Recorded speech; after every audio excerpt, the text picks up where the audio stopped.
Chapter 300. Wang Wei headed to the highest cave of the Origin Pill Dao sect. At the entrance, he accidentally met a young man wearing a red robe coming out. The young man smiled after seeing Wang Wei and said, "Fifth brother, why are you here?" "Second brother, it's you." "I'm here to see the master," replied Wang Wei.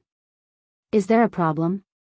"No, I just encountered some problems about alchemy and wanted to ask for the master's guidance." "Is that so? Then, I won't hold you." After that, he flew away. Nevertheless, the fifth brother felt like his younger brother was different today. He shook his head thinking that he might be too sensitive. Meanwhile, as Wang Wei watched his brother whose name was Zhang Li fly away, he noticed that the latter might have discovered something strange about him, or at least, had a slight suspicion. He took a moment to ponder what was the problem before realizing the crux of the problem. Although he looked exactly like Lu Qing down to his soul and fate, his temperament was not the same. Wang Wei always had an air of confidence and cockiness around him. Adding to that his overwhelming strength, his temperament is unique. As such, even if he turned into Lu Qing, his previous temperament was affecting his current body. So, after realizing the problem, he quickly adjusted himself. Although he could fool his second brother, now that he was about to meet his master who was a Saint Realm true person, it is easier to be exposed. On the spot, Wang Wei's temperament changed to a secretly prideful alchemist that is quite conservative. Then, he entered the cave. He notified his master through a talisman and stood up waiting.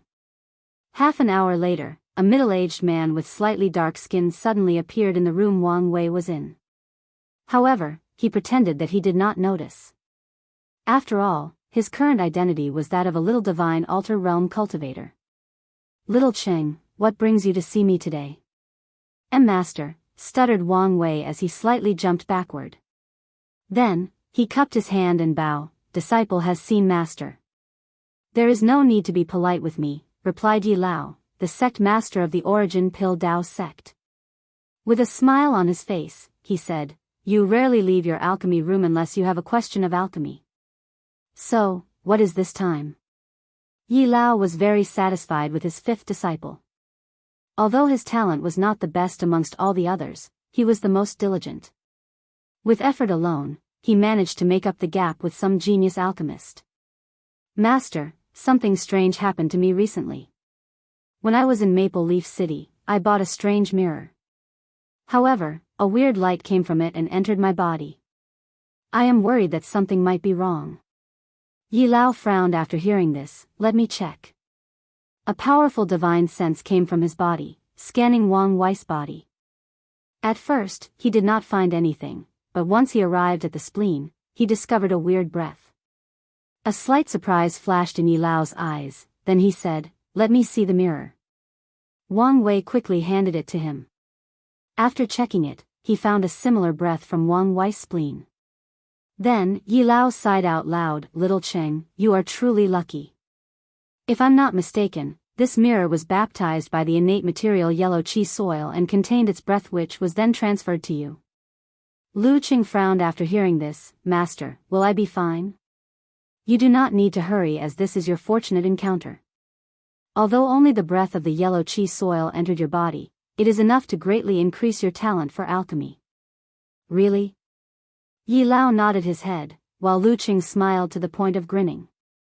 However, immediately after, he realized that his action was not proper, so he forced himself to calm down and displayed the proper etiquette. Sect Master Yi Lao looked at his disciple and sighed internally. He was slightly envious of Lu Qing's luck. "Did anyone else notice when you absorbed the innate breath?" "No, I was alone in my room." "What about the mirror? Who else saw you buy it?" "Only my Dao protector was with me." "Are you talking about Old Man Mountain?" "Well, over the years, he has been neglectful on his duty. It's about time that you have a new and more powerful Dao protector." "Thank you, master." If this was the real Lu Qing, he would have thought that his master cared about him and wanted to give him a new and more powerful Dao protector. However, Wang Wei knew better and could guess the fate of that old man. "Well, you should retreat to completely absorb the remaining innate breath. Remember, do not tell anyone about your encounter, even your fellow brothers and sisters." Huh? Do you understand me? As you wish, master. After saluting to Yi Lao, Lu Qing activated his flying talisman and returned to his cave. En route, Wang Wei started thinking to himself, I have to say, my acting is quite extraordinary. I could probably easily get an Oscar back on Earth. After returning to his cave, he activated the formation to isolate the outside world. Then Wang Wei began to plan for his next step. With this excuse, Sect Master Yi Lao should not doubt my sudden increase in talent. So, it should be easier for me to display it and get the chance to get the Origin Pill Flame scripture. However, this is not enough. I should probably find other ways to have fortunate encounters that increase talent. Wang Wei's original plan was to show that he had acquired the innate material yellow chi soil and drastically increase his talent. After all, he had already absorbed it in the cultivation of his organs. However, he feared that Sect Master Yi Lao would be tempted by an innate material and immediately took it from him by force, use secret methods to kill him and get it, or use the name of contribution to the sect to legally take it from him. So, he decided to just use the breath as an excuse. That way, he could explain his increase in talent, and Yi Lao will not be tempted by a mere breath that has little value to him. I can also use this opportunity to break through the supernatural realm. As he muttered this, he felt the power in his body. This guy is so weak. Despite being the direct disciple of an emperor lineage, he only managed to build a supreme foundation. After shaking his head in disappointment, he closed his eyes to enter a state of cultivation.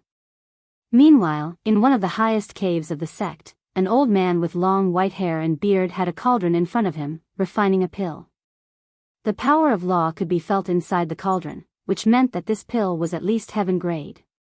This old man was the person that held the title of the greatest alchemist of this generation, Fu Kaiyun. While refining the pill, he seemed to have received some kind of signal or information. Then, he took out a talisman from his space ring. All 5 saints I send are dead? And they all died instantly? The old man paused for a moment before muttering, the only way for them to die so quickly is if a true monarch intervened. Could it be that some of the supreme elders are sending me a message asking to be restrained a little? Well, it doesn't matter. I only sent them because I wanted to check something from Lu Qing. With his talent, he will never be a threat to me. After that, the old man continued with his pill refining. The odd thing was that despite his distraction, the pill refining process did not stop or interrupt. This was how skilled this man was. Endless void, in front of the strange world discovered by the Tao opening sect, Li Jun, Tai Gang, Yan Liling, and Wang Ju floated in space with a massive army behind them. Then, they waved their hands to place the army inside their space rings and entered this strange world. A firm determination could be seen in their faces as they knew the significance of their actions in this world. As such, they were prepared to succeed no matter the cost. Chapter 301. After entering the crystal wall, Li Jun felt like he was going through a thick and viscous liquid. There was a brief moment of resistance before he was allowed to enter. For a brief moment, everything was dark before he found himself on an empty plain accompanied by his group. He looked around, relieved that there was no one around. Let's do things according to the plan, he said before activating an invisible talisman. Immediately afterward, the group headed to a mountain a few hundred miles from their initial landing. They created a large cave inside the mountain, placed an isolating formation to prevent people from discovering them. And Li Jun was right to be careful as someone arrived at his landing spot a few minutes after he left. That person searched a few 100,000 miles in diameter of their landing spot before leaving. After setting up a temporary base, Li Jun looked at Wang Ju. It's your turn now. She nodded her head and waved her hand. A person dressed in tight black clothes and wearing a mask appeared in front of everyone. Although the person stood in front of them, he had an illusory air surrounding him, making it seem as if he was not real, like he was a non-corporeal existence. You should be aware of your mission this time. Go execute it, ordered Wang Ju. The person nodded his head without saying anything, then he disappeared. Is that one of the new Fate's shadow guards that Big Brother recently trained? Asked Yan Liling. I could feel the power of fate on him, so it should be, replied Li Jun. Well, I wonder what they can do. Honestly, I still think that we should just use absolute force to take over this world, added Tai Gang. After all, this is still a middle thousand world, so the highest level of cultivation should be the primordial spirit realm. Jun shook his head. This world involves Big Brother's grand plan, so we cannot afford to make mistakes. It's always better to be cautious. Plus, we all know that this world is strange. After the Fate's shadow guard left the cave, he did not immediately find the nearest place where there were people living. Instead, he found a secret place to meditate for an hour. Unlike lower thousand worlds, the heavenly Tao of middle thousand worlds is more powerful, as such, is more restrictive to foreigners. So, as soon as they enter this world, their powers will be momentarily sealed and weakened. Although this seal is not powerful, it still requires time to remove, hence one of the reasons that Li Jun decided to be more careful in this operation. After an hour of meditation, the shadow used a secret technique to trick this world's heavenly Tao that he was an aboriginal of this world by changing his fate line to be similar to the people of this world, and thus, he regained all his strength. The shadow proceeded to turn invisible before flying away. After flying for 2 days, he reached a small village. After observation, he did notice anything strange about it except for one thing, a statue.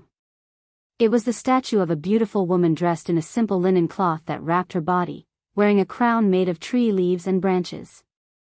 In both her hands, she was holding fruits and vegetables. Although the shadow only looked at the statue from a distance, he could feel a powerful and sacred breath from it.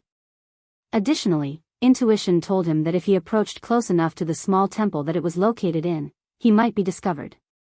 In the next few hours, the shadow used a spell to quickly learn the language of this world, which allowed him to know that this statue that all the villagers praised and worshipped was known as the goddess of fertility, Fan Qingqing. Every harvest season, this small village will hold a praying festival, and the goddess will lower blessing to their fields, making their crops more fertile than usual. So, this world has gods. Is this some kind of cultivation system or some kind of powerful race? The shadow continued to observe for a few more days.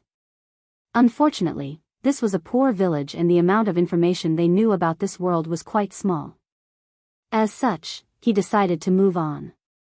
The shadow did not go to the nearest city based on the information he gathered.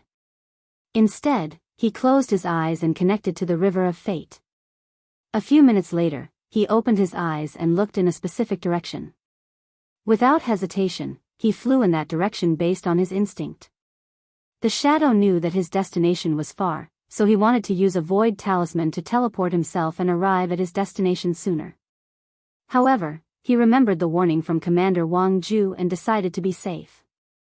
So, after flying for a week, he finally arrived at the destination he divined. It was a city.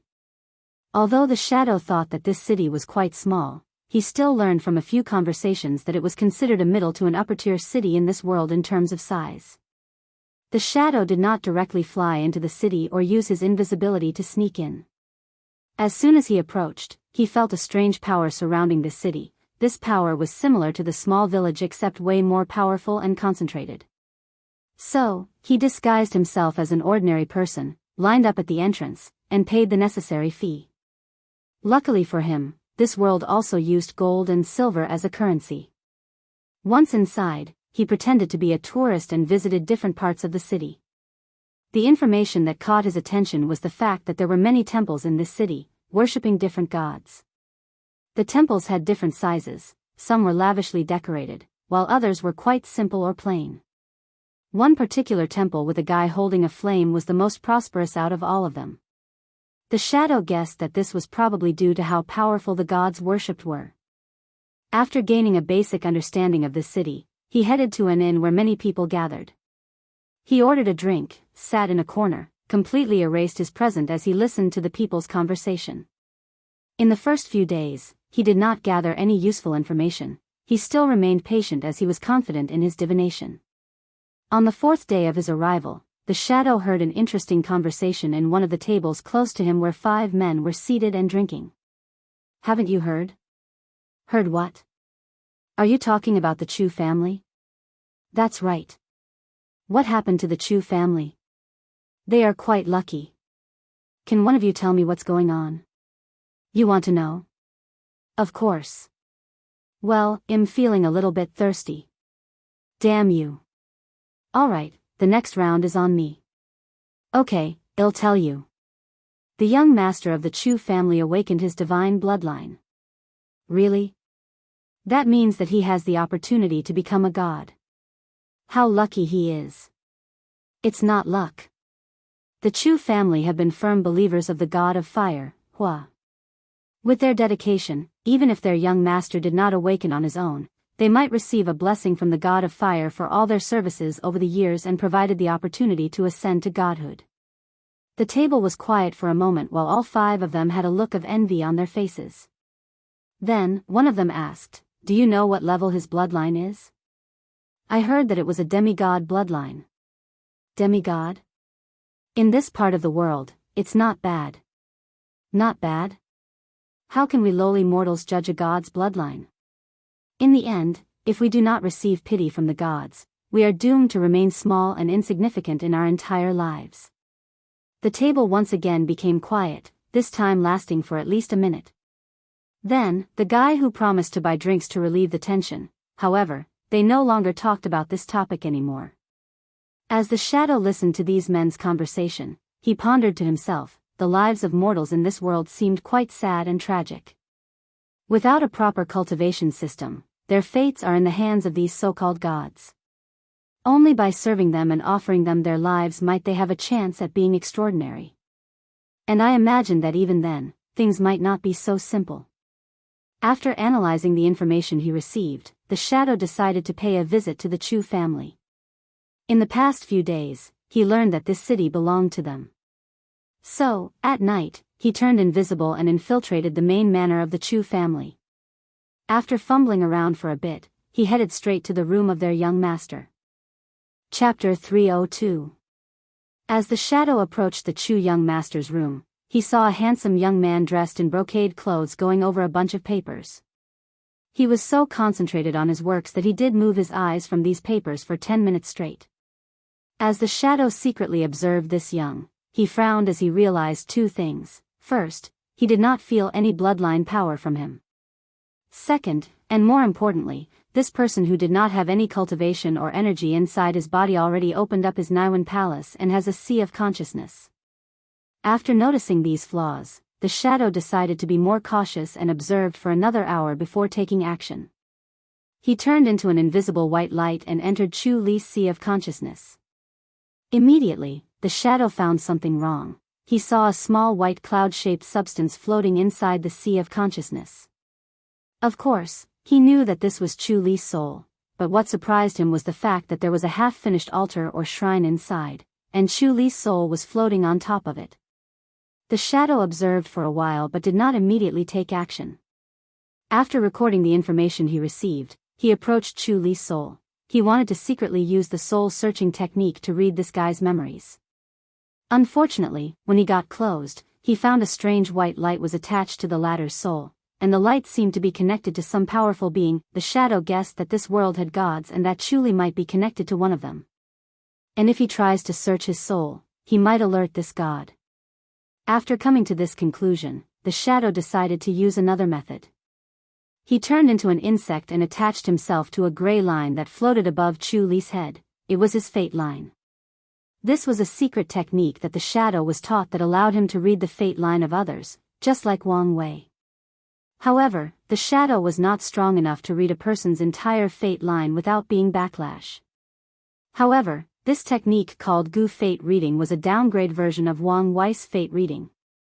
It allowed the person to view one specific but very important event of a person's lefeso. After attaching to Chu Li's fate line, the shadow experienced one of the latter's memories. In the memory, Chu Li was participating in a hunt along with many prominent young masters of the city. Everything was going fine. However, one of the prey that was supposed to be hunted during the hunt suddenly went mad and attacked Chu Li. To be exact, he was dragged away from his guards by the beasts.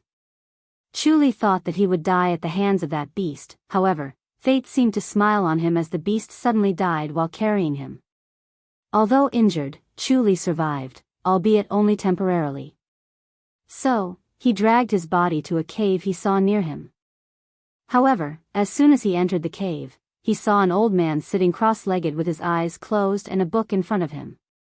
Chu thought that he had intruded on a person's home, so he quickly apologized.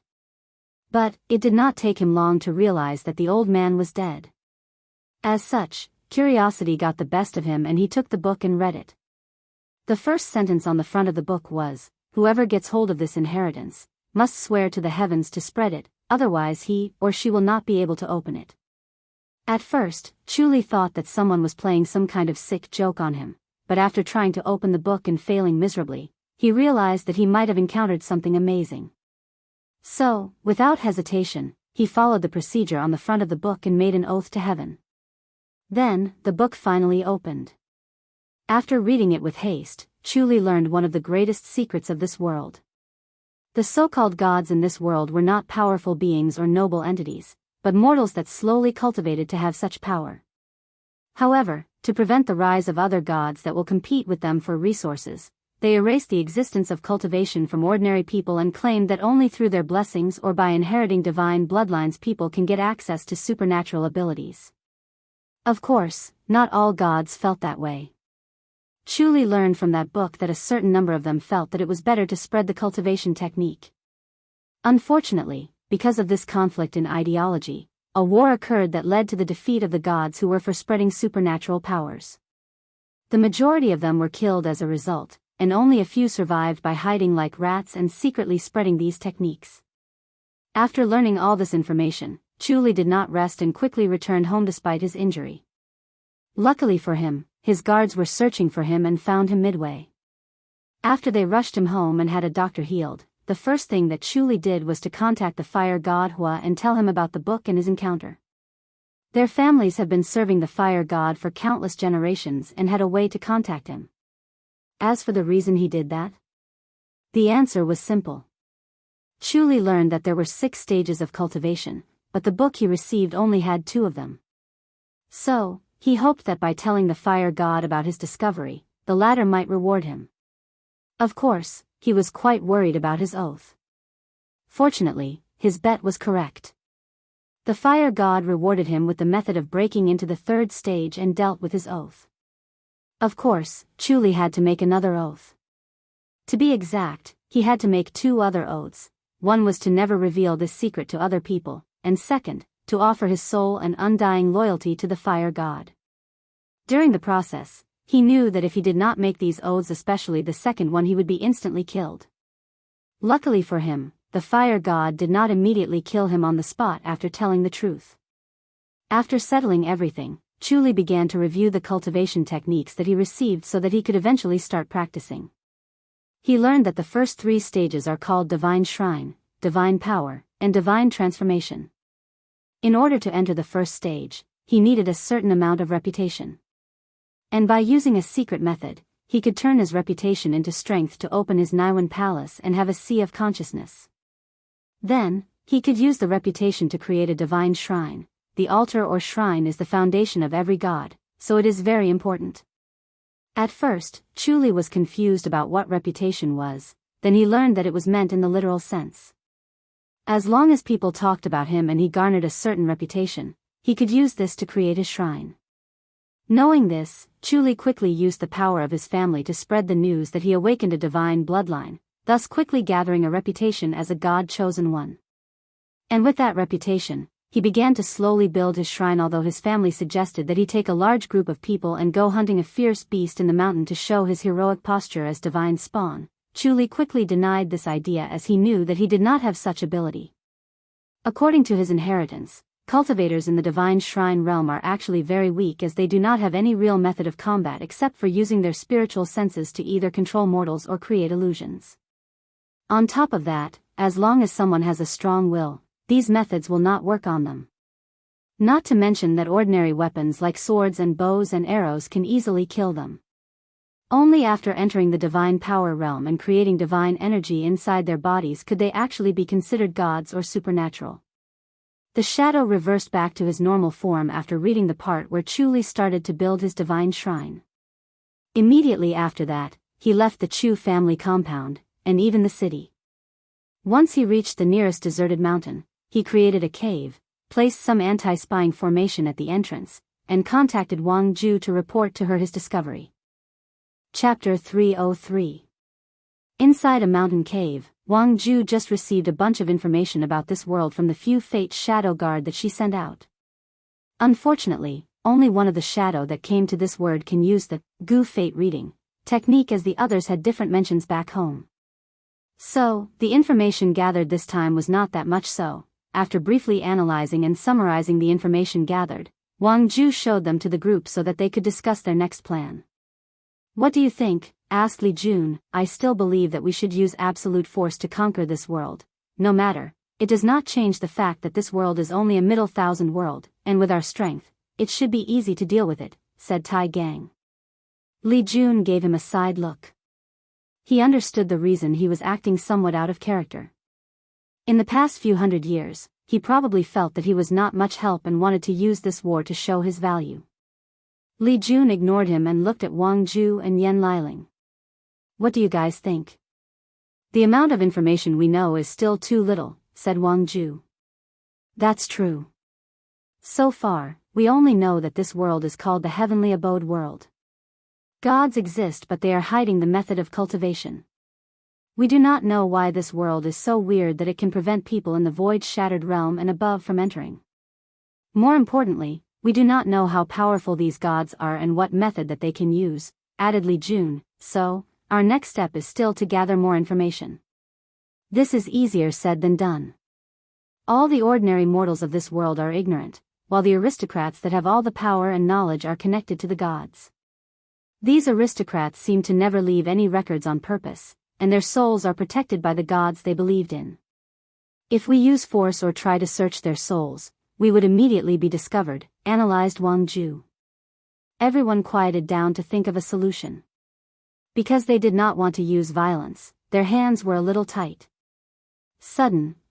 Tai Gang said, "Since faith is the reason that these aristocrats are connected to the gods, why don't you create a pill that makes them unfaithful? That way, we can easily search their souls and get the information we want." Everyone turned to look at him with a surprised look, then they turned to look at Yan Liling, who had a pondering look on her face. "This could work, and I do not need to invent a new pill. As long as I modify the heart-refining pill and make these people experience an illusion that makes them doubt their gods, we can take advantage of this to search their souls without alerting anyone." Li Jun nodded his head. "In that case, go do so." Meanwhile, he took the copy of the cultivation technique of Chu Li and started reviewing it. He hoped that by understanding it, he can be more prepared to deal with these so-called gods. According to the book, the first step of this method is to create a divine shrine by gathering reputation. As for what exactly reputation is, the note explained it as a lesser form of incense. The gods do not allow people who just begin their cultivation path to set temples and idols to receive faith or incense unless it is their direct descendants. So, other people have to use their reputation by spreading their names and deeds. After the divine shrine is built in the sea of consciousness, reputation can be used to create divine energy and enter the divine power realm. In this realm, the mortal is considered a saint and can use various spells. By constantly showing these spells in front of mortals, cultivators can gather more reputation. In the next stage of cultivation divine transformation, the divine energy is liquefied into divine essence, and after being baptized by said energy, the cultivator's body will transform so that they cannot be harmed by any mortal weapons. On top of that, they can also fly in the sky. As a result of this, they are referred to as demigods. After reading all of the notes, Li Jun frowned as he pondered to himself. This cultivation system is somewhat similar to our origin system in the way that energy is compressed and liquefied to reach a higher level. Could it be that our sect's founder once studied it? However, he quickly shook his head as this was not enough to show that there was a correlation between the two. He remembered that when he first learned about other worlds' communities, his big brother once theorized that all cultivation systems could be classified into three categories: body, soul, and energy, which is in line with the concept of essence, spirit, and chi. Each system either used one or a combination of these three components. This divine system used spirit and chi, or the soul and energy, while their origin system is a combination of the three. After reading this cultivation technique, Li Jun had a basic idea of the power of these gods, but he did not rush to make any conclusion as this was just one technique, so he waited. A few days passed and Yen Liling refined the heart-refining pill and it was sent to the previous shadow. Immediately afterward, he flew to a place called the Fire Kingdom. According to the information he gathered, the fire god was seemed to be one of the most powerful gods around. And this kingdom was left by him and contained his descendants. After arriving there, the shadow quickly blended in to observe before acting. He soon noticed that there were no temples of other gods in this kingdom, only the fire god. Additionally, the aristocrats of this kingdom are mostly saints with only a few demigods. However, the shadow quickly learned that the king of this kingdom is a direct bloodline descendant of fire god Hua, and is a true god. Although the shadow did not learn the meaning of true gods except for it being a title, he quickly inferred that this might be the name of people who cultivated the realm after divine transformation. After learning about this fact, the shadow decided to infiltrate the royal palace. The process was easier than expected as there was no formation surrounding it. The shadow has long noticed that the concept of formation does not exist in this world. In fact, even other professions like alchemy and talisman did not seem to exist. And if they did, they were not that developed. Nevertheless, there was still a weird and mysterious power that surrounded the Golden Palace. He guessed that it was the divine essence of the fire god that was secretly protecting this palace. Fortunately, compared to formations, this power was not as efficient in detection. So, after taking a few days, the shadow was able to infiltrate the palace and mix into the kitchen and replace one of the chefs that cooked for the king. The process of feeding him the pill was smoother than the shadow expected. The king had no guard whatsoever and just drank whatever was given to him without having anyone checked beforehand. After pondering for a moment, the shadow realized why. The gods in this world consider themselves aloof, and with how strict power is controlled, there should be no mortals that could pose a threat to them. So, they became arrogant. That night, after drinking that pill, the Fire King started having weird thoughts. To be exact, certain thoughts that he had secretly buried deep inside his mind were forced to resurface. As a king and descendant to the fire god, his path of ascension is not as smooth as he imagined. Although he managed to become a true god, his next step in cultivation is not an easy one. To get access to it, he has to properly manage the Fire Kingdom for hundreds of years. Then, based on his performance on how many new believers that he has developed for the fire god, he can access the next cultivation realm. On top of that, he also has to dedicate his life to the fire god, and his entire life, he has no chance to ever surpass his ancestor. As a result of this, the Fire King is of course unwilling. Unfortunately, there is nothing that he could do but bury these thoughts deep in his heart and continue working for the fire god and provide him with incense. That was until this pill activated and made it impossible for him to further suppress. And at that moment when his faith wavered, the Fire King's connection with his god was momentarily broken and the shadow quickly attacked. Chapter 304. The moment that the Fire King's connection to his god was broken, the shadow quickly used his divine sense to search his soul. The so-called true gods were nothing but supernatural realm cultivators. As such, with the shadow's cultivation at the divine body realm, it was quite easy to search this guy's soul. After doing that, the shadow quickly returned to the kitchen and pretended nothing happened. To the outside world, he was nothing but a regular mortal. As for the Fire King, he woke up long after that. And the first thing he did was to quickly bury these thoughts deep in his mind once again, then quickly pray to the fire god and offer his allegiance. The Fire King knew that his momentary lapse in faith would eventually be discovered by the fire god, thus making it even harder for him to be acknowledged for his service and granted the opportunity to ascend to higher levels of godhood. Meanwhile, after observing for a few more days, the shadow sneaked out of the palace and headed back to send the information back to the commander. Unfortunately for him, an accident happened on his way back. While flying to his destination, the shadow suddenly stopped as he felt an intense pressure coming from above him. Immediately after that, a man dressed in black armor suddenly descended from the sky. The armored man looked at the shadow and said, "Outsider, I've finally found you. Come with this god for your judgment." The shadow frowned after hearing this. Based on the aura of this man, he could tell that he was more powerful than the Fire King. He was most likely equivalent to him in terms of cultivation. He quickly overviewed some of the memories he just received from the Fire King, then asked, "Are you a void god?" That's correct. Since you know about my strength, you should know that it is futile to resist. So, come with me peacefully and do not resist. After you tell all the supreme gods about information of your world, we can consider being lenient on your punishment. The shadow could tell that this guy's voice raised a little when he mentioned another world, meaning that he was too excited and could not control his emotion. Before I follow you, there is something that I would like to ask first, said the shadow with a humble tone in his voice. The armored man smiled after hearing this. Go ahead. How did you discover me? That's easy. The goddess of destiny has calculated your whereabouts. The shadow slightly frowned after hearing this. From what he knows, the god of destiny was one of the 36 supreme gods, just like the fire god. However, that's not what he cares about. Logically speaking, as a person who cultivated a reduced version of the Transcending Fate Sutra, he should have some immunity towards divination and calculation.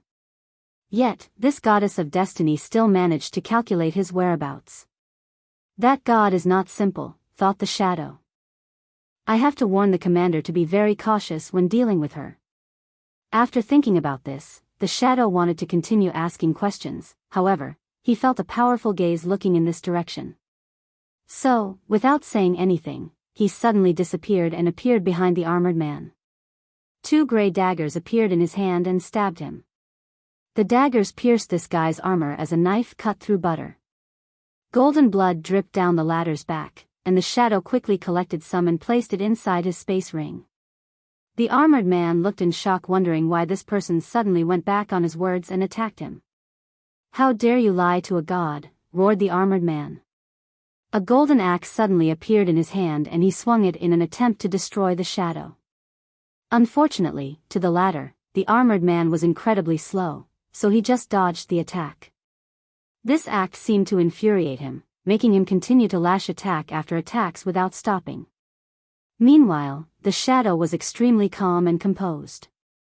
While dodging, he quickly analyzes his opponent.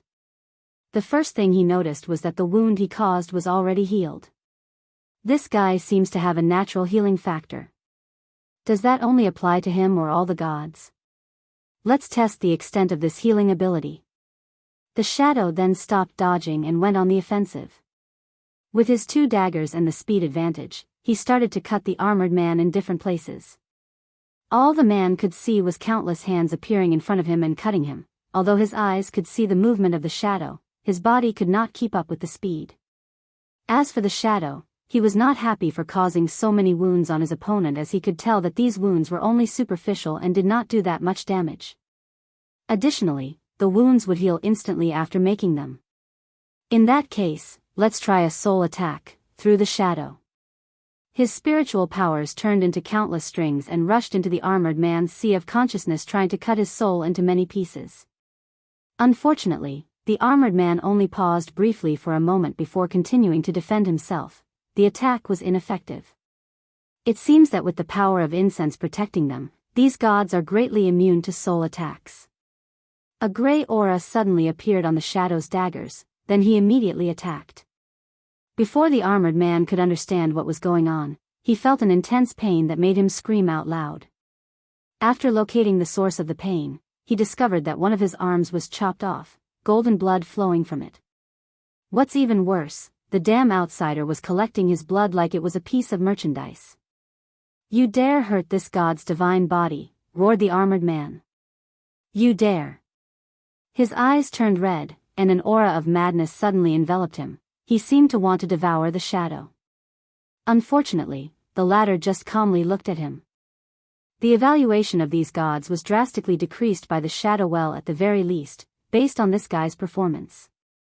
In this brief battle, he could tell that this guy was extremely arrogant, so he underestimated his opponent during battle. Additionally, he quickly realized that his opponent had little to no battle intuition or experience. It was like he was used to using absolute force to deal with his opponent. As such, he had never faced any real challenge in his life. If all the gods are like this, then it might be easier to conquer this world than expected, thought the shadow. However, he did not immediately conclude. After all, he has only met one god. After screaming for a few seconds, the armored man stopped, and the shadow noticed that the blood in his arm had stopped. However, he was happy that the arm did not immediately grow back. This shows that the regenerative ability of these gods had a limit. Unfortunately, the shadow was not happy for long. Suddenly, a bright star shone in the sky even though it was in the middle of the day. Then, the shadow felt his surroundings suddenly change. The space around him solidified and it became very difficult to move. Every single action required tremendous effort. Even his origin essence was running extremely slow. Domain, muttered the shadow, then he quickly denied that. He suddenly remembered some of the information that he received from the Fire King. According to the cultivation system of the world, after divine energy is liquefied in the divine transformation stage, the next step is to further compress that energy into a seed and enter the divine seed realm. In that realm, cultivators are called true gods. However, above that is the divine abode realm or the void gods. In this realm, the seed inside these gods will blend into heaven and earth to create something called the heavenly abode, which is essentially a small world. The heavenly abode, which is located in the sky as stars, is where many of the believers of these gods are sent after death, and also the place where they cultivate other gods as part of their pantheon. One of the abilities of void gods is to use the power of their heavenly abode and dramatically increase their powers. All these thoughts flashed across the shadow's mind in just an instant.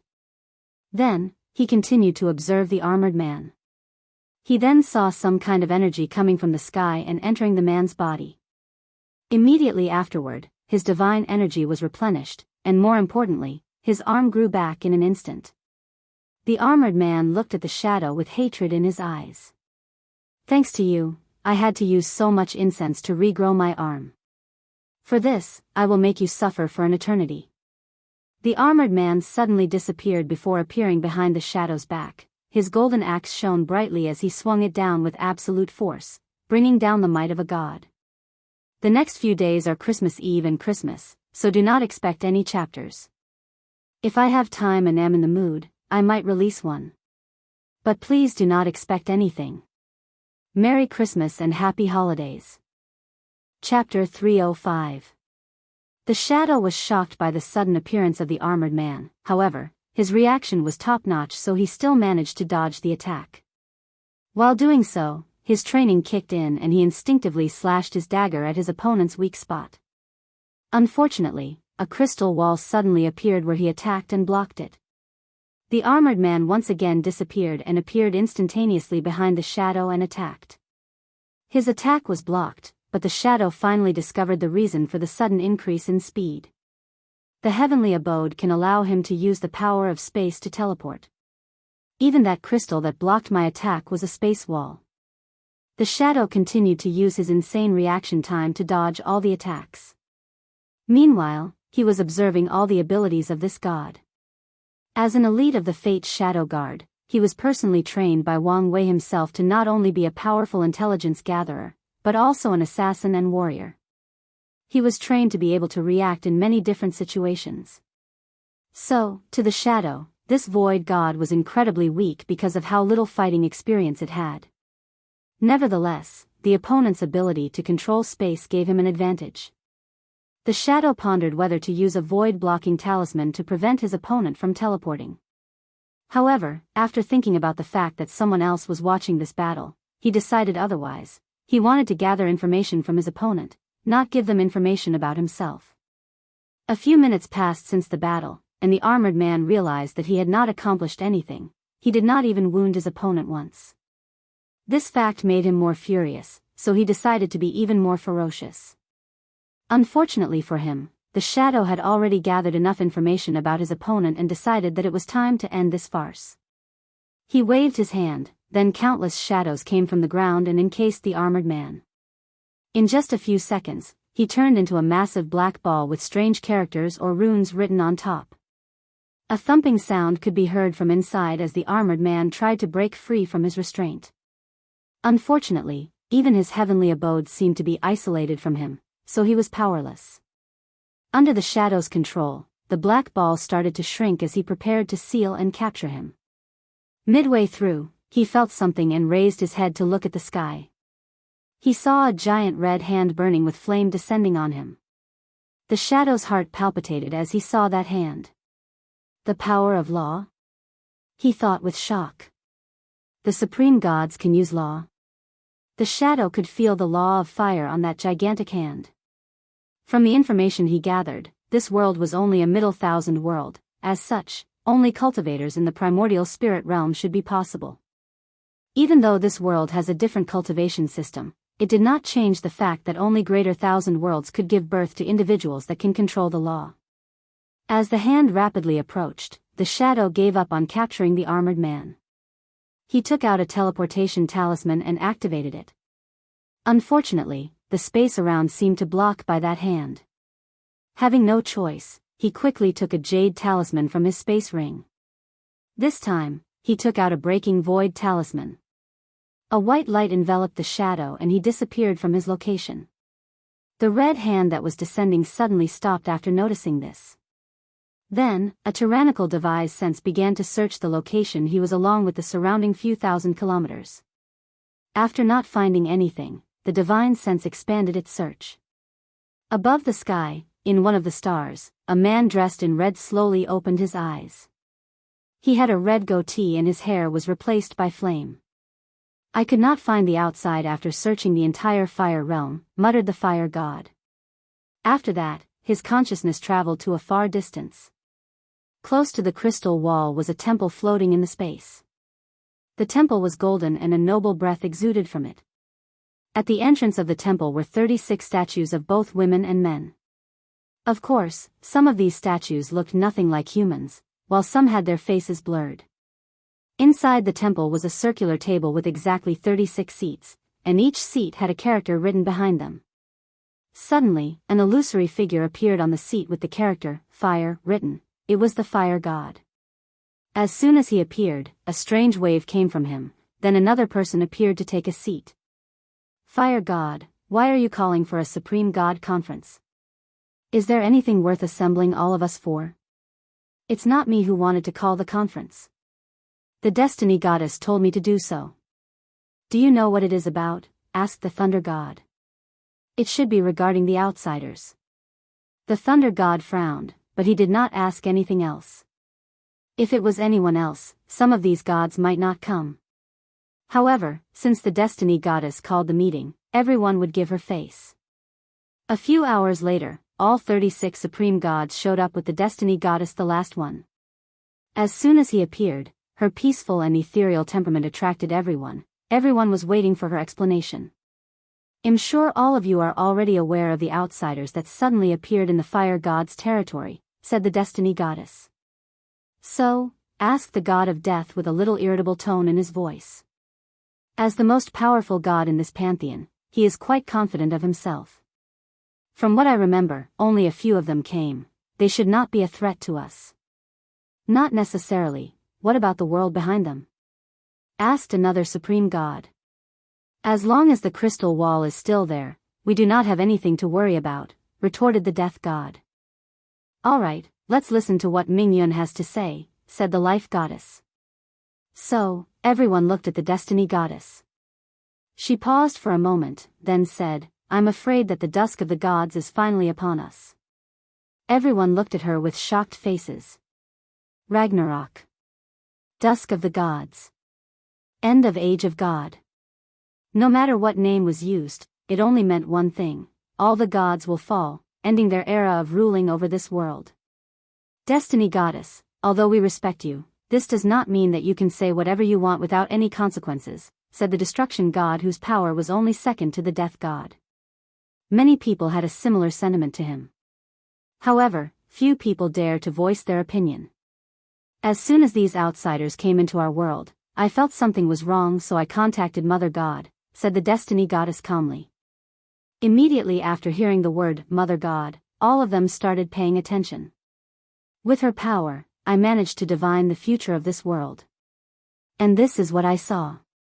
She waves her hand in the air to show a scene. Stars kept falling from the sky until there was none left. Golden blood bathed the earth until it formed a river. The faces of the gods became ugly as they watched this scene. They knew that the stars represented their heavenly abode, and the golden blood was their blood. How is that possible? said the life goddess. We have experienced invasions from outsiders before, so why is it different this time? However, no one could answer her. Many people panicked a little, and after seeing this, the death god said, "There is no need to panic. Fate or destiny is not set in stone. We can still change the future." "What should we do then?" asked another god. "We need to analyze the situation and come up with a proper solution," said the death god. "If anyone has any suggestions, say now." However, no one said anything. Although the death god calmed some of them down, they were still worried. As the destiny goddess watched the reaction of these people, she was slightly disappointed. This is one of the weaknesses of the gods. After being protected for so long by the crystal wall, they have lost the ability to react during a crisis. Many of them probably never actually understood the meaning of the crisis. As for the more level-headed and clever ones, they might have their own selfish motive. In the corner of her eyes, the destiny goddess looked at the war goddess. She could not feel any dread from her, just the desire for war and conquest. "I have a suggestion. I propose we bring the wisdom god to analyze the situation and gather information," said the destiny goddess. "The little title god in your pantheon," said the death god.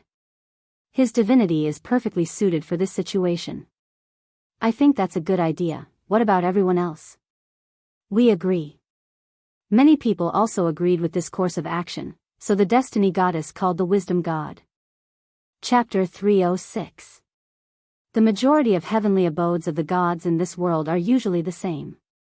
There is a golden temple in the middle. Countless believers and gods below the void god realm reside inside and serve the god said abode belongs to. Since gold symbolized divinity, nobleness, and extraordinary, the majority of gods have buildings or designs inside their abodes made of gold. They usually have statues made in their appearance made like that. In one of the abodes, the character for wisdom was written at the center of the temple, along with the phrase, "Wisdom is the driven force of all intelligent life forms."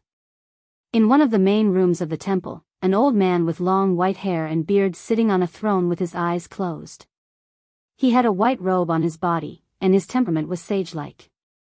As he closed his eyes, countless invisible energy threads were connected to his head, and he seemed to be absorbing them. Suddenly, the old man opened his eyes, and a look of confusion and shock flashed across his eyes. He frowned for a moment as his fingers tapped on the throne, pondering deeply. He just received news that his leader, the destiny goddess, called him to attend a supreme god conference. As knowledgeable as he is, he knew that only when a real emergency occurred would all the gods place aside their differences and open the conference. However, he was confused as to why a little title god like himself was called to attend the conference. Due to his divinity involving wisdom, he did not have many fighting abilities. The destiny goddess should be aware of my capabilities, so, most likely, she needed my expertise for something. The mind of the wisdom god rapidly moved and calculated. This might be my chance to become a supreme god. However, he quickly shook his head. The other supreme gods would never allow another one of them to be born even if it was someone like me who did not have much fighting ability. However, if everything goes well, I should be allowed to gather more incense and reach the peak of the divine incense realm. After making a preliminary plan, the wisdom god changed his clothes into a more presentable one, then waited. Soon after that, a golden light enveloped him, forcing him to close his eyes. Once they were opened again, he found himself in the middle of a room with 36 chairs floating on top of his head forming a circular pattern. His heart skipped a beat, then he immediately bowed. "Jirhui has seen all the supreme gods. There is no need to be nervous," comforted the destiny goddess. "We call you here to use your expertise to help us deal with something. Afterward, you will be greatly rewarded. It is my honor to serve all of you." After going through some pleasantries, the destiny goddess told him all the information that they knew so far, even about the dusk of the gods. Although they did not want this information to spread, they also agreed that it would be better to provide the wisdom god with all the necessary information so that he can better analyze the situation. After hearing all the information, the wisdom god took a deep breath to calm down his nerves, then asked 2 questions. "Destiny goddess, can I know how you were able to know the information of the outsider? And why can you do the same now?" When the outsiders first appeared, I used the power of Mother God to increase my ability, so I could barely divine the appearance of the outsiders along with their most recent movement. However, after that, this method no longer worked. The wisdom god nodded, then looked at the fire god. Your Majesty, fire god, could you show me the battle of the outsider with your follower?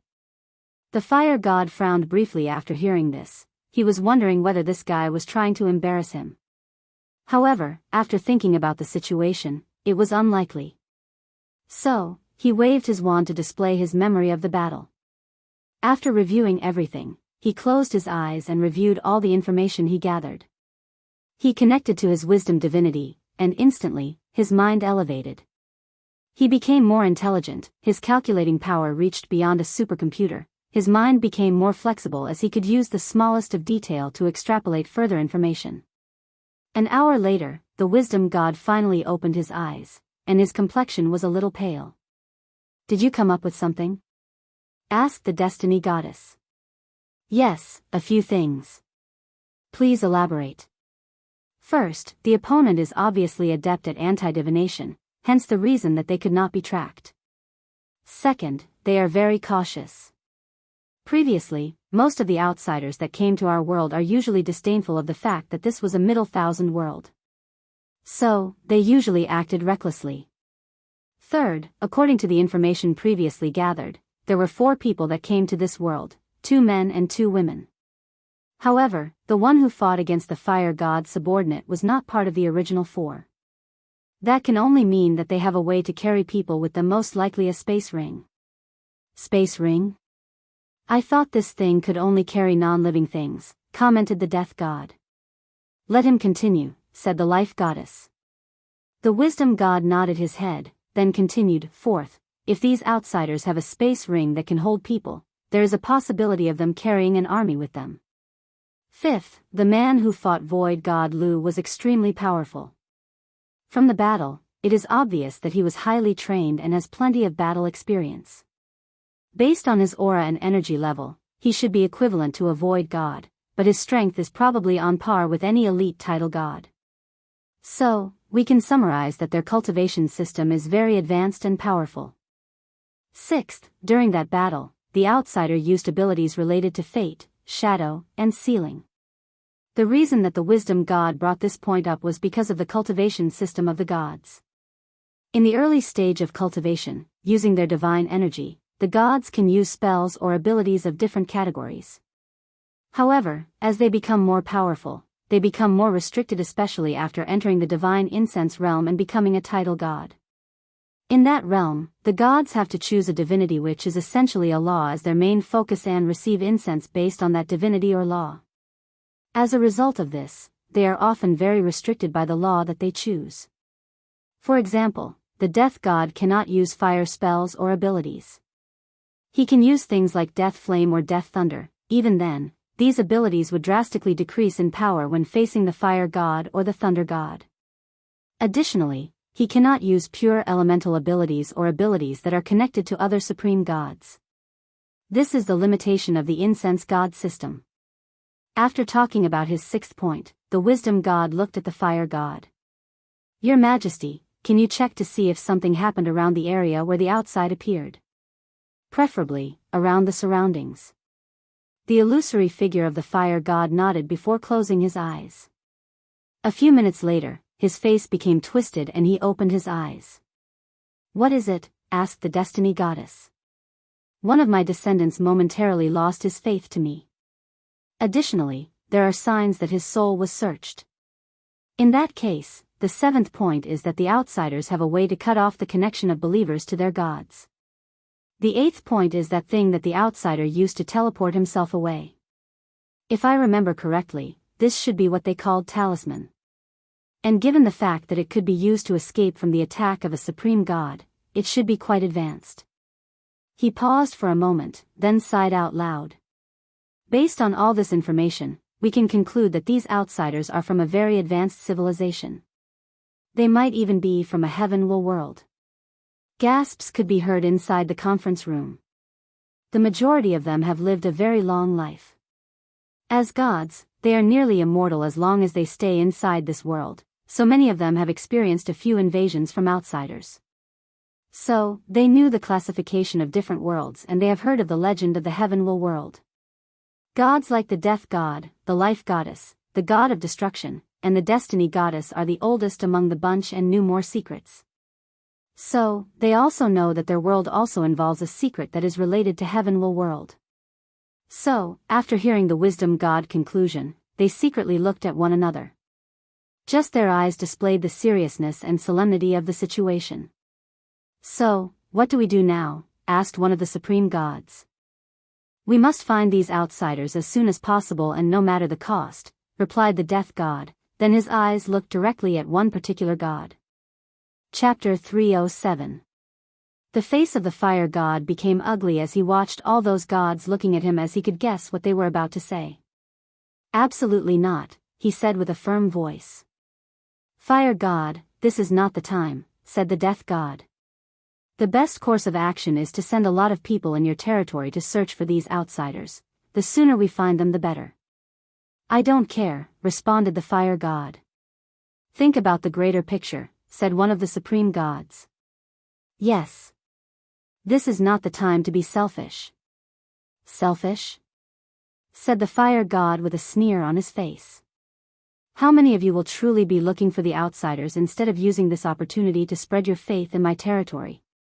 The room immediately became quiet for a few seconds before one of them pointed to the fire god and said, Our world is at stake and all you can think about is yourself. In response, the fire god glanced at him for a moment, then said, The wisdom god just said that these people are from a more advanced world than us that has mastered the power of space. So, it is very possible that they have already left the fire realm and could be anywhere in the 36 realms. How about all of you open the borders to your territories and let other gods send in their subordinates and search for the outsiders?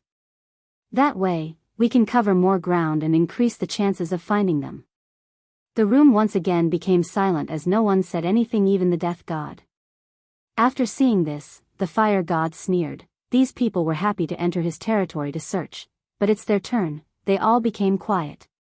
As the Destiny Goddess watched all of this happen, she mentally sighed. She understood one of the reasons that this world will fall. Unfortunately, there was little she could do about it. For the next few hours, the supreme gods argued about their next course of action. In the end, under the persuasion of the Destiny Goddess and the Life Goddess, the Fire God decided to allow each of the supreme gods to send 3 gods into his territory. However, these gods can only be true gods and below, and if they show the slightest intonation to start spreading faith or forcefully capturing people, he would kill them immediately. The other gods agreed to his proposition. According to their previous agreement, in each realm ruled by a supreme god, there was a fixed amount of faith that the other supreme gods could gather. If someone broke that limit, he would be dealt with by the others. Once a decision was reached, all the supreme gods returned to their realm. Destiny Realm, Wisdom Heavenly Abode, the Wisdom God returned to his temple. As soon as he was alone, he smiled brightly, instantly removing the solemn and calm look on his face. Although he could not influence the decisions of his superiors, he still received a lot of benefits. The Destiny Goddess promised to increase the population under him so that he could gather enough incense to reach the peak of the divine incense realm. He then quickly calmed himself down. During the meeting, since he was under a lot of pressure, he felt that he might have missed some information. So, he quickly reviewed everything again. However, he did get any new relevant information. Did I really miss something? Muttered the Wisdom God.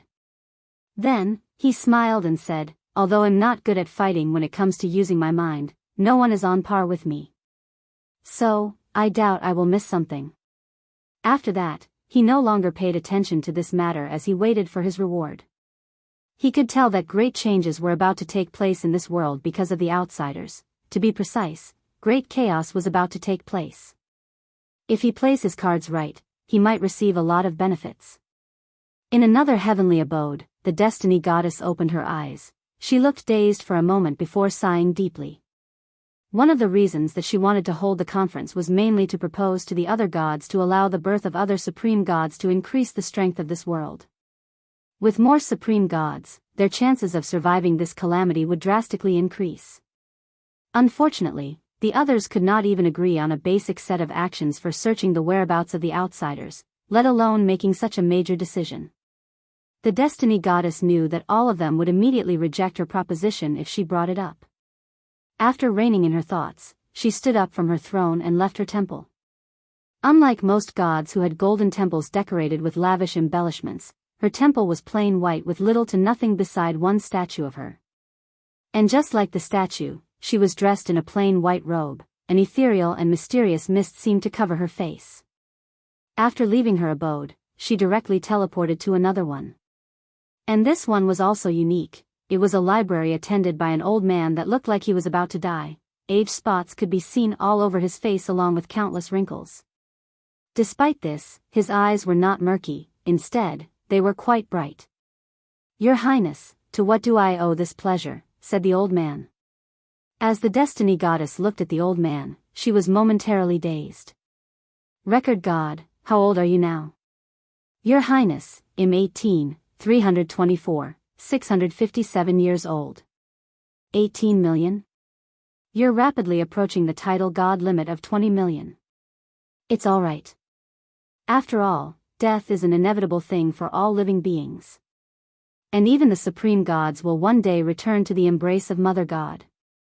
"That's true," muttered the Destiny Goddess softly. She could not remember how many god of record she has seen and buried in her lifetime. And one day, one of them might bury her. She sighed out loud to remove these distracting thoughts from her mind. "I need you to show me all the knowledge you have recorded about heavenward worlds." The record god nodded his head as he led her to the information she wanted. Void God Lu returned to his heavenly abode after being rescued by the fire god. Once inside his temple, another person approached.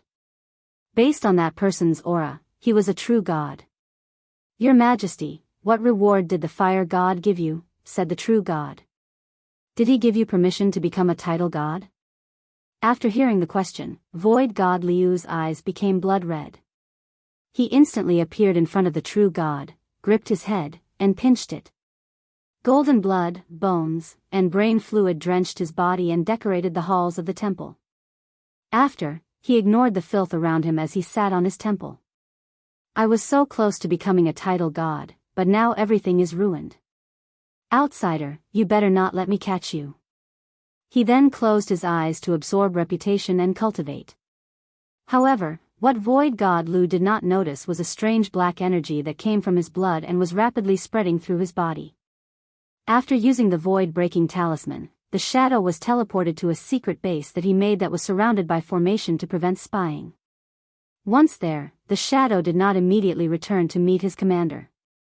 Instead, he spent a few days cultivating the part of the Transcending Fate Sutra that involved anti-divination. He had to make sure that these supreme gods could not track his whereabouts anymore.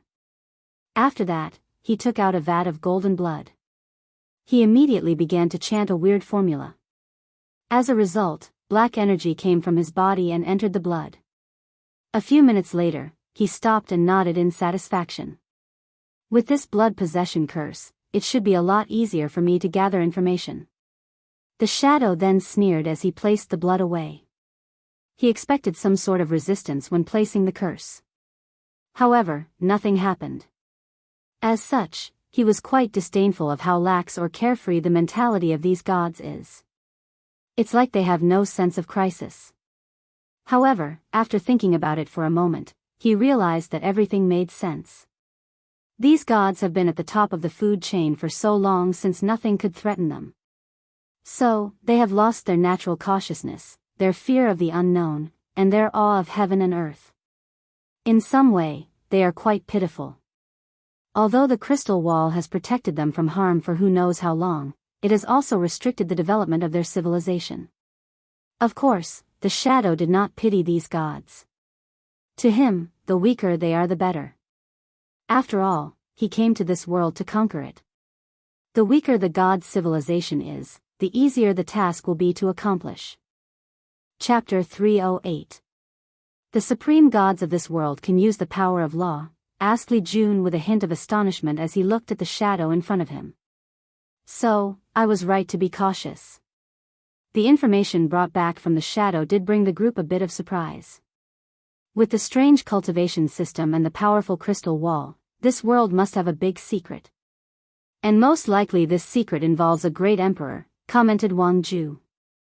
The others nodded their heads. They were truly surprised by the fact that the god cultivation system allowed cultivators in a Middle Thousand world to control the power of law. More importantly, the lifespan granted by this system is truly exaggerated. According to the information that they received, a true god can live up to 5 million years. That kind of lifespan is only possible for Supreme Realm true monarchs back on their world. So, what do we do now? Asked Yen Liling. We can distribute the cultivation methods to all the realms to reveal the hypocrisy of these gods and weaken them, said Tai Gang. Yen Liling and Wang Ju's eyes lit up after hearing this, as this was a good method. By doing this, they can directly attack the source of the power of these gods, their believers. With more people competing to become gods, the more intense the competition, and the fewer believers to divide between them. This would instead lead to infighting between them and reducing their power. Unfortunately, Li Jun shook his head in disagreement. If we only wanted to conquer this world, this would not be a problem. However, do not forget that we also need to gather faith for Big Brother's plan to work. So, if we follow such a plan, this would lead to chaos, and chaos will lead to the death of countless ordinary people who are potential believers. The best option is to conquer this world with as few mortal casualties as possible. In that case, do you have a plan? Asked Yen Liling. Li Jun did not immediately answer. He waved his hand to show an image or a map in front of everyone. The image had 36 circles with different names written in the middle. They represented the 36 realms of this world. The 36 realms are essentially 36 worlds connected together. So, my plan is, everyone seriously pondered the feasibility of his plan. This could work, said Tai Gang. However, could the formation master we brought accomplish such a major task? Let's ask him, replied Li Jun. He opened his space ring and brought a young man from them. He was a disciple in the primordial spirit realm and a formation master. More importantly, he cultivated the formation rune body. After explaining his plan to him, the disciple pondered for a moment and said, "Young Master Li Jun, your plan is possible. However, the resources needed for such a large project will be quite large. You do not need to worry about that. Just tell me what you need. If it is not enough, we can still contact the sect and get it. We have plenty of time." After the disciple gave Li Jun a list of things he needed, the group finally began to move around in this world. Of course, they still remained invisible and did not show up in front of the gods. Additionally, they did not stop gathering information. Origin Pil Dao sect, Wang Weihu was disguised as Lu Qing opened his eyes. After that, he left his cave and headed to an open field in the sect. In front of the field was a large house with an old man sleeping on a chair. Once Wang Wei was close to him, the old man opened his eyes and looked at him. "Fifth young master, what can I do for you?" "Old Meng, I came here to cross my heavenly tribulation." "Oh. Is the young master going to break through the supernatural realm?" "It's about time," said the old man. He stood up from his seat and entered inside the house, and a few minutes later, he returned with a ring in his hand and gave it to Wang Wei. After thanking the old man, he headed to the middle of the field and sat cross-legged to adjust his condition. 2 hours later, clouds gathered on top of the field and Wang Wei raised his head with a look of worry. Although he was confident in his method to even fool any true monarchs, he did not know whether he could fool Heavenly Tao. If his method fails, then this tribulation will be very powerful and risk revealing his identity. Luckily for him, the worst-case scenario did not occur. After clouds gathered for a dozen meters, they stopped. And after seeing this, his mouth could not help twitch. He remembered when he underwent his tribulation. Clouds covered the entire sect and beyond. Additionally, he was even treated as a devil cultivator and suffered from cleansing purifying flame and heavenly destruction flame. After complaining a little to himself, he prepared to overcome the tribulation. A fireball came from the sky and headed straight to Wang Wei. So, without hesitation, he mobilized his origin chi to create a semi-transparent barrier around him. Once the fireball hit him, Wang Wei was forced to take a few steps back. His internal energy became chaotic and he almost spitted out a mouthful of blood. As for his shield, it was instantly destroyed. How weak is this guy? Thought Wang Wei to himself. Right now, he was only using Lu Cheng's power instead of his own. And yet, even such a small attack almost killed him. Although he knew that most alchemists were weak especially in the early stages of cultivation, but this Lu Cheng was on another level. This guy never practiced any attacking spells or tried to increase his strength. Worse, the amount of time he was in a fight could be counted in one hand. After sighing to himself, Wang Wei took action. An armor appeared on his body along with a cauldron. He controlled the cauldron to fly in the air and intercepted the fire that kept coming from the sky. Every time a fireball descended from the clouds, he would use the cauldron to contain and absorb the flame. The process lasted for an hour. Wang Wei thought that he would easily pass the tribulation like this. However, on the last attack, the fireball increased in size by at least 5 times in diameter. Additionally, it completely ignored the cauldron and headed straight for him. Not just that, even the armor did little. It only blocked the fireball for a brief moment before attacking his real body. Knowing the danger of the situation, Wang Wei quickly activated all the defensive artifacts and talismans in his space ring. This act brought him a few minutes to decrease the power of the flame by a few %. Nevertheless, his body was still hit by the flame and he was sent flying away. Intense pain assaulted all parts of his body including his soul. Of course, to him, this kind of pain was nothing. However, since he was playing Lu Cheng, he had to release a few grunts for the people who were secretly watching. After the flame burned his body, he finally succeeded in his tribulation. The ancient lamp appeared on top of his divine altar along with his good fortune flame. During the process, Wang Wei could tell that based on this guy's foundation, he would probably only create a 9 colored flame. For a direct disciple of the sect master of an emperor lineage, this was quite mediocre. Fortunately, with the aura of the innate material that Wang Wei transferred to him, he could turn on the 10th color. Unfortunately, he was not satisfied.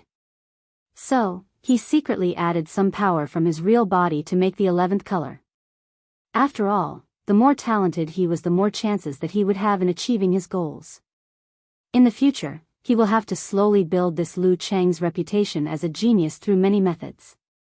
After overcoming the tribulation, Wang Wei was injured, so he hurriedly left the passing tribulation field and returned to his cave.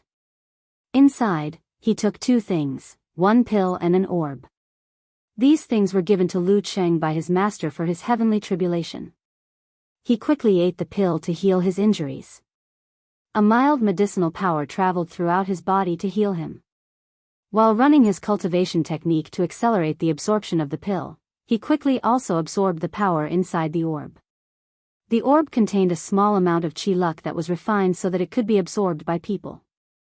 And after doing so, Wang Wei could feel that an innate talent was slowly brewing inside his body. Although he knew that with such little amount of chi luck, the talent will not be much. He hoped that it would not be a normal level talent, but a growth one so that he can have room to maneuver in the future.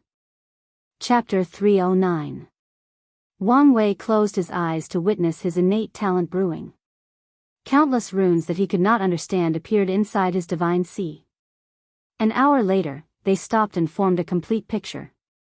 Then, information about the talent was sent inside his mind. Phew, luckily, this talent is a growth one. With my ability, I should be able to slowly cultivate it to a high level. Immediately after healing his injuries, he decided to test out his talent. So, he went to his alchemy room to concoct a pill. However, as soon as he got there, he received an invitation from a communication talisman. After activating it, he bowed slightly. Disciple has seen the master. Little fifth, how is your injury? Thanks to the pill granted by the master, my injuries are completely healed. That's good. I've seen your tribulation. Having accomplished an 11-color flame is not bad. Disciple is ashamed. If not for the recent fortunate encounter, I probably would not have such a result. Is this guy already starting to doubt me? This should not be.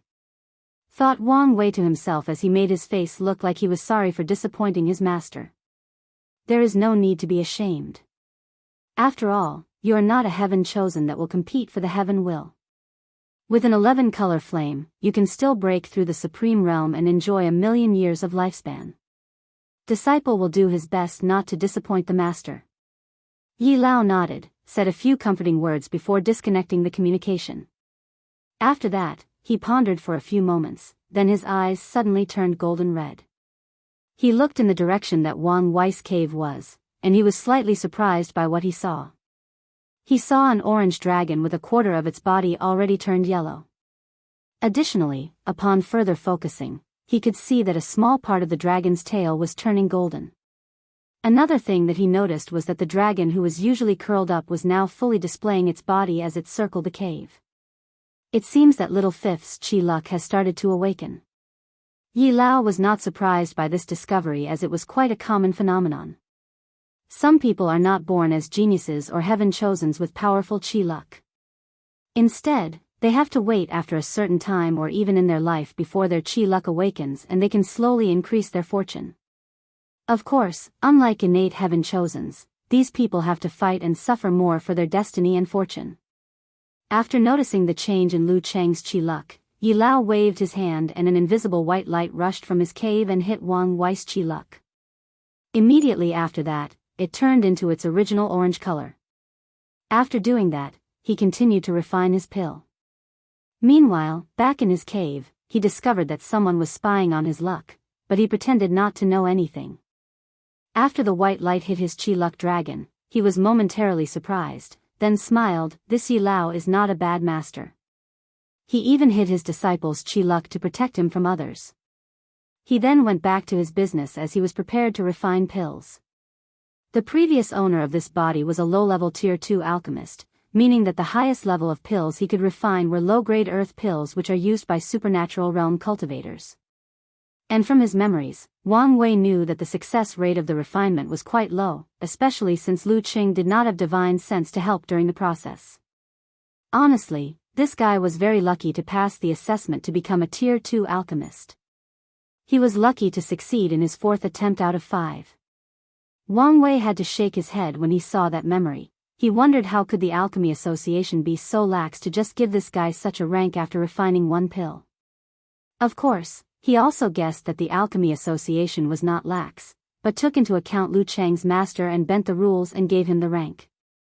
After taking out his cauldron and the herbs needed for the refinement, Wang Wei began. He did not immediately refine an earth-grade pill but started with the lowest profound-grade pill. Before infiltrating this sect, he also minored in Pill Dao and had some attainment on alchemy. Unfortunately, even since Yan Liling joined the team, he has been a little negligent in his alchemy training. As such, he decided to start over and review the things he previously learned. A 500 years ginseng, root of a blood lotus, red dates, and fresh blood drained from a tiger demon heart. As Wang Wei looked at these ingredients, he prepared to place them inside the cauldron to begin the process of refinement. Immediately, his talent activated. He cut off a few centimeters of the blood lotus root. The cut was extremely precise. Then, he also shaved off a few pieces from the red dates. As for the demonic blood, he measured the quantity down to the milliliters. So, that's why this ability is called precision. With it, I can use the perfect quantity and ratio when using any herbs. One thing that Wang Wei has always complained about alchemy in this world was the issue of ratio. There was no standard for the entire world, so most pill formulas were solely based on the alchemist who created them.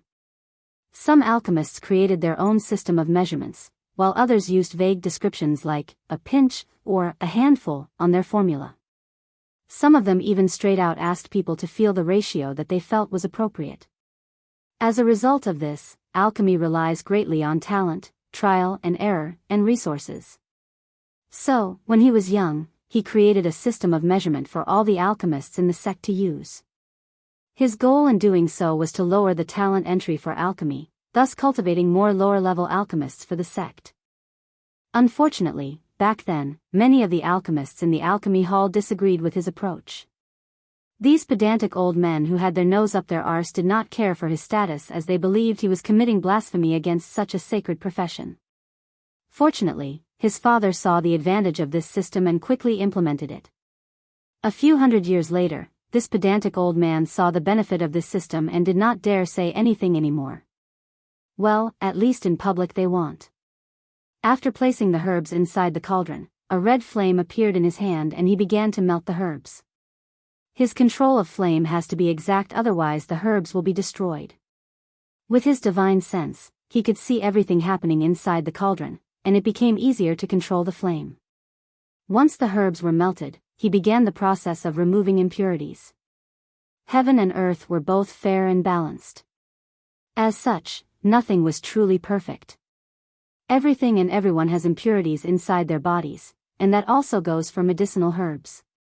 Even the ones that have been baptized by spiritual qi for millions of years. Wang Wei controlled the flame to burn the impurities inside all these herbs. With how powerful his soul is, he quickly reached the limit of the number of impurities that he could burn off, then he proceeded to the next step. The herbs were then mixed up together. What Wang Wei was refining was the blood qi pill that could increase the blood qi of cultivators in the body refining realm and increase their cultivation. Of all the herbs he used, all of them served as a way to increase qi and blood, except for the red dates. This herb was used to blend all the other medicinal energy into one. Once the process ended, 9 red pills appeared inside the cauldron. Then, Wang Wei proceeded to the final step, divine runes. Using his spiritual strength, he inscribed 3 runes on the first pill.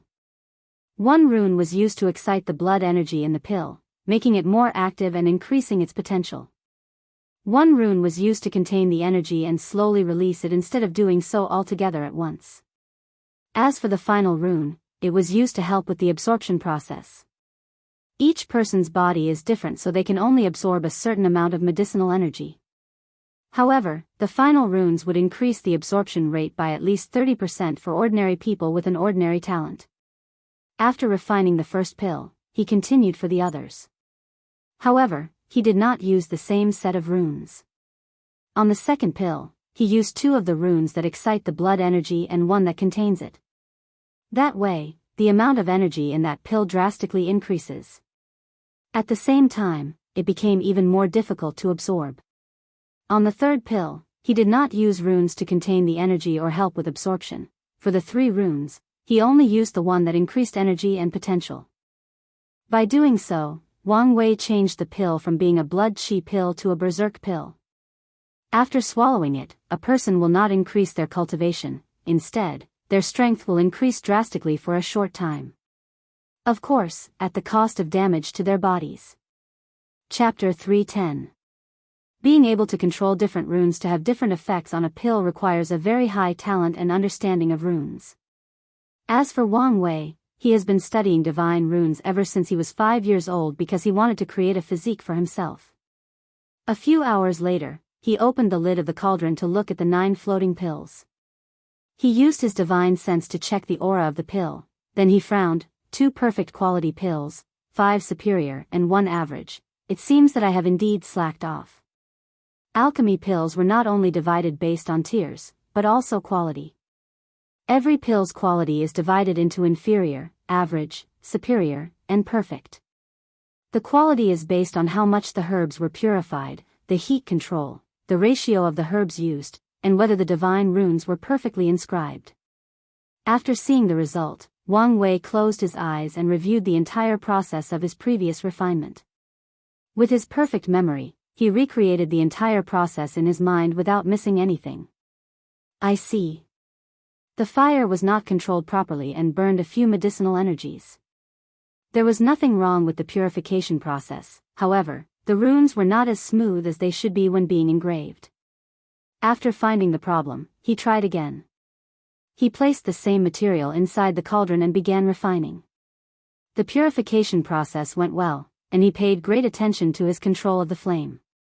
Finally, when it was time to engrave the runes, Wang Wei's concentration reached its peak as he used his spiritual power or spirit to make the complicated patterns of the runes. The hard part about this process was the fact each rune was complicated and small, which meant that they required great concentration and precision. On top of that, the runes have to be made in one go without stopping, and they have to be connected.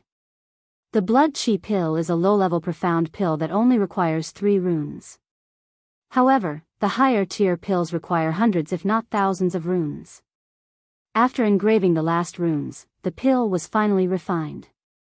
After checking it, Wang Wei discovered that 6 of them were of perfect quality, while the remaining 3 were only superior. Not satisfied, he did the 3rd attempt. This time, he finally achieved the level of all 9 perfect quality pills.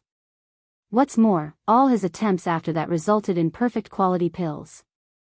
So, he tried other low-level profound pills like body-enhancing pills, vitality-regulating pill, muscle-strengthening pill, etc. In all his attempts, the quality of his pills was perfect, so he concluded that he was now used to low-level profound pills. However, he did not immediately refine middle-level profound pills, but did a little experiment that he had planned for many years but never got to. He placed the herbs for the blood chi pill inside the cauldron again to begin the refinement. However, he did not use ordinary flame spells, he used his cleansing purifying flame instead. The result surprised him a little. He previously thought that he had completely purified the materials, but he was proven wrong once he used the heavenly flame. The purified materials increased the qualities of all the pills by 1 level. What that meant was that even if Wang Wei's flame control and runes engraving could only allow him to make a superior quality pill, the purification level of the herbs immediately raised the pill to perfection. The same goes for any average or inferior quality pills. As for a perfect quality pill, the effect of the pill would increase between 20 to 50%.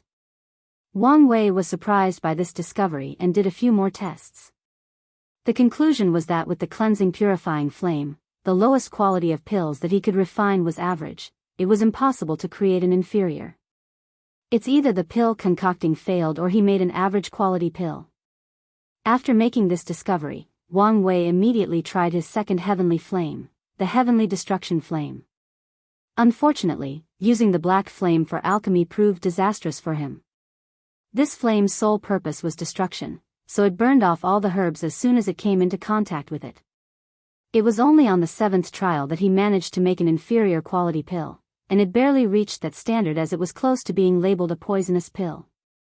Nevertheless, Wang Wei was satisfied with this discovery. He decided to continue using this flame for alchemy as a way to train his flame control. When he can make a perfect quality pill using the heavenly destruction flame, his alchemy will reach another level.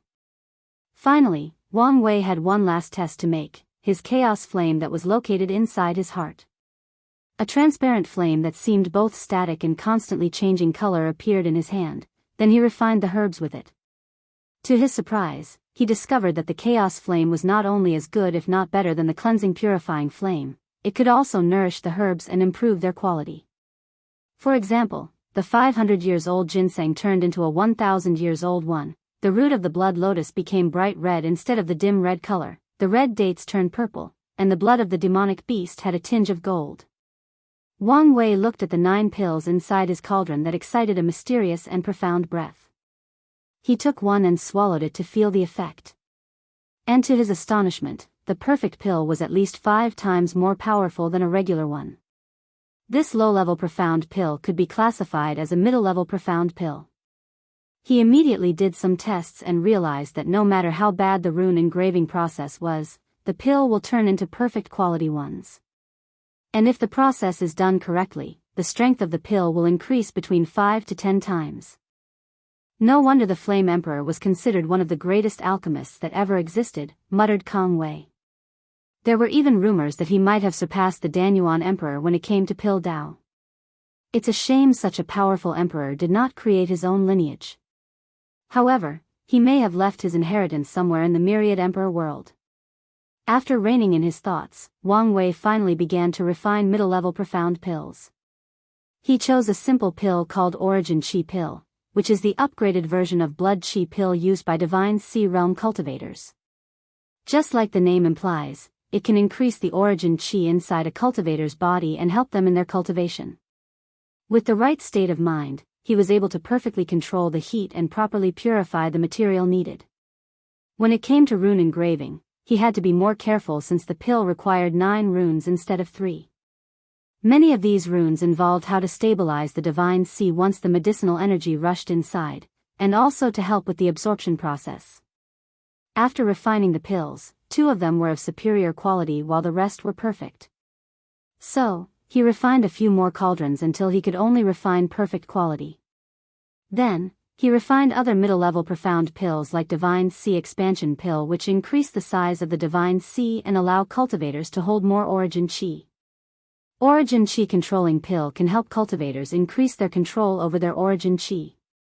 Purifying Chi Pill, which can purify Origin Chi and increase the quality. Just like that, 3 months passed and Wang Wei never left his cave. He spent all his time on alchemy. In front of him was still a cauldron with 9 pills inside, and he was in the process of engraving runes on the pill. After engraving the 81st rune, the process was completed. So, he opened the lid of the cauldron and looked at the result with satisfaction. I've finally mastered making low-level earth pills and caught up with Lu Cheng's skill. Wang Wei himself could only be considered a middle tier 2 alchemist, as the highest level of pill he ever refined himself was a middle-level earth pills, which are used by divine body realm cultivators. After all, he could ask for any pill he wanted, and once Yan Liling joined the team, he became a little lazy. However, he was now going to take advantage of his current predicament to fully develop his alchemic talent. Alright, let's refine the middle-level earth pill. Unfortunately, he could not find any of the herbs necessary inside Lu Cheng's space ring. So, he took out a talisman to ask for herbs. However, he suddenly paused midway. He realized that he was not in the Dao opening sect and could just ask for what he needed and someone would bring it to him. According to Lu Cheng's memory, even as the disciple of the sect master, if he wanted herbs and materials, he needed to use sect points. After realizing this, Wang Wei wondered if he should just use the material inside his space ring. In the end, he decided otherwise and finally left his cave. Chapter 3:11. After leaving his cave, Wang Wei followed his memory to fly towards the exchange pavilion.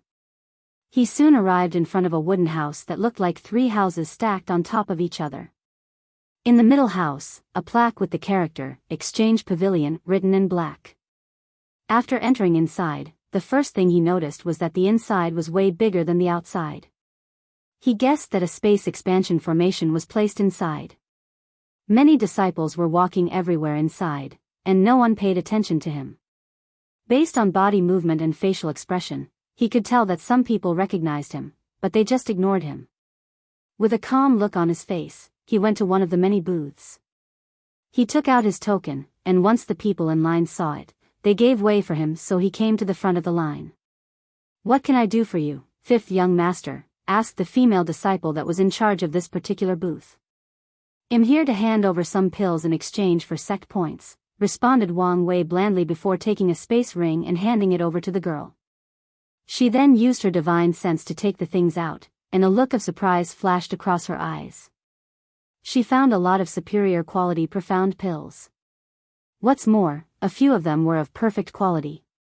On top of that, there were more than 20 low-level earth-grade pill, and most of them were normal qualities, with 3 of them being perfect quality. As an alchemist herself, she knew how difficult it is to refine perfect quality pills, no matter the grade.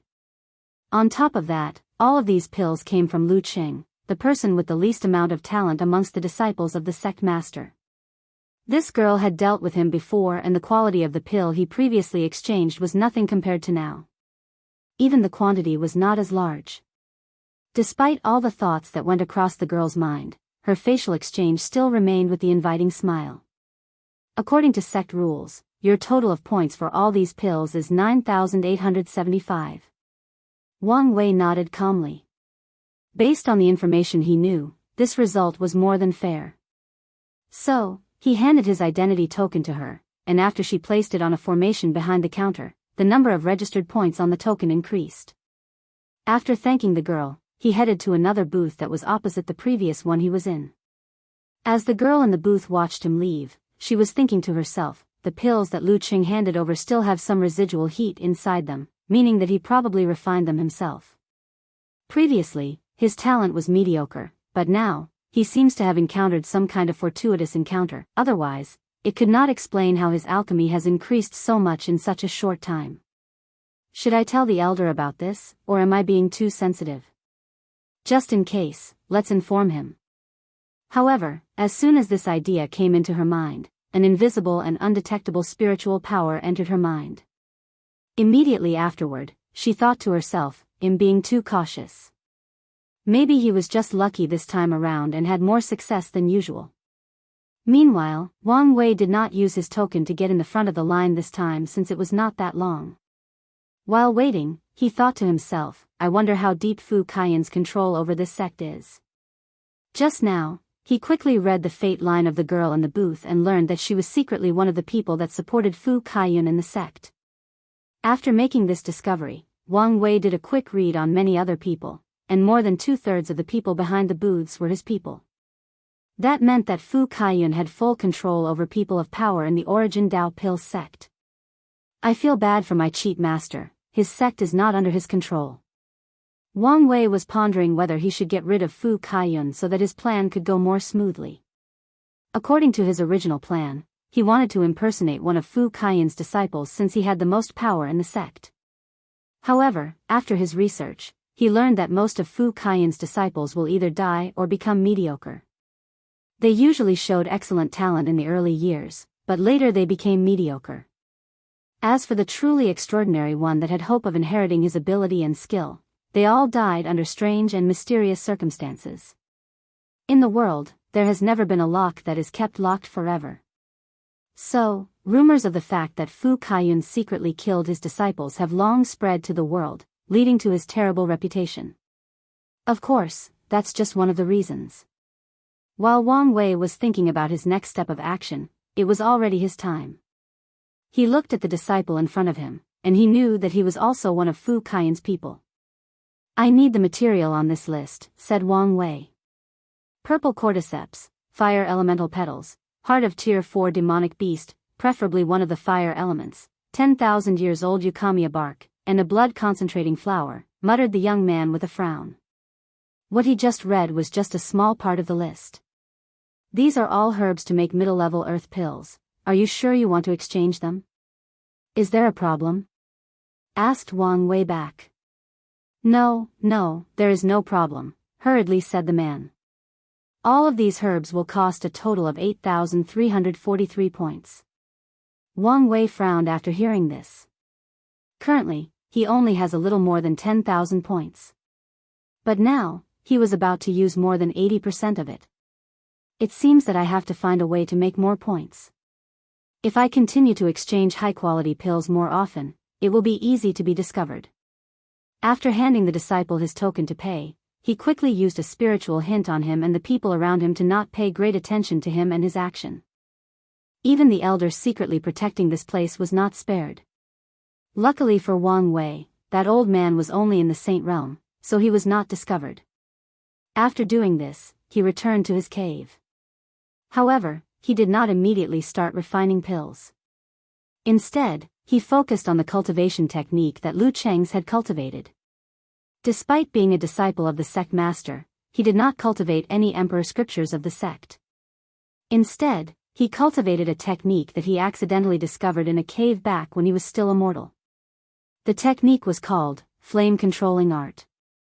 And as the simple name implied, it taught cultivators how to control flame for alchemy. This technique was divided into 12 layers.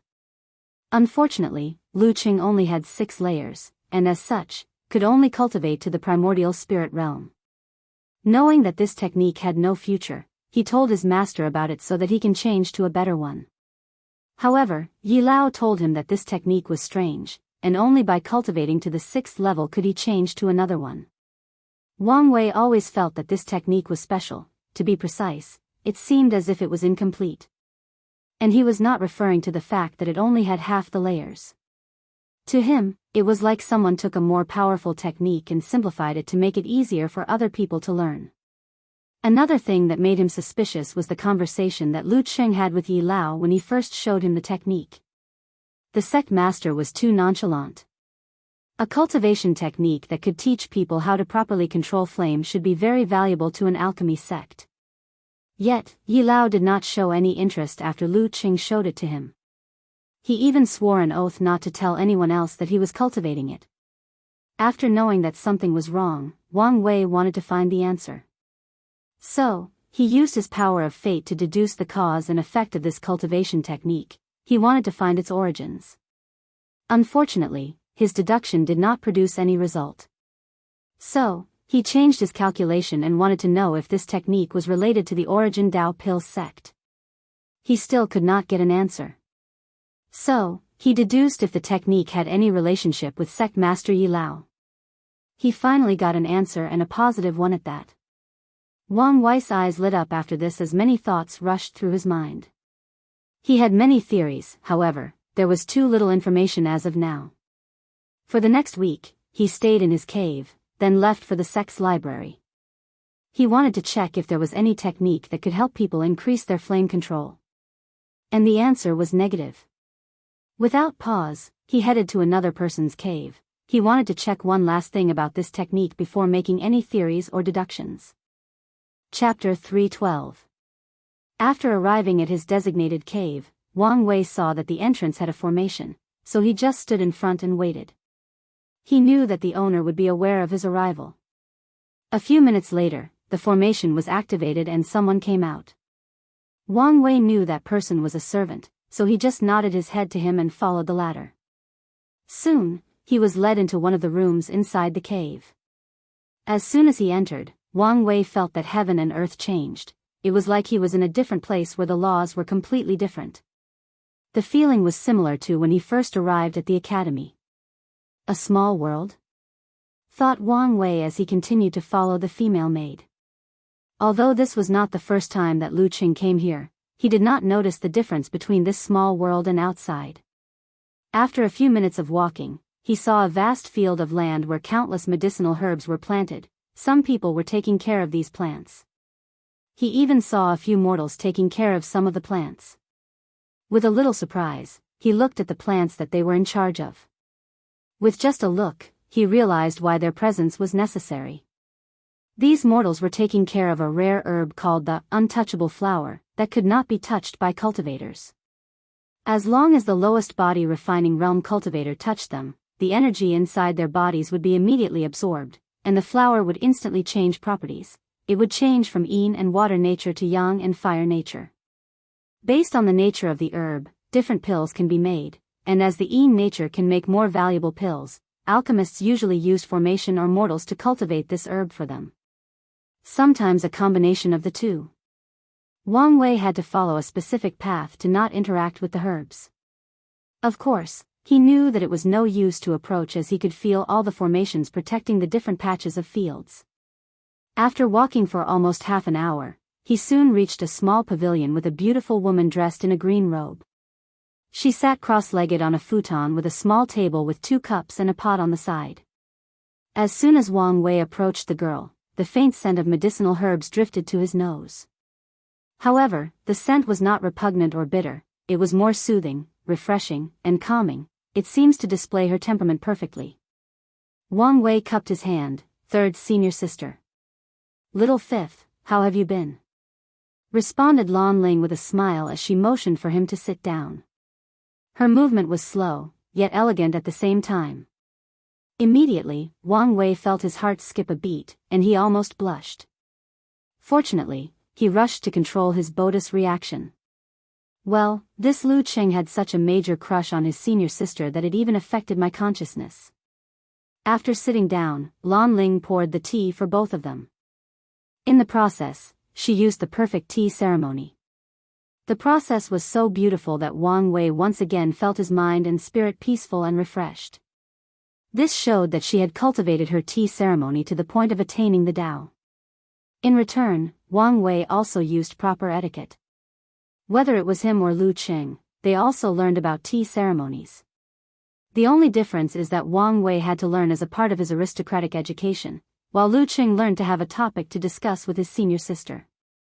As Lan Ling watched Wang Wei drink the tea, she was slightly surprised. The reason for that was that his movements were perfect and had no flaws. In the past, her little junior brother did try to look more sophisticated and noble when drinking tea with her. However, she could see at a glance that he was trying too hard. But now, his movements were natural, more fluent. It was as if he trained since he was young. Although his movement did not have the charm of people who studied the tea ceremony deeply, there was nothing to complain about. I have recently entered the supernatural realm and had some understanding about alchemy. As such, I would like to ask senior sister to give me some pointers. Lan Ling smiled gently and nodded to his request. She was aware of her little junior brother's fondness for her. However, her approach to the situation is to let nature take its course. Although she did not feel the same way, she was not repulsive to him as well. Plus, their master did not forbid fellow disciples from getting together. Wang Wei began to ask Lan Ling questions about refining low-level earth pills. His questions started simply before going more in-depth. However, despite this, his focus was not on the conversation. He was secretly observing her. The first thing he noticed was her cultivation level, void-shattering realm. And he could see that she was quite young for her realm. After realizing this, he also understood where the small world where the garden is located came from. Most likely, she made herself. With her cultivation level, it should not be a problem to create it with the necessary resources. After that, Wang Wei checked her fate line, and he was shocked. To be exact, he was shocked for 2 reasons. 1, he saw a red string from her attached to his body. This can only mean that she has a fated marriage with Lu Cheng. If nothing unexpected occurs, these two will eventually get together. After seeing this, Wang Wei's first instinct was to cut the line. After all, he did not want any emotional entanglements. However, he quickly changed his mind. Lu Cheng was not dead, and once he finished with his mission, he could return his life to him. And the many benefits that Wang Wei will acquire during that time will serve as a way to repay karma to him. After making a decision, he focused on the second thing that secretly shocked him. He saw a lock on Lan Ling's fate line preventing his reading. Intrigued, he immediately studied the lock more closely, then he understood what was happening. Most likely, many people were aware of his technique after he used it in the secret realm of Tao tablets back in the Emperor Enlightening Academy. So, they created artifacts and cultivation techniques to block his method. After all, no one would like to have their fate read and reveal all their secrets.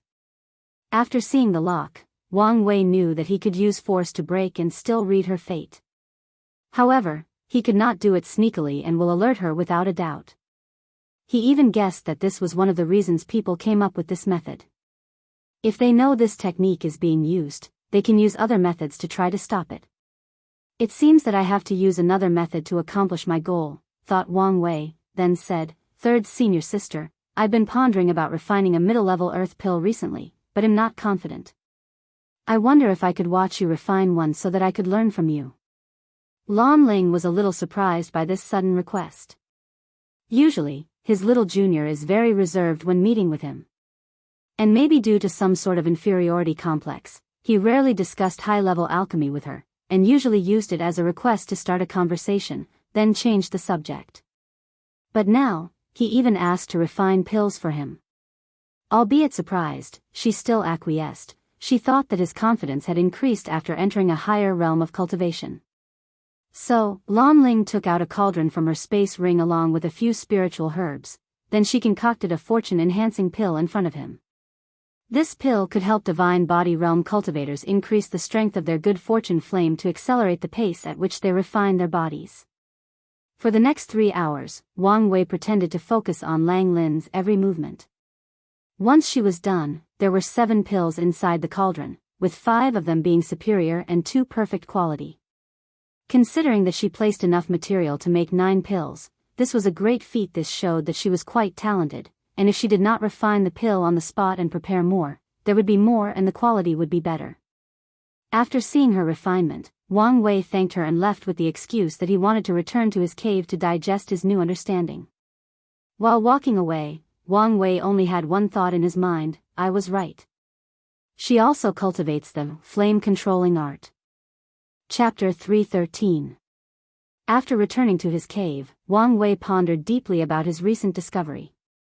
Just like him, his third senior sister cultivated the flame-controlling art. And from his observation, she might even have reached the 7th level. Now, the question is, how did she have this technique? Wang Wei thought of 3 possibilities. 1. His master gave it to his third sister after Lu Qing showed it to him. 2. His master has created many inheritances of this technique scattered into the world, and he accepted people who have discovered the inheritance as disciples.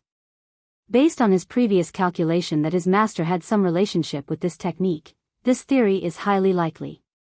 Third, one of the ancestors of the origin Pil-Dao sect was the one who left the inheritance, and his master is just in charge of collecting the disciple who received the inheritance. As Wang Wei pondered over these 3 theories, he quickly eliminated the first one.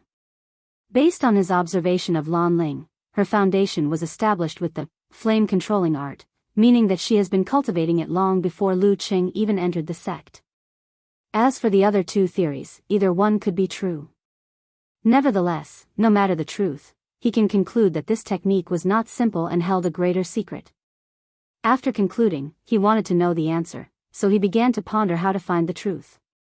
Directly asking his third sister or master will not yield any result. These 2 would probably use the fact that his cultivation was low to warn him not to intervene in this kind of mystery that could get him killed.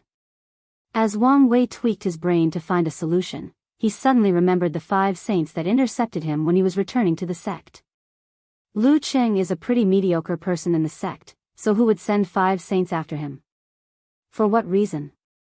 The only special thing about him is that cultivation technique. I should not have killed all of them at once, muttered Wang Wei with regret. He wished he had left at least one alive to search for information. Nevertheless, he could guess who sent them, Fu Kaiyun. Wang Wei guessed that he might also have some suspicion about Lu Cheng's cultivation method and sent his people to check it out. As long as Wang Wei investigates from there, he will eventually find something. However, he did not immediately set out but instead started to take a deeper look at the flame-controlling art. Previously, he only took a glance at it and used the 4th level to break through the supernatural realm. A few weeks prior, after Wu Hong watched Wang Wei leave for the southern continent, she left the sect and headed for the western continent. She broke the space, and in just an instant, she crossed the central continent and arrived on the other side. Soon after, Wu Hong found herself on a mountain range.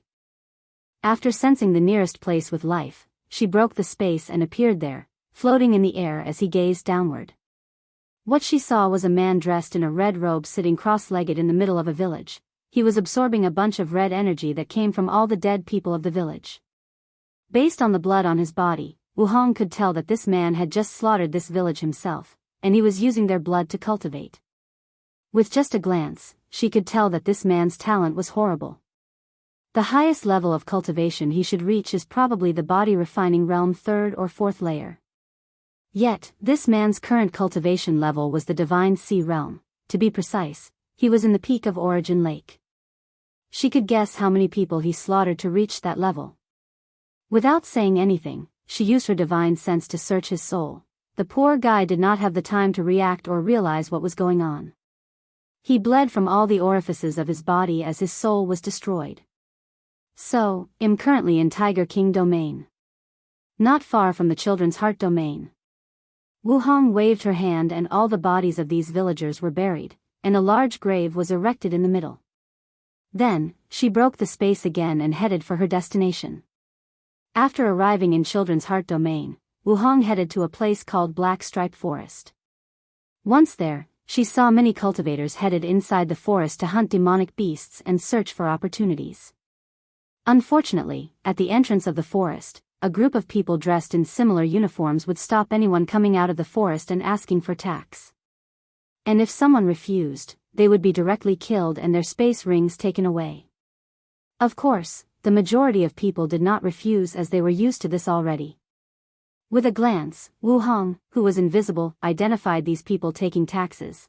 They were from the Beating Heart cult, a devil emperor lineage with one great emperor. Ignoring these people, she entered the forest. Using her divine sense, she found her destination in the southern part of the forest. Wu Hong then appeared in front of a small cave. After seeing it, she immediately frowned, then quickly entered. Soon, she found herself in a small secret realm that was darkly light with a red ambience. However, as soon as she entered, there were no guards, no puppets, or formations to prevent her from moving forward. As such, Wu Hong's frown increased. She headed unimpeded directly to the core of this. All she saw was a small table with nothing inside. She searched for a while but did not find anything. Did Du Hu already get the curse of hatred? According to the timeline, it should have been a little later. After not finding what she wanted, she left the secret realm and headed straight to the devouring heart domain, which was the location of the beating heart cult. Once she arrived, no one discovered her presence. However, she could hear some of the conversations that the disciples were having. "Brother Yu, did you have a breakthrough in your cultivation?" "Only because of luck," replied Brother Yu with a smug look on his face. "If I remember correctly, your last breakthrough was only 5 years ago." "Brother Yu, there must be some secret. How about sharing it with your little brother?" "There is no big secret. I was lucky enough to get the heart of a child born on the most time of the year.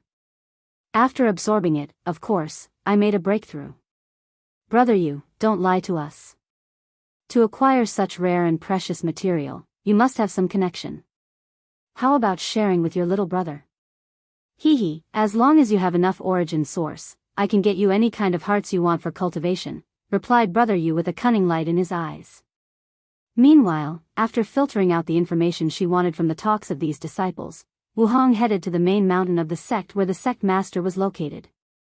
No one was able to detect her presence, not even any of the formations around. She easily broke through the sect master's mansion without alerting anyone. There she saw a middle-aged man sitting cross-legged on a futon with his eyes closed. A heart floating in front of him. Despite not being attached to a body, it was still beating as the man absorbed energy from it. The aura of the middle-aged man and the heart were similar, they were both in the saint realm. Wu Hong suddenly appeared in front of the man and placed one of her fingers in the middle of his forehead, then she searched his soul. The process lasted for a few seconds, then she frowned again. He was not the one who took the curse of hatred?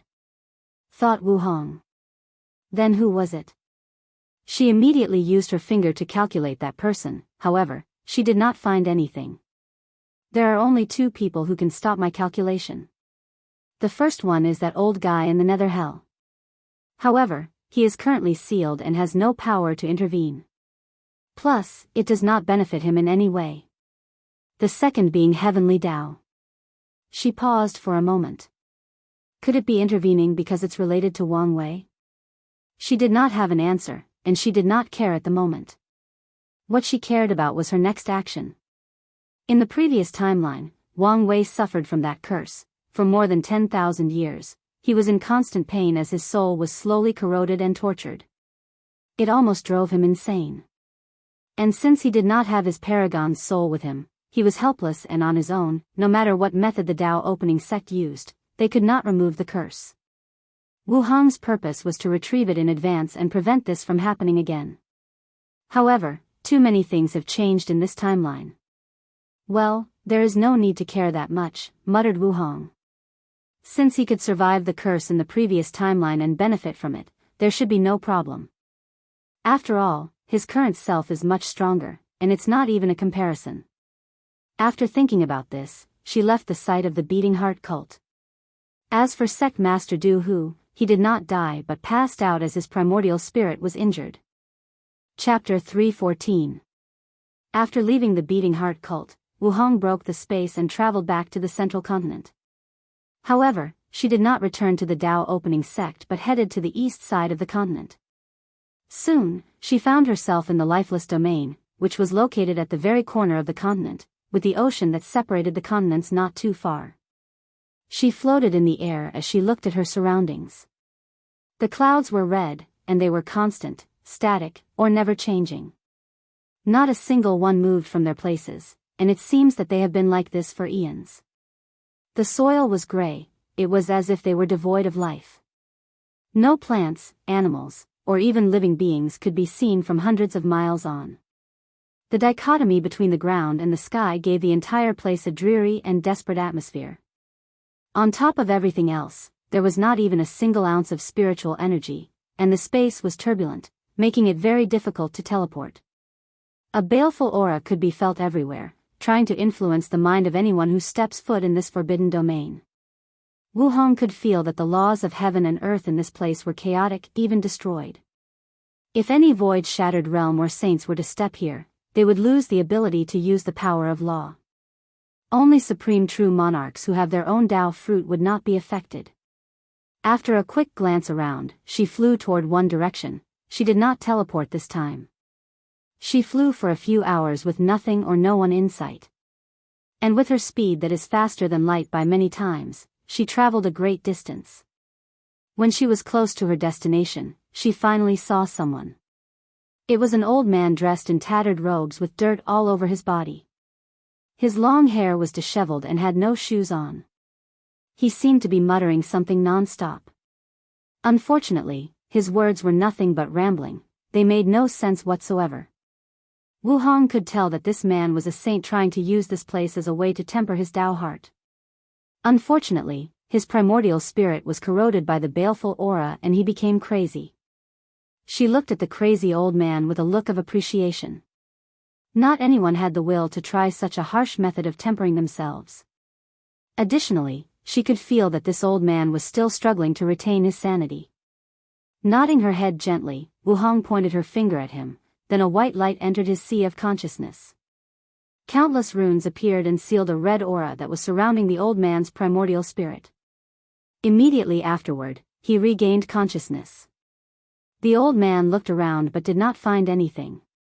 Nevertheless, he still cupped his hand and bowed, "Thank you, Senior, for saving the life-saving opportunity. If you can report your name, this younger generation promised to repay this karma one day." The old man waited for a while but did not hear anything. However, a slight surprise flashed across his eyes, and hurriedly said, "Thank you, Senior, for passing the law." A few seconds ago, he received a cultivation technique that allowed him to absorb the baleful aura in this place to increase the strength of his primordial spirit. Once his primordial spirit increases in strength, it will be easier for him to understand the laws between heaven and earth. Additionally, his soul will be more resistant to spiritual attack and interference. And this is not even the greatest benefit that this technique will bring him. With it, his chances of breaking through the supreme realm have increased from less than 1% to 10%. For him, this was the greatest fortunate encounter of his life. The old man immediately knelt on the ground and kowtowed 3 times, then left in the opposite direction. Although he would like to meet the senior and maybe even get to know them, this way, he might get even more benefit. However, he controlled his greed instead and was satisfied with what he got. Meanwhile, Wu Hong left after giving this man a chance. The reason she did that was that she learned the concept of being an old grandpa that likes to give fortunate encounters to worthy people from Wang Wei. You can say that it has become a hobby of hers. After leaving the old man, Wu Hong flew for a few more hours before seeing a small, old cottage. With just a glance, one could see the vicissitudes of time from the old cottage. She landed in front of the cottage and waited. A few seconds later, a middle-aged man dressed in plain black came out. He looked at the beautiful woman in front of him. At first, he was perplexed how someone actually discovered this place before the appropriate time. However, as soon as he laid eyes on Wu Hong, his hands trembled slightly. Empress, is that you?" She nodded her head slightly, then a complicated rune appeared in front of her. As soon as it manifested, Wu Feng felt a slight trembling from his bloodline. "It really is you. What generation are you now?" asked Wu Hong. "It has been so long that I forgot," replied Wu Feng. "However, our family has been keeping guard since you left, never breaking our oath." "Very well," commented Wu Hong. Then, she pointed her finger at the man. A white light flew from it and entered his body. During the process, the man did not hesitate nor show any fear. To him, if the Empress wanted to kill him, he would take the blade and hand it to her. Or better yet, doing it himself. A few seconds after the white light entered his body, a black sphere came out of Wu Feng before dispersing. Then, he suddenly felt refreshed, like a mountain was removed from his shoulder. His appearance changed from that of a middle-aged man to a youngster no more than 25 years old. I have sealed and removed all the hidden injuries caused by the constant baptizing of baleful aura. With your current supreme realm strength, you should be able to live a few more million years. Now, lead me to it. Wu Feng bowed and led Wu Hong into the cottage. The space instantly became a little crowded, but neither of them minded. After taking out a token, Wu Feng activated it and the ground opened up, revealing a set of stairs.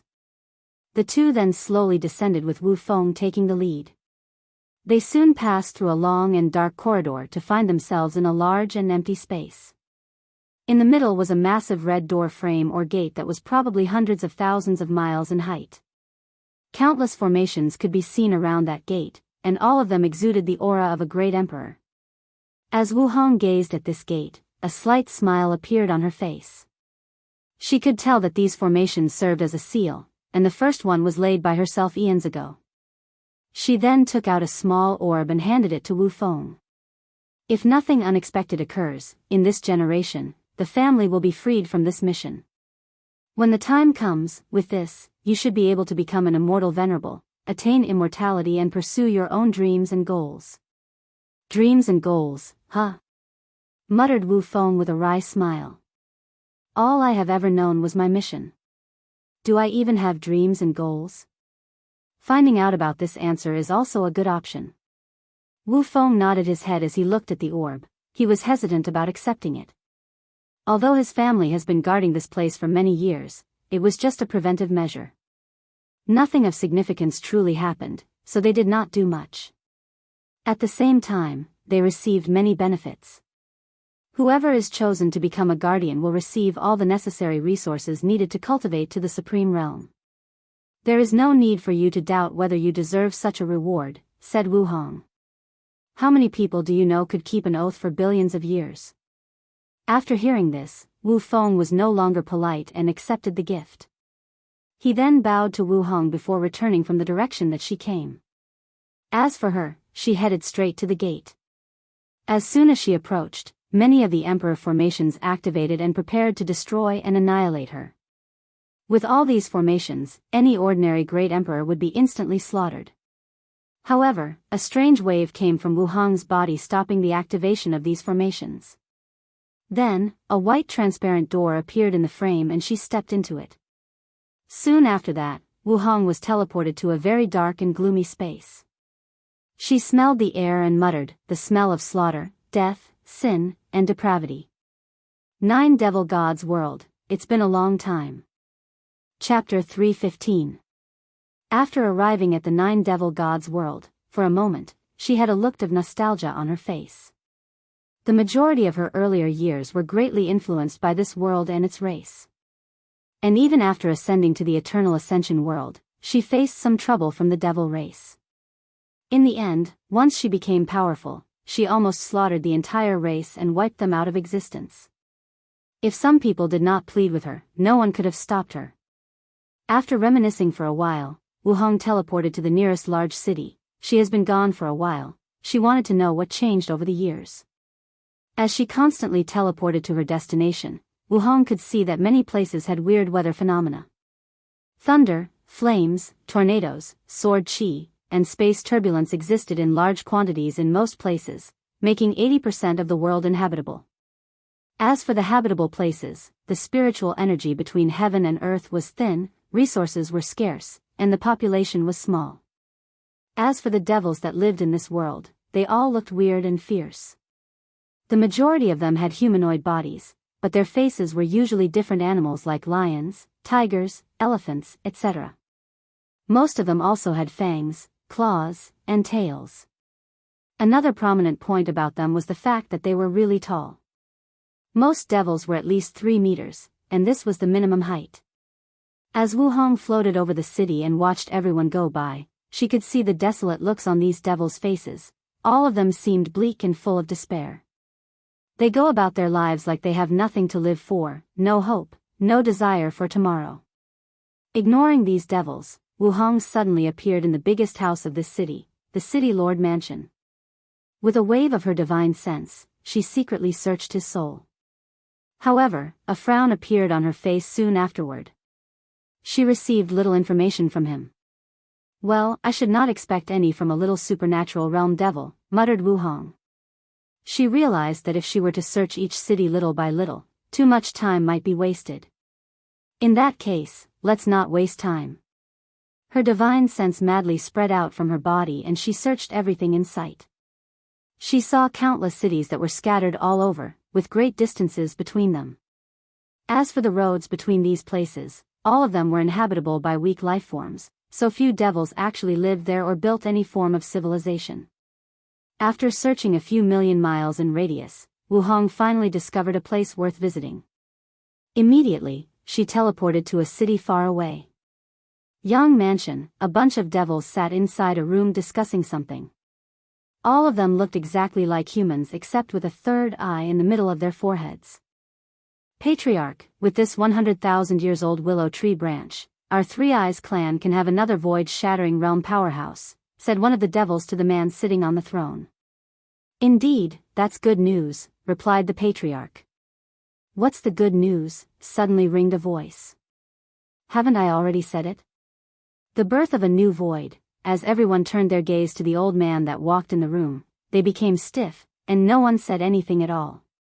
The old man shook his head as he scanned the people in the room. "Look at all of you, happy about a little grade 7 cultivator. Can't you guys have any prospects?" He then looked at the patriarch. "And you? You should be ashamed, cultivating that cursed origin system." The old man seemed to become angrier. "We are the proud descendants of devil gods. Our ancestors conquered worlds, enslaved myriad races, slaughtered emperors and immortals. Yet, you're all happy for such little accomplishment." All the upper echelons of the Three-Eye clan lowered their heads, not daring to look at the old man. After seeing this, the patriarch sighed. "Great Elder, all you're talking about are nothing but things of the past, with only records that seemed more like stories than actual events. The sad truth is even if those things written in those ancient documents are true, it no longer matters. Our world is no longer what it used to be, our clan has long lost its glory. We have to face reality. And the reality is, without cultivating the origin system, cultivating is almost impossible. The reality is a void-shattered realm is a great boost of strength to our clan and could ensure our survival in the next few thousand years." "You," said the Great Elder, then stormed out of the room. He returned to the clan's ancestral shrine. After taking a deep breath to calm himself down, he lit up a few incense sticks and placed them next to a bunch of tablets with names written on them. After that, he entered the room next door, which was his resting room.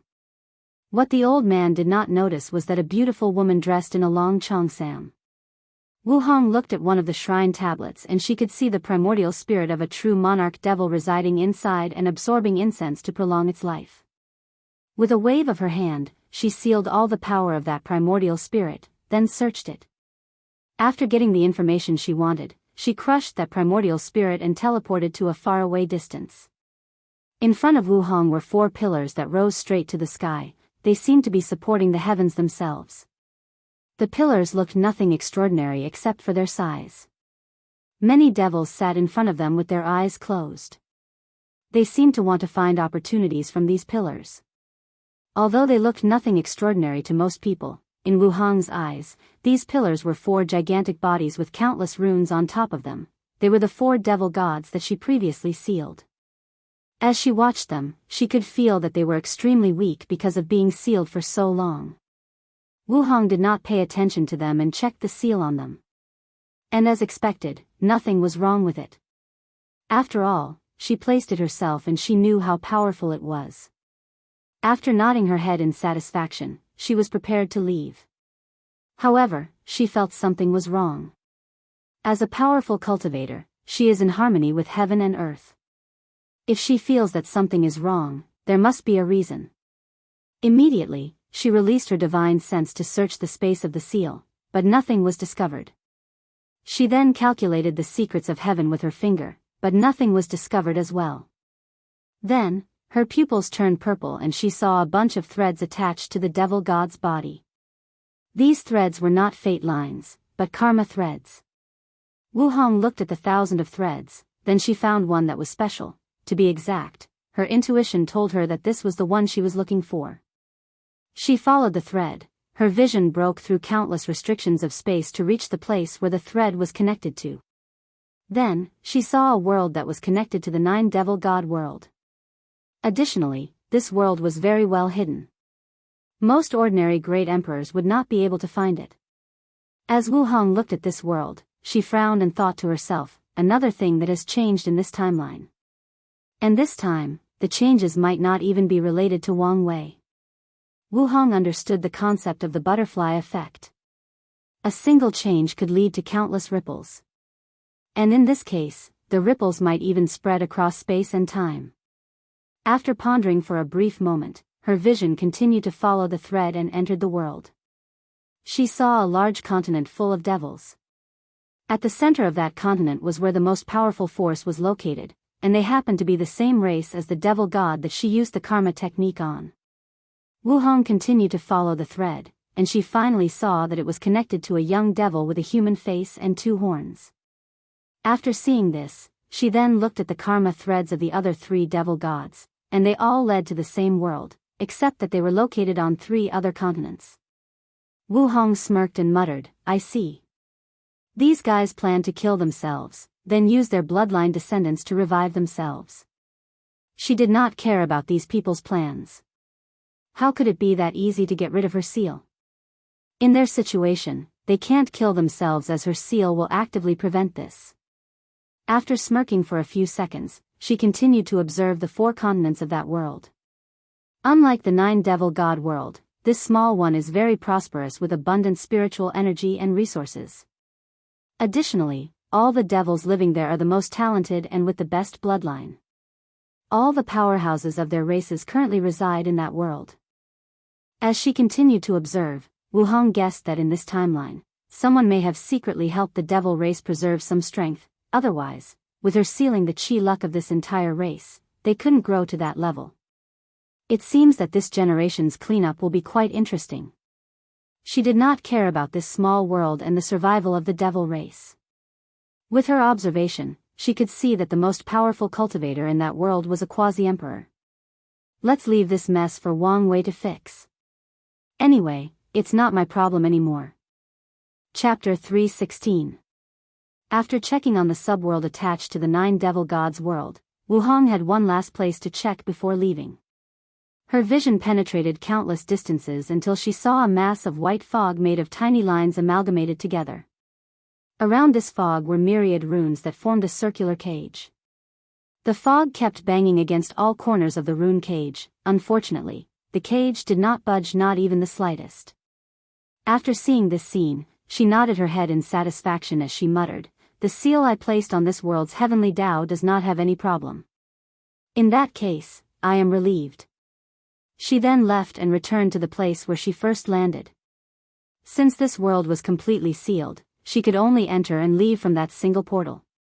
Once she arrived at her destination, she returned to the Myriad Emperor world through the gate.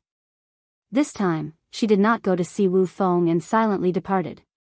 Wu Hong did not stay long in the Myriad Emperor world. Once she left the lifeless domain, she once again broke the void and entered the endless void. She glanced at her homeworld for a few seconds before teleporting away. For the next few hours, she gathered a bunch of floating debris scattered in the empty void. These debris were pieces of destroyed worlds. After gathering 360 of them, Wu Hong placed each piece in a specific place. Then, with a wave of her hand, many runes appeared in the void and formed a complicated pattern with the pieces. Once she was done, a formation was created. Wu Hong sat cross-legged in the middle of the formation, closing her eyes to feel something. She stayed in that position for a month before opening her eyes. Finally found it. This was harder than expected. After muttering these words, she activated the formation. A white light enveloped her and she disappeared. As for the 360 world debris, they destroyed themselves after she left. Wu Hong opened her eyes to find herself floating above a large city with many people going about their business. The majority of these people were human, but a lot of races could also be seen. In fact, this large city could be described as 10,000 races gathering city, with how many diverse races gathered. Even the architecture of the city displayed how diverse this city was. Some houses looked like ordinary human places of living, mostly made of spiritual woods. Some houses had spikes and creatures' heads as decoration, some seemed submerged underwater, some were floating in the air, some were on top of very large trees. As Wu Hong looked at all of this, she was not surprised. Instead, she knew that this was the tip of the iceberg for this city. Her view suddenly changed and she could see that this so-called city was a large continent floating in the void, surrounded by a thin protective barrier. The size of this continent was at least equivalent to 100 domains back on the Myriad Emperor world. On top of that, many other subworlds were attached to this continent.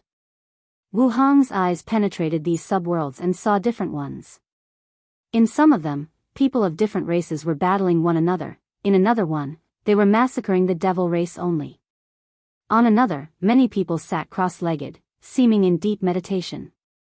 She could see that this world was modified to increase cultivation speed. In another world, many races sat in front of a large tree which seemed to help them become better enlightened on the Tao. In one world she saw a giant mountain, and as people slowly climbed it, they were caught in illusion. By breaking through the illusion, they can improve their state of mind. In one of them, the world was different regions based on elemental powers. For example, there was the fire region, the thunder region, the ice region, the gravity region, etc. People were using this world to temper their fleshly bodies, and as long as they lasted for a certain period of time, a weird energy would enter their bodies and help the process. Wu Hong could see that all these worlds were nothing but the tip of the iceberg, so she did not look further. Instead, her eyes focused on a list in the middle of the main world or the floating continent. Her eyes looked at a specific name and thought to herself, I can't believe that the person who attended the slaughter trial in this timeline is Lin Fan instead of Wang Wei. The name she was looking at was written in bold, Lin Fan, Absolute Chaos Physique, Myriad Emperor World, ranked 2345th. She looked at the list for a moment, then said out loud, come out. A few seconds later, a handsome man dressed in a blue robe appeared next to her. He looked at her up and down, Empress Wu? Who else would it be? How is that possible? Responded the young man. You have flesh and blood, and a soul. With how strict heavenly Tao controls the lower dimension, it should be impossible for you to leave a clone here. Old Thief Nether and many people have managed to do so. What's wrong with me doing it? Old Thief Nether is nothing but a little Empyrean. As for other people, that was a long time ago when the control was not as strict as now, replied the young man. Well, aren't I also a little Empyrean? Replied Wu Hong nonchalantly. However, the youth shook his head as he stared at her. It seemed he was trying to figure out how she managed to leave a clone in the lower dimension. Wu Hong turned her head and finally looked at the young man. Chen Tong, this is the reason you're in this half-state of death. Your curiosity is too strong. Chen Tong smiled wryly before saying, Empress, what can I do for you? I need the path-seeking stone in your hand. What? Absolutely not. Although the path-seeking stone is only considered a supreme-level treasure, it is something sought after by even paragons if the circumstances allow for it. Don't be stingy, replied Wu Hong. This thing has little effect on you. True, but I was still going to use it for the final winner of the trial. By now, you should have absorbed enough chi luck from all these heaven chosens after conducting so many trials. With so much, you should be able to revive yourself, return to your peak and once again become a paragon. So, you do not need the stone that much, said Wu Hong. Chen Tong remained quiet after hearing this. The reason he established the slaughter trial was not just to absorb chi luck, but also as a way to form strong karmic debts with these heaven chosens that managed to become great emperor. And one day, he will ask them to repay that debt. With the path-seeking stone, he can create a strong karma debt with the final winner. Of course, he did not want to give it up so easily. As for the reason he did not give it to Empress Wu and form a karmic debt with her, that's because powerful individuals like her can ignore karmic debts after becoming great emperor. The ones before that have to be paid, otherwise, they will become little problems in the path of cultivation. But the ones after that are of little significance unless they are truly unimaginable. Wu Hong frowned after seeing Chu Hong's response, then she said in a cold and ruthless tone, "Give me the stone, or I will destroy your remnant soul and take it for myself." "You," said Chen Tong, his face turning red in anger. Then, a memory hidden deep inside his soul surfaced. It was the memory of the first time she met Empress Wu. He had just become a paragon and he was quite confident. After meeting her, he was curious about why she was so powerful, wondering if she had some kind of secret. So, he started to investigate her and calculate the secrets of heaven to learn more about her. However, he did not get far in his search when a gigantic hand made of countless runes descended on him. All the formations in his cultivation palaces were instantly destroyed, the paragon artifacts have blown away. His paragon body was destroyed, his Tao foundation damaged, and his soul injured. Chen Tong remembered the powerlessness he felt in front of that hand. If it was not that she was just warning him, he would have fallen after that. What's worse, this kind of injury took him a few yuan epochs to completely heal. After thinking about that memory, Chen Tong snorted coldly, waved at him, and sent her a brown stone that looked remarkably ordinary. After receiving the stone, she checked it before nodding her head. With this stone, Wang Wei can quickly finish the last step of refining his blood. Wu Hong then waved her sleeve and a book appeared in the void. "Don't say I took advantage of you. With this book, the process of re-establish your Tao foundation should be easier and more perfect." She then teleported away. Chapter 317. Chen Tong waved his hand and the book appeared in his hand. He quickly flipped through it, and his eyes lit up after reading the content. Then, he put it away with a smile that displayed his content. As he watched Wu Hong leave, he started to wonder why send a clone in the lower dimension. For a powerful cultivator such as Empress Wu, all her actions may have profound meanings and serious impacts. "Should I try to calculate the secrets behind this?" muttered Chen Tong as a look of struggle appeared on his face. Anyway, her real body is in the eternal Ascension world and cannot interfere in the lower dimension. As for this clone, no matter how powerful it is, it will not be more powerful than a great emperor. After making a decision, Chen Tong activated all the formation inside his secret hideout, then entered a secret room. The room only had a futon and a pyramid-shaped crystal about 25 centimeters in height. After sitting cross-legged on the futon, Chen Tong began to move his fingers to calculate the secrets of heaven. A mysterious atmosphere enveloped the room, making him look sacred and holy. Anyone who looks at him now would feel that they have learned all the knowledge and secrets that ever was and would exist in the vast universe. While Chen Tong was deep in his calculation, the secret space he was hiding started to shake. The formations surrounding it manifested themselves in the shape of runes, then cracks appeared all over them. Chen Tong opened his eyes with a look of horror, coughed a mouthful of soul blood. "The ultimate taboo," he muttered as his body became illusory, then started to fade away. Immediately, a white smoke flew from the crystal in the room and entered his body. As a result, he stopped disappearing, but his complexion was as pale as a ghost. And the look of horror on his face did not go away.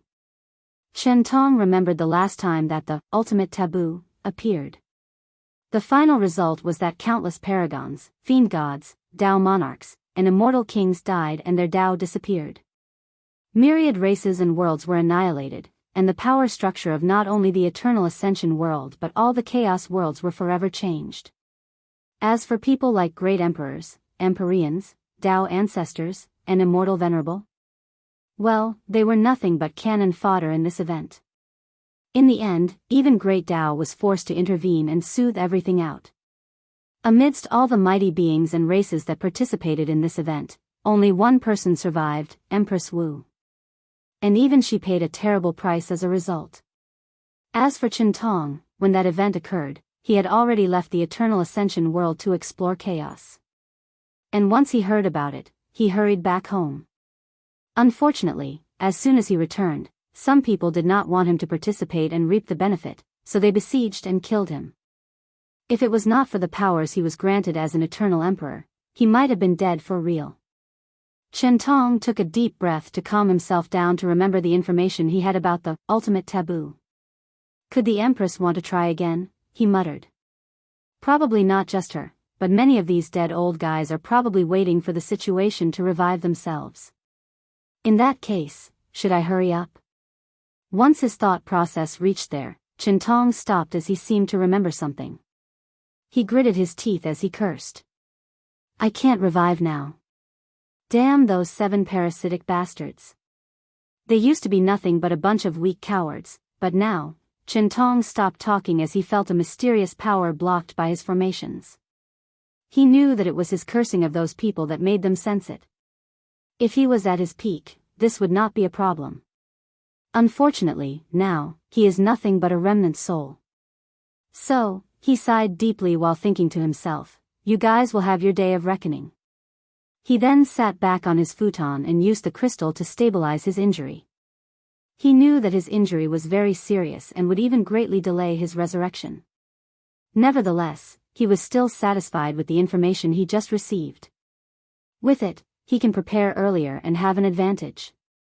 This time around, he was determined to participate in the ultimate taboo and reach the benefit. As for the danger that lies ahead of him, he did not care. To him, truly dying in the pursuit of the Tao was worth it. After Wu Hong left the slaughter trial, she did not travel far before feeling Chintong's prying into her secret.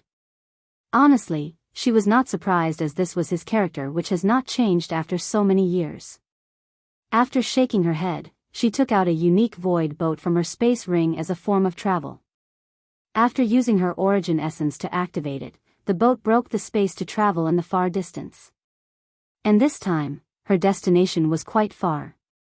With each space jump of the boat, she traveled from one world community to another. The fact that her void boat had such ability showed how powerful it truly was. After traveling for more than a month, she finally arrived at her destination. It was a giant shield that looked like an egg floating in the void. Unlike the Myriad Emperor world where people could see the 5 continents floating in space, the world shield that surrounded this world had an immortal-like fog that blocked people's vision from the outside. As Wu Hong gazed at this world, she could not help reminiscing. This world is called Pursuing Longevity World and has a great relationship with Wang Wei. In the previous timeline, Wang Wei failed miserably during the Heaven Will battle. He was no match for Di Tian, not even close. Luckily for him, the latter did not want to kill him, so he along with a few other participants survived. After this failure, Wang Wei was not discouraged and was prepared to seal himself in bloodstone for many generations to wash away his karma, then try again. Unfortunately, tragedy soon befell him and his loved ones. After becoming an eternal emperor, Di Tian tried to resurrect his wife but failed. No matter what he tried, he could not bring her back. In the end, he became convinced that the method to succeed lied with the knowledge from Wang Wei's past life. As a person who cultivated the Tao of reincarnation, it was quite simple for him to realize that Wang Wei was reincarnated. After coming to this conclusion, he headed for the Tao opening sect demanding Wang Wei's memories. The latter refused, an act which sent Di Tian over the edge. So, a war began between those two. Unfortunately, despite the 9 emperor formations and artifacts of the sect, despite the countless sleeping Tao ancestors and immortal venerable, despite the hidden methods left by the previously departed emperors, the Tao opening sect lost this fight and was completely destroyed by Di Tian. After all, the latter was not just a normal eternal emperor, but a unique and powerful one. On top of that, since the sect no longer had the protection of the spirit of epoch, they could not rely on their chi luck or on heavenly Tao to survive. Just like that, the most powerful sect of the Myriad Emperor world was destroyed, forever gone from the annals of history. In the final battle, as Wang Wei watched all his friends, family, and loved ones being massacred by Di Tian, he wailed in agony at how powerless he was. He blamed himself for what happened, for letting his ego get the best of him. So, out of spite and hatred, he detonated his soul to prevent Di Tian from getting what he wanted. However, he was not dead. In that timeline, he did not cultivate the Tao of fate, instead, he cultivated the Tao of life and death and the Tao of reincarnation, just like Di Tian. So, right before his death, he managed to successfully cast a reincarnation spell to be reborn into another world, the Pursuing Longevity World. Although Di Tian tried to pursue him into reincarnation, luck was in his favor as the powerful being in the Forbidden Land, the Nether Hell, did not want anyone to interfere in the lower dimension's reincarnation, so he intercepted Di Tian and prevented him from chasing. Wu Hong sighed as he woke up from her memories. Hopefully, things will not end the same way this time. And if fate is truly irreversible and things return to the original track, I will remove all my restraints and intervene, no matter the price I have to pay, she muttered. Then, with a firm gaze, she stepped into this world. No amount of hesitation could be seen on her face from now on. Chapter 318. As soon as Wu Hong entered the pursuing longevity world, she felt a terrible constraint of the surrounding. It was like she was a giant squeezed inside a small bottle. The smallest of movement, even breathing too hard, would cause the entire bottle to collapse. Additionally, not long after she entered, she could feel a mighty and indifferent will slowly waking up, and it seemed that it was because of her. This world's heavenly Tao seemed very active. Is there a reason for this? Thought Wu Hong with a frown on her face. From her knowledge, the response of heavenly Tao to foreign intruders is different. For lower thousand worlds, heavenly Tao is very weak, so it's very protective of its world. So, anyone with cultivation higher than the divine Altair realm, it will try its best to expel invaders. Middle thousand worlds is a little different. Their defense mechanism is that it will restrain the cultivation of any foreigners. So, once they enter, they have to spend time adapting to the laws of the world. This is especially prominent for cultivators from different world communities who cultivated different systems. As for great thousand worlds, their heavenly Tao will not interfere with any foreigners below the supreme realm. However, once a foreign true monarch enters, his or her cultivation will be suppressed, making them adapt to the laws of the world, just like foreigners of middle thousand world. Lastly, heaven will world. The heavenly Tao of this level of world usually does not care about foreigners that intrude into their world, even with foreign great emperors. The only time they will interfere is if such a level of cultivator starts destroying the world, then they will release divine punishment thunder to stop them. For example, if a supreme realm foreign cultivator intruded into a heaven will world and started slaughtering cultivators and mortals alike, heavenly Tao will not care. However, if a great emperor, Tao ancestor, or immortal venerable did that, then it would intervene. Of course, all this information is for most worlds. Some of them are special and follow different regulations, just like the world that Wu Hong was currently in. As soon as she entered, she felt that the heavenly Tao of this world was awakened and heading towards her way. Not wanting to deal with many complications, she immediately sealed most of her cultivation and breath. Soon after doing this, she felt that the will coming towards stopped and retreated. Wu Hong then finally looked around to notice her surroundings. She found herself floating in the air with a large ocean underneath. The majestic blue sea stretched in all directions, with nothing else in sight. Wu Hong wanted to use her divine sense to search the surroundings but did not dare do not alert this world's heavenly Tao again. After reviewing her memories, she guessed as to why this world was preventing her from using her power. Although she could not use her divine sense, her sight was still quite powerful. So, she scanned a few million miles in all four directions, but still did not find anything except for the endless sea. In the end, she relied on her intuition to choose a direction and flew that way. For the next month, Wu Hong constantly flew in one direction. Due to this world's restriction, her strength was greatly restricted, and so was her speed. So, it took her a month before finding the nearest place with people living on it. Luckily for her, during the journey, she was attacked by many sea beasts and a few flying demonic beasts. Killing them made the journey less boring. Plus, she finally conquered a purple-winged vulture and used it as a transportation means. After searching his soul, she knew the direction of the nearest city. Once she arrived at the nearest island, she placed the vulture in her space ring, then became invisible. Wu Hong knew how attractive she was, and if she appeared in front of all these cultivators, some poor guy will be tempted to either flirt or use force to get her body. Then, she will be forced to massacre him along with his family. After landing on Maple Island, Wu Hong headed to the nearest inn to listen to people talking, hoping to gather some useful information. In the first few days, she only learned that the vast sea was divided into countless different territories with thousands of small islands making a territory. The territory she was currently in was called Bamboo Leaf Territory, and the leader of this territory was the Lan family. Wu Hong then secretly flew to the Lan family's main island. If I remember correctly, Wang Wei was born in the Red Sky Territory in a mortal family. The mortals in this world live a terrible life. Cultivators do not care about them, and the environment is not suitable for farming. So, they have to hunt fish to survive. Unfortunately, the sea belongs to sea beasts, so they are constantly attacked. And once a beast tide occurs, many islands habited by mortals usually suffer great casualties. As for the role of cultivators, they treat mortals as breathing machines. The talent for cultivating in this world is very rare and requires something called a spirit root. Unfortunately, only a few people have them. Once a mortal reaches the age of 14, they will be tested to see if they have a spirit root. The ones who have it are taken by cultivating families or sections. Their families will be taken care of in return and do not need to worry about food and housing. The more talented a child is, the higher the treatment that their family will receive. After flying non-stop for 3 days, Wu Hong finally reached her destination, Ice Butterfly Island. She headed straight to the largest city on the island to listen to some news.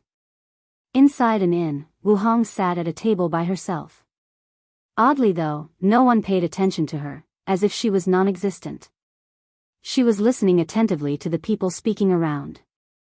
"Have you heard?" asked a drunken man. "What?" asked one of his female companions. Lan's family's 7th young master broke through the Qi refinement realm. What? He's only 18 years old this year. That's correct. That means that he only took 5 years to go through the 9 levels of the body refinement realm. Why are you guys surprised? This is a genius born with a first-grade spirit root. It's expected for him to enter the Golden Core realm in time. After hearing the words Golden Core, every cultivator in the inn had a look of yearning and envy in their faces, then they sighed desolately. Meanwhile, Wu Hong was reviewing her memories to try to remember the information she knew. The spirit root of this world is divided into 5 grades, with first being the highest. Above that are spirit physiques, which are the heavenly physiques list of this world.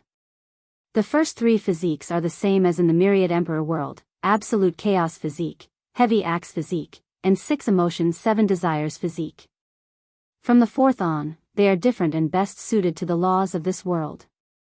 From her memory, she knew that once Wang Wei was reborn in this world, he had the lowest 5th grade spirit root, which meant that the body refining realm was his limit. However, as a previous quasi-emperor, he was limited by things like talent. After getting a basic cultivation technique, he was able to modify it to suit him the best. He even slowly integrated this world's immortal cultivation system with the origin system of his second reincarnation. After getting the information she wanted, Wu Hong quickly infiltrated the Lan family scripture hall where they kept their cultivation technique. Nothing could detect her, not even the elder guarding the hall or the formation placed inside. Wu Hong quickly read through all the techniques and books that contained information about this world. She first focused on the cultivation system. Cultivators in this world start with the body refining realm, where they use the spiritual qi of heaven and earth to temper their bodies. After reaching a certain level, they go through a process called qi building, where they introduce qi into their dantian and enter the qi refining realm. Once the amount of qi inside their bodies reaches a certain level, they have to liquefy it and turn it into mana. By then, cultivators have entered the foundation establishment realm. Once mana reaches a certain level, it will have to compress again into a core, thus entering the Golden Core realm. This realm is very important for immortal cultivators, as they can ascend from the mortal world to enter the spirit realm. After learning about this, Wu Hong knew that her guess was correct. The reason that Heavenly Tao suddenly took notice of her was the fact that her power exceeded the mortal world. If she used too much of it, she could destroy it. After finding the truth, Wu Hong was not happy, as she faced another problem. She could not directly break the void to enter the spirit realm. Every time she tried, she felt a strong warning. With her strength, she did not think anyone or anything in this world could threaten her. However, she came here for a reason and did not want to confront this world's Heavenly Tao, otherwise, he could be exiled and prevented from ever entering this world again. So, she decided to find another way to ascend. She planned to study this world's technique and imitate the aura of this world's cultivator, to be precise, imitate the aura of a golden core cultivator, then ascend to the spirit realm. Unfortunately, the Lan family's cultivation technique could only reach the peak of the foundation realm, so she had to search elsewhere. Chapter 319. After exiting the Lan family scripture hall, no one noticed Wu Hong's existence. Then, she changed her aura to resemble the peak of the foundation establishment realm. Soon afterward, she felt the powerful constraint around her being lifted. From now, she can use a little more of her power in this world. This world seemed very repulsive of foreign cultivation system. I wonder why? She did not find the answer to this question in her memory. So, Wu Hong decided to check it out if she has the chance. Wu Hong's next destination was Bushio continent. The place she was currently at was nothing but the sea region with limited resources and few cultivators. The true center of this world was the Bushio continent where immortal families and sects reigned supreme. After searching around, she learned that if she used her current strength to fly there, it would take her a few hundred years to arrive. And that is only if she will not be attacked by sea beasts and flying demonic beasts. So, Wu Hong decided to find another method, which was to hire people who had the means to travel there. After looking around, she learned that the Blue Spirit Chamber of Commerce was the only power in the sea that could travel to the Bushio continent. Unfortunately, the price was exuberant, and not many people could afford it. In the end, she had to calculate the secrets of heaven to discover a few spirit veins in uninhabited islands. With these spiritual stones, she was able to afford the ticket. As Wu Hong boarded the ship of the Blue Spirit Chamber of Commerce, she was a little annoyed. With her strength, she doubted anyone in this world was truly her match. Unfortunately, all her strength was restricted, limiting her means of doing things. For example, if she was not limited, she could either break the space to arrive at her destination or fly there. At worst, she could even refine a flying treasure to get there. Unfortunately, this method did not succeed. Even after using the refining method of this world, the level of treasure she could use was only slightly faster than her peak flying speed. Her next plan was to control the higher-ups of the Blue Spirit Chamber of Commerce and use their long-distance transmission array. Unfortunately, as soon as she started using her soul, she felt the warning of heavenly Tao. In the end, out of frustration, she was forced to use the legal means to arrive at her destination. So, after going through many transmission arrays, she arrived at her destination in just 3 months. As soon as she stepped on the Bushio continent, Wu Hong did not waste any time. She quickly found the information about the most powerful sects around with a golden core cultivation method. The Flying Sword sect is one of the most powerful sects in the mortal world with connection in the spirit world. They can receive messages from there and also get some scarce resources from the higher realm. Inside their library, the invisible Wu Hong was reading not only their cultivation method but also all the information they had about the upper realm. She wanted to be prepared this time so as not to waste her time. After she was done, she began to stimulate the aura of the Golden Core realm.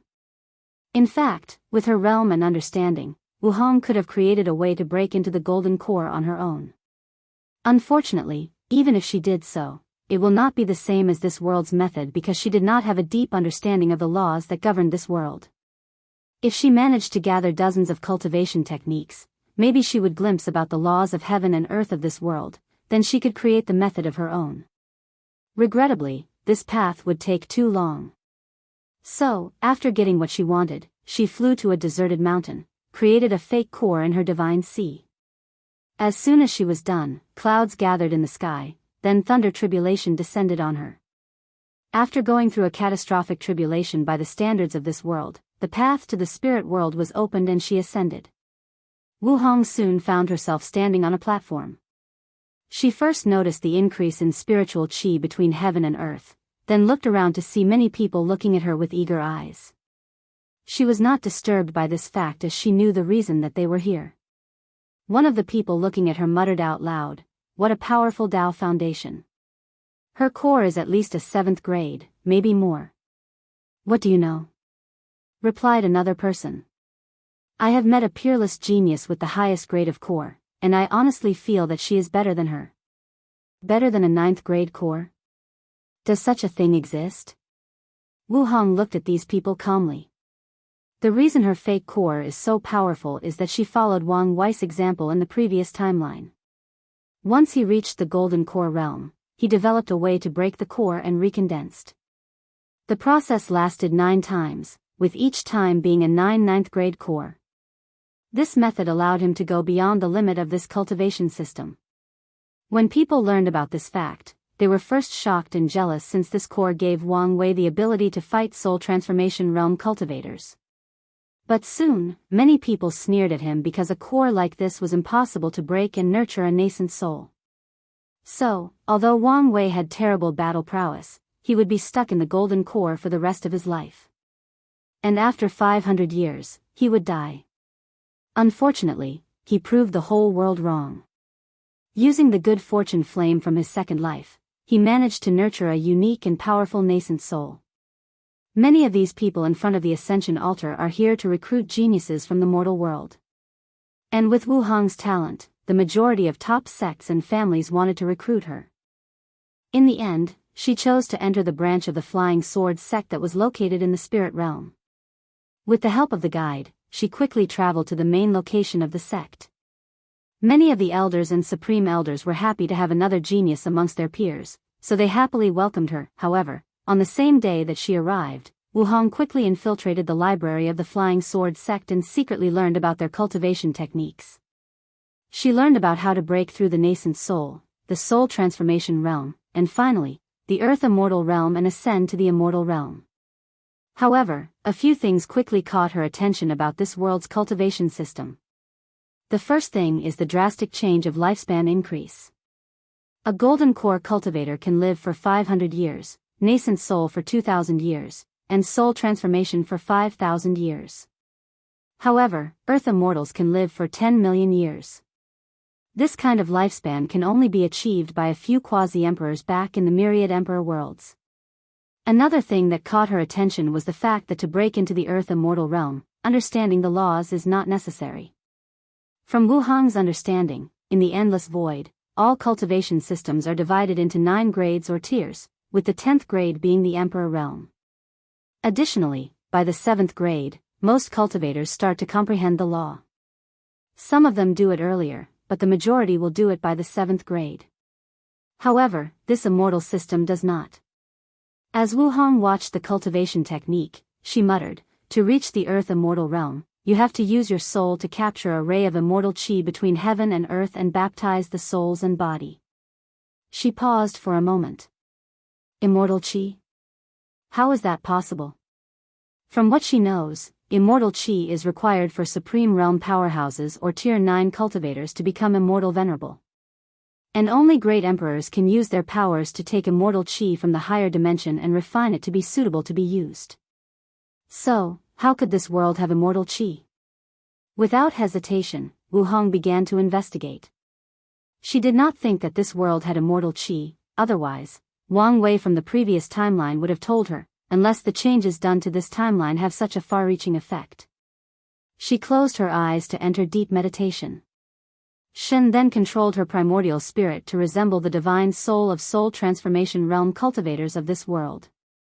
Finally, she began to try to capture a ray of immortal chi between heaven and earth. A few minutes later, she opened her eyes and muttered, "So, that's how it is." The next few days are Christmas Eve and Christmas, so do not expect any chapters. If I have time and am in the mood, I might release one. But please do not expect anything. Merry Christmas and Happy Holidays. Chapter 320. From her research, she discovered that this world does indeed have immortal chi, but a downgraded version of the real one. However, even with this off-brand version, it still granted the cultivators of this world a very long lifespan. After making this discovery, Wu Hong became more interested in this world. She wanted to find the source of this downgrade immortal chi. This secret alone might be worth more than the reason she came here.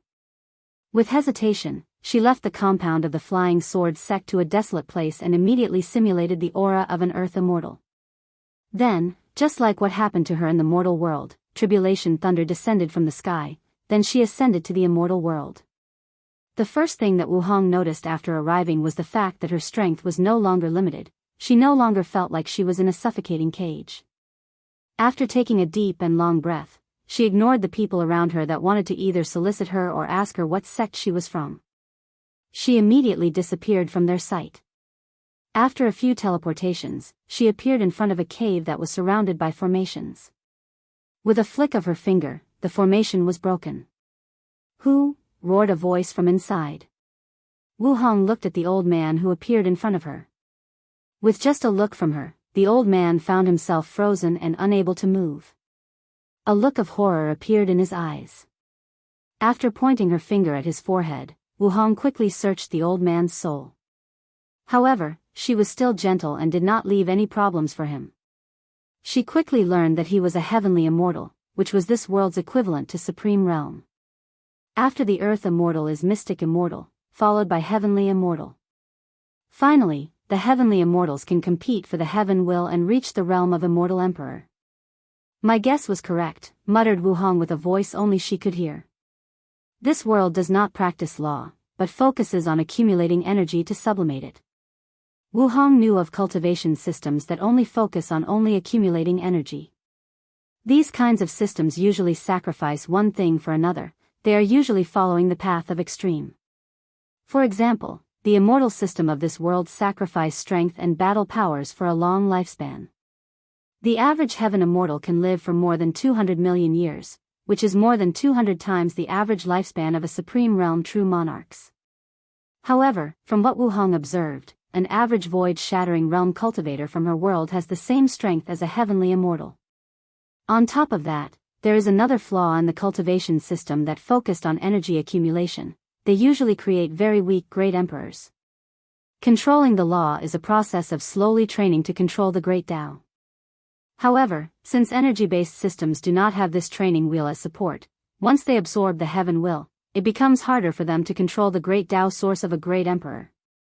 Wu Hong along with many great emperors despise energy-based system. The reason is that these systems are not training cultivators to become great emperors, but to become immortal venerables. The highest level of energy that mortals underneath the great emperor realm can bear is immortal chi. So, the ultimate end of the energy-based system is to turn whatever energy that they cultivate to immortal chi and achieve immortality. After getting the information she needed from that old man, Wu Hong pondered whether she should search the source of diluted immortal chi in this world first, or accomplish her original goals first. After pondering for a brief moment, she decided to accomplish her goals first as she might have to confront this world's heavenly Tao when doing the second one. So, based on the information she received from the old man, she headed to her destination, the ancient Magus region. The immortal world is divided into countless regions ruled by powerful sects with emperor lineages. However, the ancient Magus region is one of the few ownerless regions of this world because it was the site of an ancient battlefield where countless powerful beings fought and died. As a result of this, many secret realms and inheritance is left there. The many different emperor lineages did not want other factions to occupy such a place full of resources, so an accord was reached that no one was allowed to occupy the region. After arriving at her destination, Wu Hong could see many cultivators flying in the air, heading to different places trying to find a fortunate encounter. They usually used a sword, a gourd, or a crane. These were the most flying tools. After a quick investigation, she quickly realized that the cultivators of this world relied too heavily on their magic weapons. This should be a way for them to make up for their lack of combat powers. Nevertheless, she had to agree that compared to the origin artifacts of her homeworld, the magic weapons of this world were indeed way more powerful. Wu Hong used her memory to search a specific secret realm. After entering it, she became very cautious. Instead of using her absolute strength to rush straight to the core, she passed the trials one by one. While standing in front of a formation, she casually punched it, then the number, 500 million gene, appeared. I understand now how Wang Wei was the only one who managed to pass this trial in this world. With him recultivating the ancient desolate body scripture, it should be easy for him to reach the minimum requirement of this trial. After muttering these words, Wu Hong waited for a few seconds before she was teleported to a simple room with only a small mat in the middle. On the mat sat an illusory old man dressed in a black robe. The old man had one distinguishable feature about him: his skin was bright red. With just a glance, Wu Hong could tell that this was just a recorded message. My name is Dao Monarch Qianwu. If you're reading this message, it means that I have already fallen. Although I had expected this outcome, it still saddens me that this finally arrived. Honestly speaking, I have no real request. As a insurgent's heaven chosens, my life was fantastic and I have no regret. My only wish is that you do justice to my inheritance. After the old man's figure disappeared, 2 books appeared on the mat. Wu Hong sighed as a look of respect appeared in her eyes. In the endless void, the final destination of all cultivation systems can be summarized into 3 paths: the Emperor Path, the Dao Path, and the Immortal Path, which corresponded with the 3 realms of Great Emperor, Dao Ancestor, and Immortal Venerable. The Emperor Path is the superior one, and the difference in strength between the other 2 is quite vast. An ordinary Great Emperor can easily slaughter hundreds of Dao Ancestors and 10,000 Immortal Venerables. The gap is simply immeasurable. However, nothing is set in stone. Between heaven and earth, there are a few geniuses who decided that they will not succumb to their fate, they won't bow down their heads. Through secret techniques, weird cultivation techniques, or powerful weapons, these geniuses manage to decrease the gap in strength between them and great emperors. They are called insurgents heaven chosen. There is only one way to become one of them: having the strength to defeat a great emperor at the same level. Wu Hong has actually read about Dao Monarch Qianwu, as he was one of the most powerful insurgents heaven chosen of his time. When he was in the Dao Ancestor realm, he could defeat great emperors. When he was in the Dao Ruler realm, he could defeat empyreans. And even when he entered the Dao Monarch realm, he could defeat paragons. During his era, the power of the insurgents heaven chosens reached its peak. Unfortunately, his overwhelming influence was detrimental to the power of paragons, so his existence could no longer be tolerated. In his last battle, he fought against 4 paragons for a month before he was executed, and he still managed to heavily injure one of them. This man should have been a legend in the world, a hero whose name spread through the ages. Regrettably, the people who orchestrated his death did not want this to happen, so they forcibly erased his name from history. It was only because of Wu Hong's high status and strength that he learned about it. With a wave of her hand, the 2 booklets floated to her. One of them explained the life of Dao Monarch Qianwu. Unfortunately, it was only his early life. Wu Hong used her divine sense to write the rest of the story based on what she knew.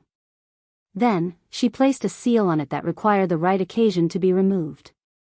As for the second book, it had the title, Fiend God Body 12 Revolutions.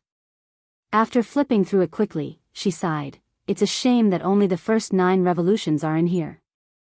Chapter 321.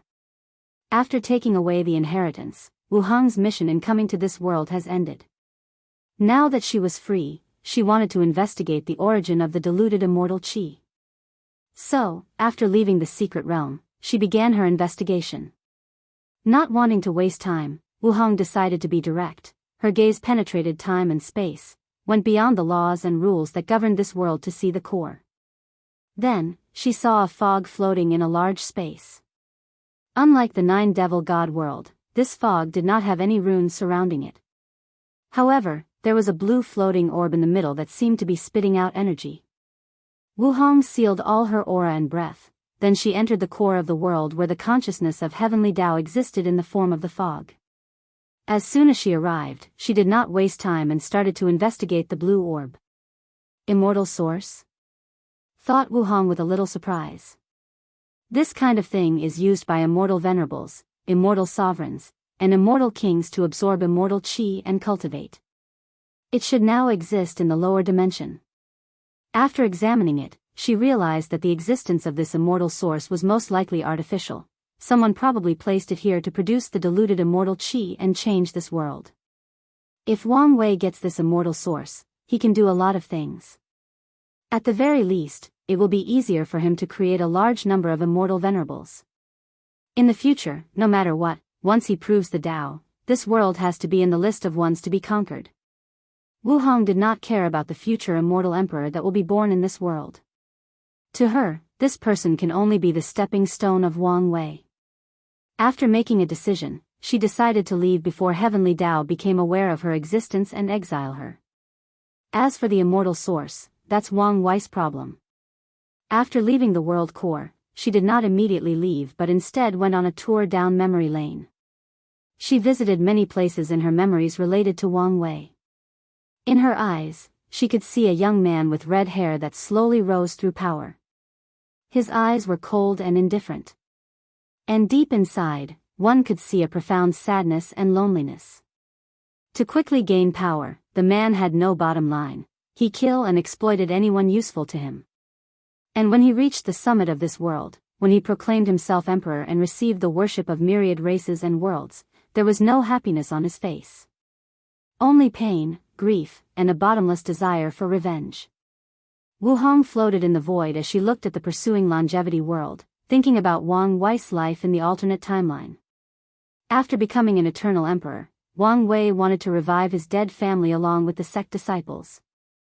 Unfortunately for him, Di Tian was truly ruthless and completely annihilated their souls, so Wang Wei could not take their souls back from reincarnation and reconstruct a body for them. In the true sense, they were completely dead. After that, he only had two goals in life: 1. Kill Di Tian and everyone that he loved. 2. Become an Empyrean, because he learned in that realm, cultivators could create life. So, he ascended to the eternal ascension world in pursuit of his goals. However, he soon learned that Di Tian had already become an Empyrean by then, and if he wanted to catch up to him, a lot of time was required. After all, cultivating in the Emperor realm requires a long time, which is often calculated in Yuan epoch's time. 1 Yuan epoch is equal to 1,269 trillion years. Not wanting to waste this much time, he used the same method in the pursuing longevity world. He slaughtered many sects and families to plunder resources to increase his cultivation speed. The result of this was that he garnered too many enemies, making his life always on the run and escaping with sheer luck. Speaking of luck, right after he ascended, he met Empress Wu and got stuck in a secret realm. After getting to know her and helping her out by using some ideas from his life on Earth, they became friends. She was the only friend he left in the world. Many times, the reason that Wang Wei survived from being hunted down was that Empress Wu intervened and protected her. During those times he developed some emotional affection for her, but he did not dare to pursue it. For once, his mind was only full of revenge and bringing his family back to life. 2. Wang Wei believed that he was cursed, and if he became Dao companion with her, she would eventually be implicated, leading to her death. So, he always kept some distance from her. Then, with his reckless actions, he managed to become an Empyrean in a relatively short time. Then, he fought with Di Tian a second time. At that time, Wang Wei had already acquired the 11th revolution in the Fiend God Body 12 revolution, so he was victorious in the battle. He captured Di Tian and made him experience all the terrible things that his mind could think of. He even went as far as using some of the filthy things he once read on the internet. After venting his anger, he killed Di Tian. Unfortunately, this act did not bring him any peace. It could not fill the deep and empty hole inside his heart. So, he used his power as an Empyrean to recreate his family and sections. Everything looked exactly the same: their bodies, bloodlines, souls, memories, and experience. Unfortunately, Wang Wei knew that they were not the real thing, they just looked like it. This fact almost drove him to madness. At that moment, Wang Wei realized that his life was nothing but a joke, and fate was playing with him. At the lowest point of his life, when he was about to give up everything and join his family in the beyond, it was the Empress who talked him out of it. She prevented his Tao heart from shattering and giving up on himself. This was a defining moment in his life as he finally determined his path forward. He wanted to change the ultimate fate of his family and sect. So, Wang Wei became obsessed with the Tao of fate. He abandoned his original Tao and started cultivating the Tao of fate.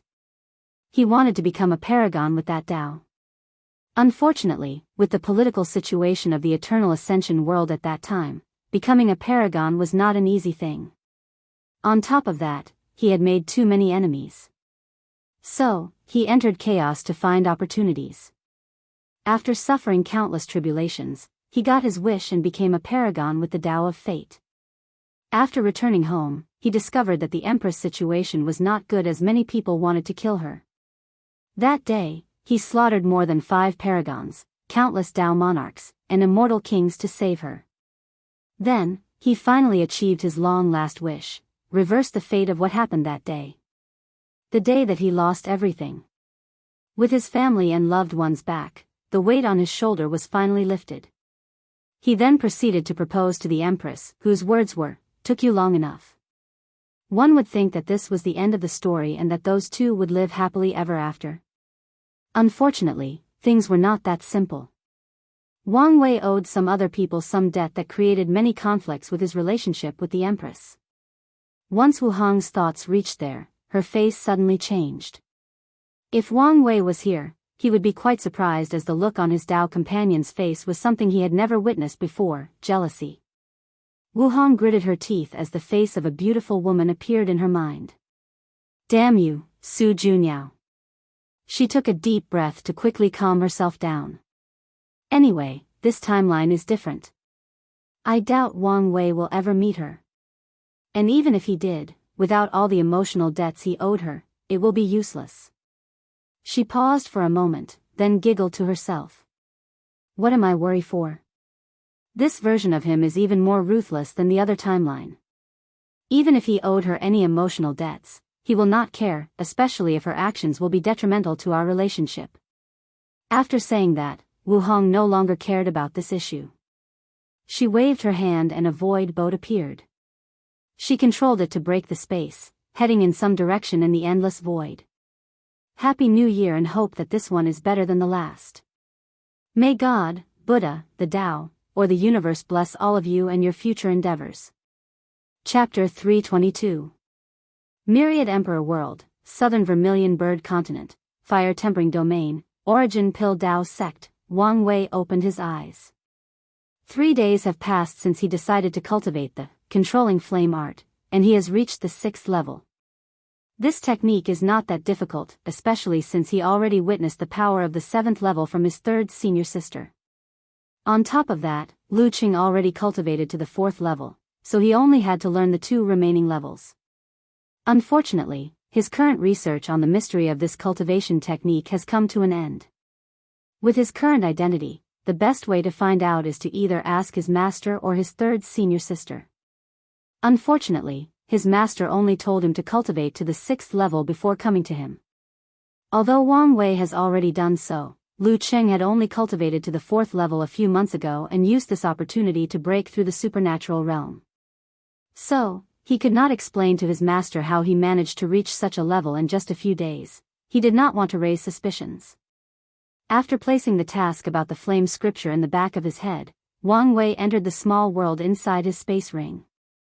Soon, he found himself in a large pool full of blood. After turning to his original body, he used his nail to make a small cut on his wrist. Golden blood dripped down, however, the blood did not fall on the ground.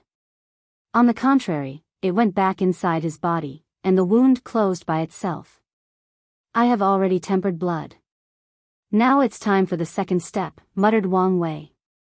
Without hesitation, he removed his clothes and jumped inside the pool. As soon as he entered, he began to run the ancient desolate body refining scripture.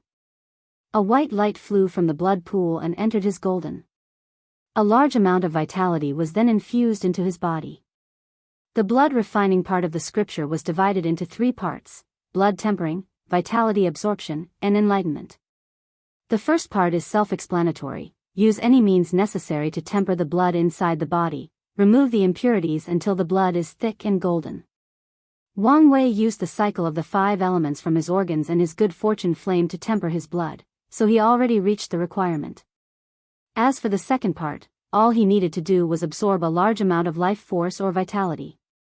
3 hours after entering the blood pool, the color had changed from bright red to a watery white color. Wang Wei looked at this with a frown on his face. He waved his hand and the water in the pool disappeared. He clutched his hand in the air, then the space broke. Immediately afterward, a bunch of demonic beasts appeared from the cracks. There were different varieties of them: golden lion race, battle ape race, golden rock race, etc. There were more than 10,000 of them, and all of them had two things in common. They had emperor bloodline flowing through their veins and had a cultivation of the supreme realm. Wang Wei used his divine sense to check these demon races, and he could feel that their auras were very unstable. Most likely because they were force-fed medicines to reach their current realms. If they were humans, this would be almost impossible to cultivate so many supreme realm powerhouses with resources alone. This was different for the demon race, as they relied mostly on their bloodline. As long as they have enough resources and as long as their bloodline is strong enough, they can quickly grow. This is also one of the reasons that humans forced the demon race to live in the continent with the least amount of resources. After checking these demonic races that have been cultivated specifically for him, Wang Wei waved his hand and a string appeared to form a cut on these beasts. Then, their blood flows into the pool, replenishing it. An hour later, the corpses of these demonic beasts turned into dry mummies. Under his control, Wang Wei also removed their blood spirits, which is the equivalent to humans' primordial spirit, and used a secret technique to turn it into vitality. Then, Wang Wei entered the blood pool again to absorb vitality. During the process, he started to think about his future cultivation. Currently, refining his blood has become a bottomless pit. The amount of vitality he requires to cultivate his blood to great perfection is beyond his expectation. According to the scripture, each person has different requirements for the amount of vitality needed based on their strength and talent. As for Wang Wei, there are a few reasons that he needed so much. For one, he cultivated every part of his body to perfection and beyond. Second, his body refining talent drastically increased after refining Ji Song's body. Third, after opening his 7 chakras, his body took another leap in strength. Finally, and the main reasons, he decided to cultivate his organs before cultivating his blood. On top of that, he used innate materials for his organs, making his foundation and strength reach an unimaginable level. As a result of this, he has to pay the price for his actions. Luckily for him, his family is rich and can give him all the resources he needs. But Wang Wei is still not satisfied. According to his calculations, he will take a lot of time before his blood reaches saturation. Furthermore, he still has to deal with the third step of refining his blood. So, he began to ponder ways to reduce the time needed to succeed. His first plan is to ask for the sect to give him an emperor pill that has a lot of vitality. However, he denied this plan as this would be a waste. His body is not nearly strong enough to withstand such a powerful pill. Plus, using such a level of resources because he did not want to waste time seemed unnecessary. His second plan was to find another innate herb and used it. Regrettably, this plan was still not practical as the sect no longer had any innate material. Maybe he could get some from other sections. After pondering for a moment, Wang Wei thought of another possible option, the wood essence he used for his organs.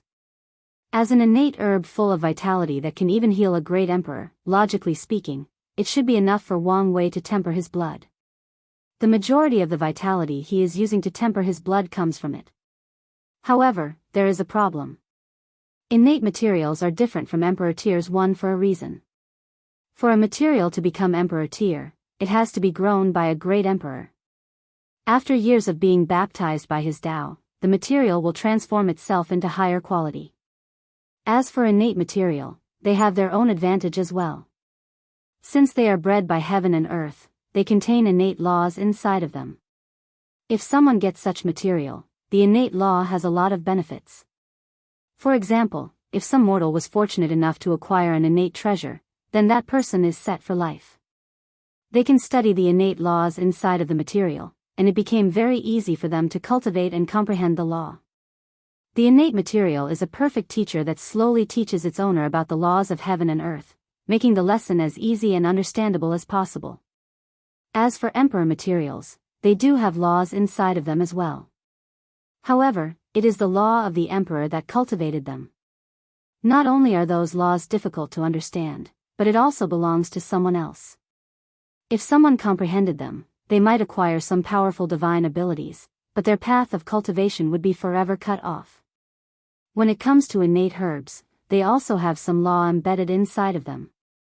If someone wanted to use them to their fullest potential, they have to activate the power inside of them. And what's the best way to do so? Comprehend the law inside of them and resonate with it. However, here comes another problem. To be able to comprehend the law, a primordial spirit is required, and Wang Wei does not have one. He once asked Wu Hong if his paragon quality could bypass this restriction. She told him that it was possible, but a certain price must be paid. For example, he has to change to another cultivation system and recast his Tao foundation. Of course, he could still comprehend the law without a primordial spirit or changing cultivation system. The only problem is that his heaven-defying comprehension will be rendered to an ordinary genius. In other words, he will take a very long time to comprehend the law. Wang Wei frowned as his thoughts reached this conclusion. Wait, he suddenly muttered. Why am I in such a hurry? He realized that his state of mind was wrong. He seemed in too much hurry for success. Right now, he was at the peak of the divine body realm while most of his competitors were still in the human stage. Even if he took his time to either cultivate his blood or reach the primordial spirit realm, it did not matter. He was just given them time to catch up to him. Additionally, having a faster cultivation speed did not really matter that much in this world. Even if he cultivated to the quasi-emperor realm as soon as possible, he could not reach the next realm. Only after most if not all the members of his generation reach a certain realm will Heavenly Tao create the Heaven Will and launch the Bat of Emperor. So, Wang Wei took a deep breath to calm himself down and adjust his state of mind. He could take his time to comprehend the law and the wood essence.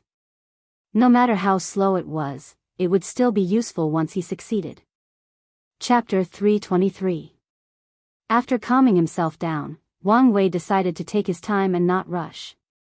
He will do the best he can to speed up the process, but if he failed, then that's fine, it's not a big deal. Plus, he already had an idea in mind. In the exchange pavilion, he saw that sect points could be used to exchange the Phoenix Heart Pill, which is one of the most famous pills unique to the Origin Pill Tao sect. Alchemists are weak by nature compared to other cultivators as they spent most of their time refining pills. As such, in ancient times, they focused on better ways to save their lives in case of danger. Most alchemists have healing pills on them in case they need to heal, but it is still possible to be killed even before they have the chance to take it out. So, many alchemists of the Origin Pill Tao sect who wanted to deal with this problem came out with a solution, the Phoenix Heart Pill. Although the name has Phoenix in it, the pill recipe does not have anything to do with that legendary innate demon.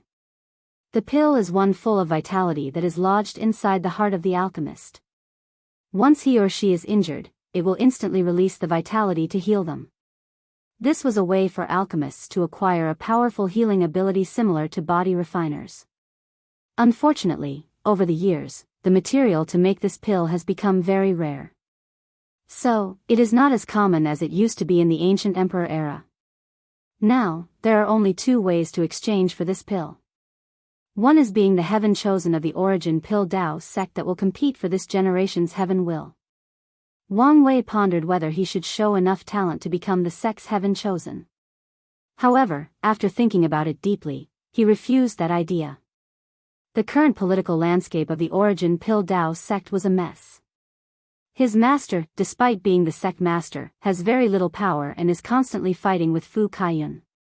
If he were to become the sect's heaven chosen, he could foresee that Fu Kaiyun would do everything possible not only to assassinate him but also reduce the number of resources he would receive. There is no way he would be treated with the same level as the Tao opening sect or other emperor lineages. Furthermore, becoming the sect's heaven chosen would draw too much attention to himself. Even though his rise will still force him to clash with Fu Kaiyun and his faction, it was not on the same scale. Additionally, although Wang Wei had faith in his fate-stealing technique, he did not want to take any unnecessary risk. So, the only option left for him is to acquire enough sect points to exchange the pill. Although this process will take longer, if he plays his card right, it will be fine. After making a preliminary plan, Wang Wei spent the next 3 months inside his cave refining pills and preparing for the future. Then, he left. He headed straight to the testing pavilion. His goal was to raise his alchemist rank. One of the advantages of being a disciple of the leader of the Alchemist Association was the fact that, unlike other people, He did not have to go to any of the branches or main branch to test his rank. He could do it inside the sect and the information will be sent to the proper authorities. While Wang Wei was flying to his destination, he quickly caught a group of people surrounding two people competing against one another. Of the two people competing against one another, one of them caught his attention. It was a girl dressed in blue clothes, sitting on the floor with a cauldron in front of her. The girl was in deep concentration as she refined her pill. Unlike her opponent that only had a few dozens of materials near him, she had hundreds of them, to be precise, 320. She would take the material and place it inside the cauldron, control the flame to burn the impurities, then mix them together. She did so with all 320 materials, mixing them in the right ratio. A few hours later, her opponent started to inscribe runes on the pill, but she was still removing impurities from the material and mixing them. Once everything was done, she started to condense the liquid herbal mixture into pills. Soon, both of them were done and they showed their pills. What they were refining was the top-level Earth Tier pill, Primordial Spirit Condensing Pill. This pill allowed the primordial spirit to be more condensed and increase in strength. Once the two competitors finished their refinements, they opened their cauldron at the same time to compare. The boy managed to refine 4 pills, with 3 normal grades and 1 superior grade. The girl made 6 pills with 4 normal grades and 2 superiors. So, the winner was decided. The boy coldly snorted as he said, "So what if you win? This world is ruled by rune alchemy. There is no room for you material alchemy people. In your life, you will never become a Tier 3 alchemist." After saying that, he left without looking back. All the people who watched the battle left with a few people sighing in pity. As for the girl, she was calmed during the entire process even when she left. Meanwhile, Wang Wei, who was watching this competition, began to rummage through his mind to remember the information he read about material alchemy in the sect's library and secret archive. In the ancient emperor era, after Wang Wei's ancestor Emperor Qiyuan gained the title of Dao Father and started the era, many people were competing for the title of ancestor, including many alchemists who wanted the title of Alchemy Ancestor.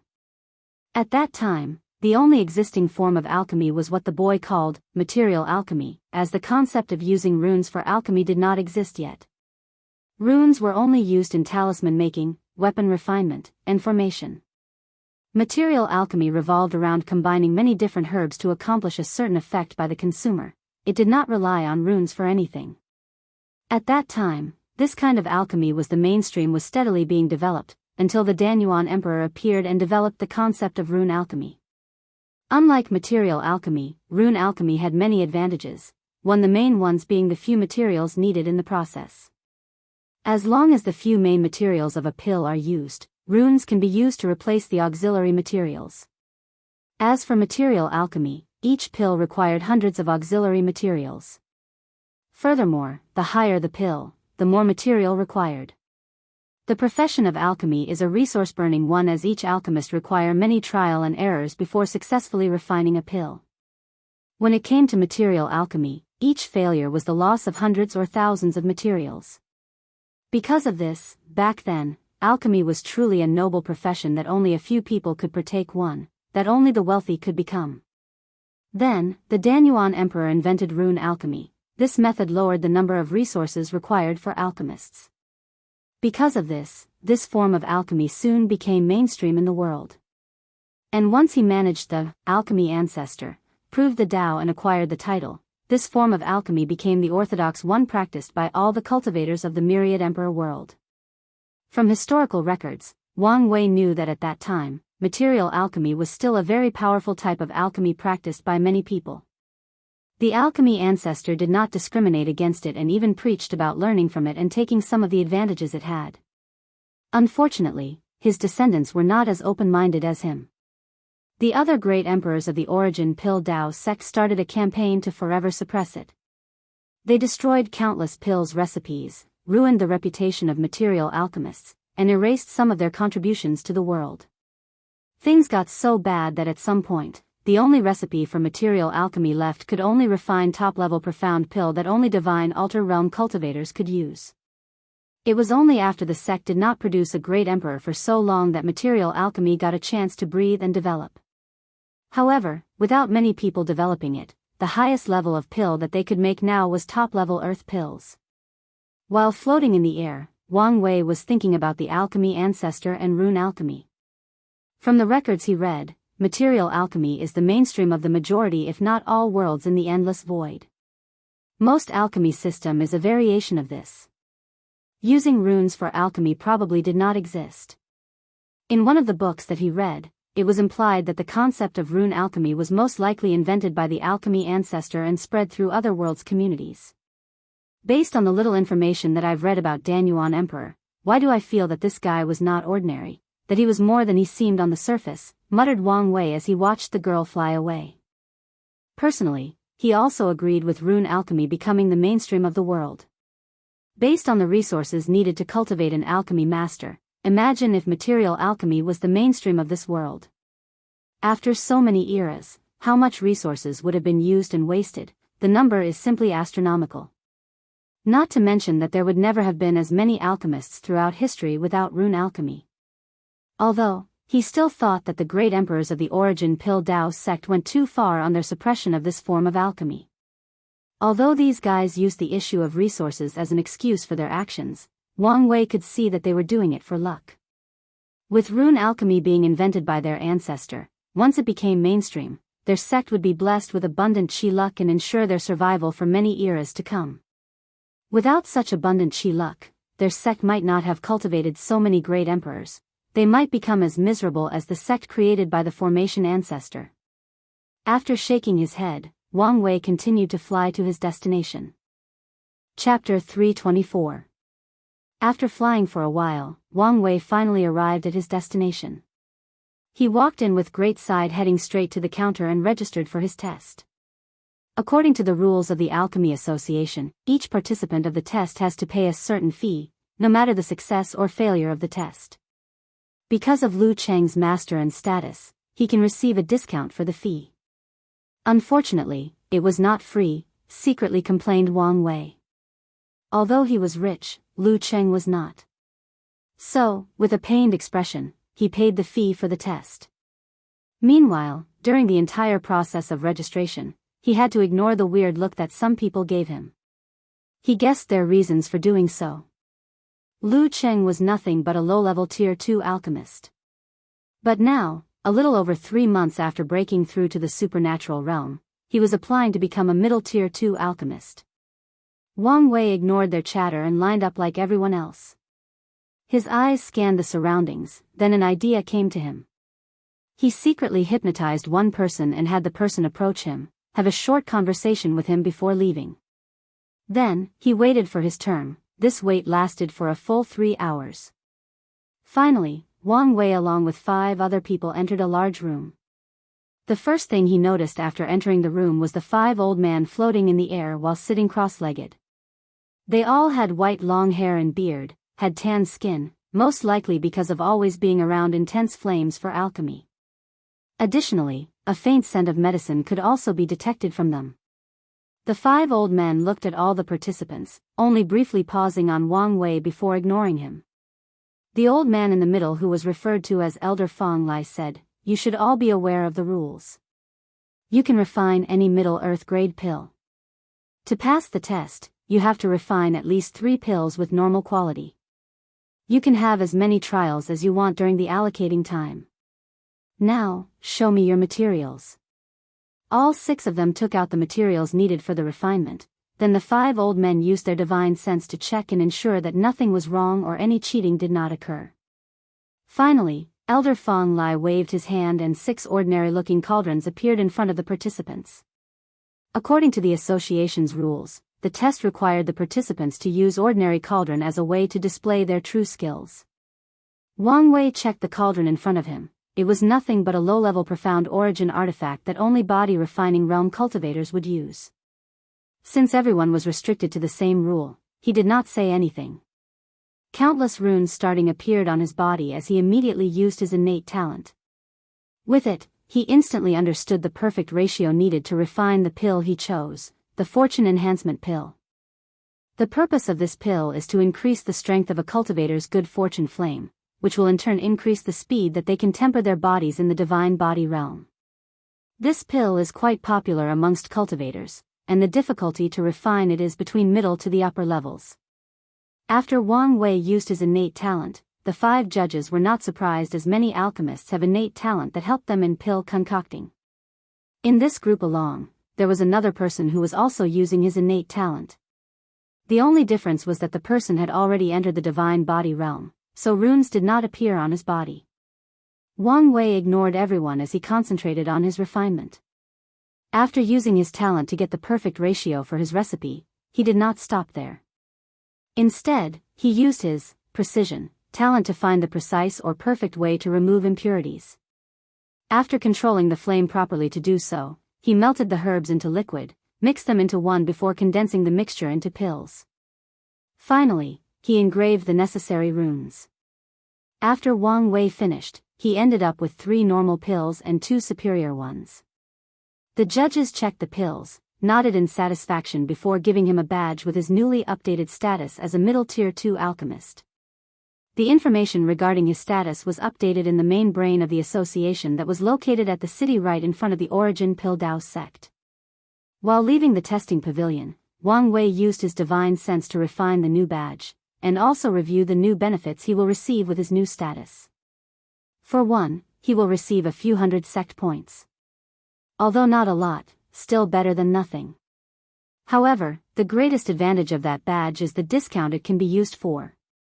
Whether it was buying herbs from the sect or directly from the association, whether he can send missions, he will receive a discount. And that's not all. Many places that are unrelated to alchemy will give discounts to professionals as long as they showed their badges. For example, when using teleportation array, renting flying demonic beasts, and even using the constructs that Wang Wei popularized, the badge can be used to get a discount. Finally, the badge contained a defensive formation inside that can protect the user based on their tier. With Wang Wei's badge, the formation can be used to protect him from a powerful attack from a peak divine body realm cultivator. From what Wang Wei knows, the tier 3 badge is actually very precious, as it contained not only a defensive formation that can protect from void shattering realm cultivator but also can be used as a void breaking talisman. That way, once the alchemist is in danger, they can run away.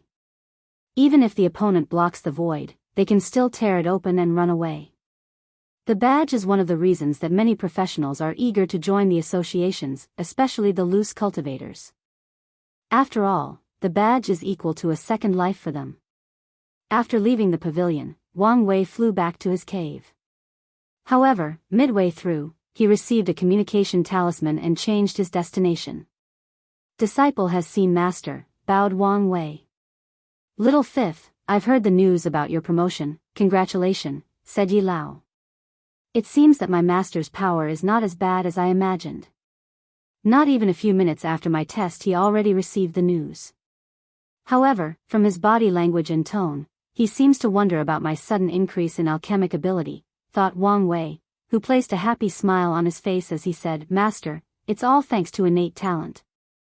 At first, it could only be used to find the perfect ratio of herbs to use for alchemy. Then, I thought to myself, why not try to use to find the precise way to remove impurities in the herbs? Then it worked. I could not believe it. Now, I have so many ideas. Maybe I can use it to find the perfect way to control flames and, more important, to engrave runes. If can succeed, I cannot imagine what I could achieve in the future. As Yi Lao watched his excited apprentice babbled on, his eyes lit up in surprise, albeit his face remained calm. If his disciple succeeds to develop his innate talent to this level, his alchemy talent would reach an unimaginable level. Yi Lao became excited after hearing this.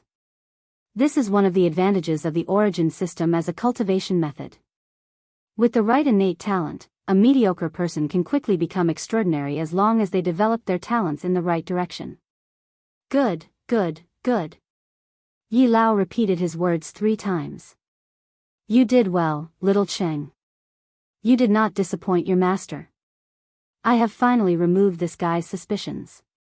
Plus, from now on, I do not have to worry about showing too much talent. Wang Wei personally developed Lu Cheng's innate talent in that direction to display his talent and be more favored by his master, thus also increasing his chances at achieving his goals for coming here. Truth be told, he has even more ideas for the development of this talent. For example, in the future, he wants to develop this precision talent to apply to other things. For example, develop the perfect way to apply physical strength, the perfect way to control origin essence, the precise way to apply the soul. Finally, the precise way to control the law. Although Lu Cheng's abilities seem to be limited to only alchemy, for now, Wang Wei will try to develop in these directions. If he succeeds, he will not return that talent to Lu Cheng after giving him his body back. Even if he fails, he will try to develop a cultivation technique that has these effects using that talent as a springboard, just like Empress Wu did with her universal seal. After being praised by Yi Lao, Wang Wei displayed a happy face, followed by a little shy and embarrassed appearance. Then, a look of hesitation appeared on his face. "Little Cheng, do you have something in your mind?" "Master, I've been wondering about the controlling flame art." "Is there a problem?" "If there is something that you do not understand, I can explain it to you." "No, it's not this. While I was waiting for my test, a disciple named Zhang Yu approached me. Based on my brief conversation with him, I could feel like he was interested in what cultivation method I cultivate. I don't know. I somehow feel like this technique has some secret." Yi Lao frowned after hearing this. According to the information he received, someone did approach Little Fifth. And that guy also belonged to Fu Kaiyan's faction. Has he already suspected something? With a calm look on his face, Yi Lao said, "You do not have to worry about anything. As long as you cultivate it to the 6th stage and break through the primordial spirit stage, you will know everything." "Master, I feel like, with the combination of my innate talent, I should be able to cultivate to the 6th stage really soon." The controlling flame art is a weird technique that not only showed how to control flame but can also be used as a cultivation method. As such, it is possible to cultivate it to a high level without reaching the realm, as long as you have enough talent. "I understand that you're curious," said Yi Lao. "But you have to understand, some secrets cannot be known without the appropriate strength. It seems that I have to find another way to quickly learn the secret of this technique." Wang Wei nodded his head, chatted with his cheat master for a while before returning to his cave. "Sorry about the mistake. I even got the chapter title wrong using the S title." Chapter 325. After returning to his home, Wang Wei pondered on how to acquire the information about the secrets of the flame-controlling art. By now, he had a few theories and guesses about the origin and purpose of this technique. Unfortunately, he did not have enough evidence. Intuition told him that this cultivation technique might be related to his purpose in infiltrating this sect. So, after making a preliminary plan, he moved on to something else. Today, during the test, one of the participants caught his attention. To be precise, the pill he refined caught his attention. The guy refined a pill called Divine Organs Replacement Pill. In the human stage of the divine body realm, tempering the organs is one of the most difficult processes. Unlike the other body parts, once injured, it is very difficult to heal and could lead to permanent damage. If not tempered the appropriate amount, then once a cultivator break through the shattered void realm and their bodies are baptized by the law, then their organs will collapse leading to instant death. This is where the Divine Organs Replacement Pill came into place. Once consumed, a cultivator can instantly grow a fake, divine organ, capable of withstanding the power of law. Of course, using this pill meant that your foundation is not solid, and the void-shattering realm will be the end of the cultivation path. Furthermore, there is also a high chance of failure when doing this. Nevertheless, for many people with poor talent, this pill is a lifesaver for them. Before coming here, Wang Wei had heard about this pill but never saw one. This is because the recipe is exclusive only to the Origin Pill Dao sect. After watching that disciple refine that pill, he finally realized an important aspect of his infiltration that he had overlooked. His situation was the best possible time for him to steal many of the secret recipes that the Dao opening sect did not have, and bring them back. In terms of alchemy or other professional heritage, the Dao opening sect has a complete heritage that goes all the way to the emperor tier. This is all because of the effort of the second great emperor of the Li family, Li Zheng, who took the name Miscellaneous Study Emperor. As his name suggested, this emperor was interested in studying many things during his life. He studied pill refinement, talisman making, weapon forging, formation, divination, yin-yang calculation, puppeteering, medicine nurturing, beast breeding, beast controlling, etc. He went as far as studying things like literature, poem, calligraphy, chess, military development, and many more. With his long lifespan and talent, he studies too many things. Although he proved the Tao with the 5 elements and created the 5 elements foundation scripture, he did not stop studying all kinds of miscellaneous things after becoming a great emperor. One of the reasons that the Tao opening sect has so many pill recipes, knowledge about runes that allowed them to cultivate professionals on their own is because of him. The miscleaned study emperor single-handedly increased the foundation of the sect. Despite this, it did not change the fact that compared to sects that specialize in different professions, the sect was still lacking in many aspects.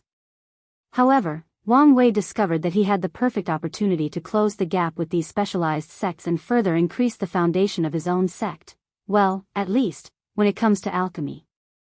After making this realization, he decided to learn as many recipes as possible while here. If necessary, he has to use his status as the disciple of the sect master to his advantage.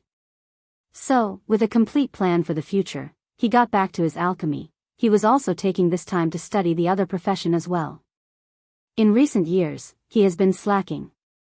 Heavenly Abode Realm, Li Jun looked at the disciple in front of him. Is it done? Yes. After more than a year and countless resources, it's finally finished. In that case, it's time to begin. Because of the difference in time flow, although only 3 months passed in the Myriad Emperor world, a year and a half passed in this world. During this time, the gods have been searching for Li Jun's group non-stop. Well, at first they were. After searching for a few months and not discovering anything, the majority of these gods started to give up. To them, they were mighty and lofty divine beings. How could they waste their time doing something as lowly as searching? Unfortunately, this world was very hierarchical. Since the supreme gods had others to search, they could not openly disobey. So, the title gods started to do the bare minimum while ordering the void gods under them to search with their full strength. At first, the void gods did so, but after not their search was proven futile, they also started to do the bare minimum while ordering the true gods under them to their best searching. In that way, things started to escalate as the upper gods ordered their subordinates to do their best while they slacked off. In the end, only the little divine shrine cultivators who were only slightly more powerful than mortals were forced to search with all their strength. As for the supreme gods, the majority also did not care. They thought that maybe the outsiders already left their world. When it came to the destiny goddess prophecy, they believed that she might have been wrong. If not for the fact that she brought up Mother God during the council meeting, not many people would have believed her anyway. Today was ordinary for the people of the heavenly abode world, even the gods thought so as well. Many of them were doing their usual daily 30 minutes to hour investigation before returning to their heavenly abode. However, something out of their control occurred. In the death realm governed by the death god, countless circles with runes inside of them rose from the ground into the sky. There were thousands of them covering the entire realm. Formation, muttered the death god with an ugly look on his face. He immediately wanted to act, but it was too late. The formation activated and surrounded the entire death realm. Immediately, the gods felt a change between heaven and earth, especially the void gods and above. They could not get access to their heavenly abode, meaning that they could no longer use its power to increase their strength, heal themselves or replenish their divine energy, and they cannot use the power of space. More importantly, they cannot even enter their heavenly abode as the formation blocked the space. The gods inside these abodes found themselves stuck and unable to leave. A dark energy wave suddenly appeared in the sky, then a middle-aged man dressed in black clothes appeared in the sky. He was the death god. Because his heavenly abode is fused with him, he used his power of law to break the space restriction. Unfortunately, only he could leave. The good news was that he could still use the power of his abode. As the death god looked at his realm, he could see countless armies surrounding different strategic places, mostly areas in the Death Kingdom where the power of incense is most concentrated. Just like the Fire Realm, the most powerful force in the Death Realm is a kingdom created by the Death God and ruled by his descendants. Most supreme gods used this political structure as a way to rule their realms and make it easier for them to gather incense. With a single glance, he judged based on these armies' aura that they were elite and well-trained, and his gods were not matched for them. So, he prepared to intervene. However, as soon as this idea came to his mind, a young handsome man wearing a golden red armor appeared in front of him. Upon first contact, the death god could feel a terrifying fighting intent from this young man, followed by a familiar breath. After pondering for a moment, he realized that this breath was similar to his. It was the breath of death. You must be the outsider who invaded our world. That's correct, replied Li Jun with a calm smile on his face as he looked up and down at his opponent. You know, things do not have to be so complicated and bloody. As long as you gods agree to cooperate with us, we can leave this world after our goal is accomplished, and you can continue to rule as much as you want. And what goal would that be? I decline to comment. Hee hee, laughed the death god sarcastically. Your words are not sincere. If you really wanted to cooperate, you should have contacted us and stated your terms and conditions. You are partially correct about this. However, one of the fundamental truths of the universe is that only people of equal strength can negotiate with one another.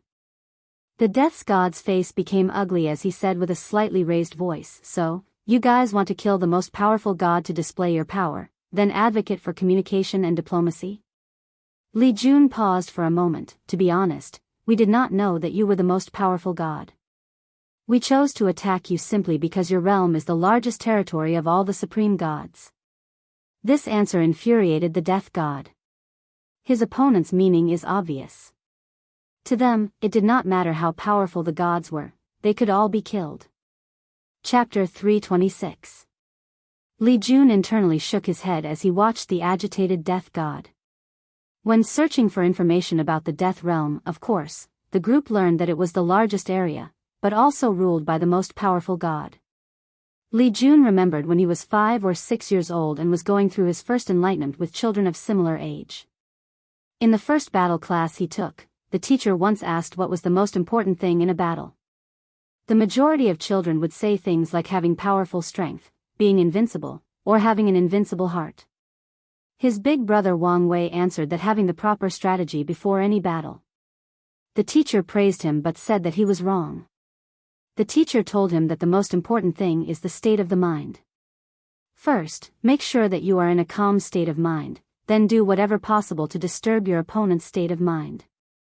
According to that teacher, any extreme emotion is detrimental to battle. As long as a person is not calm enough, they could not apply their full power.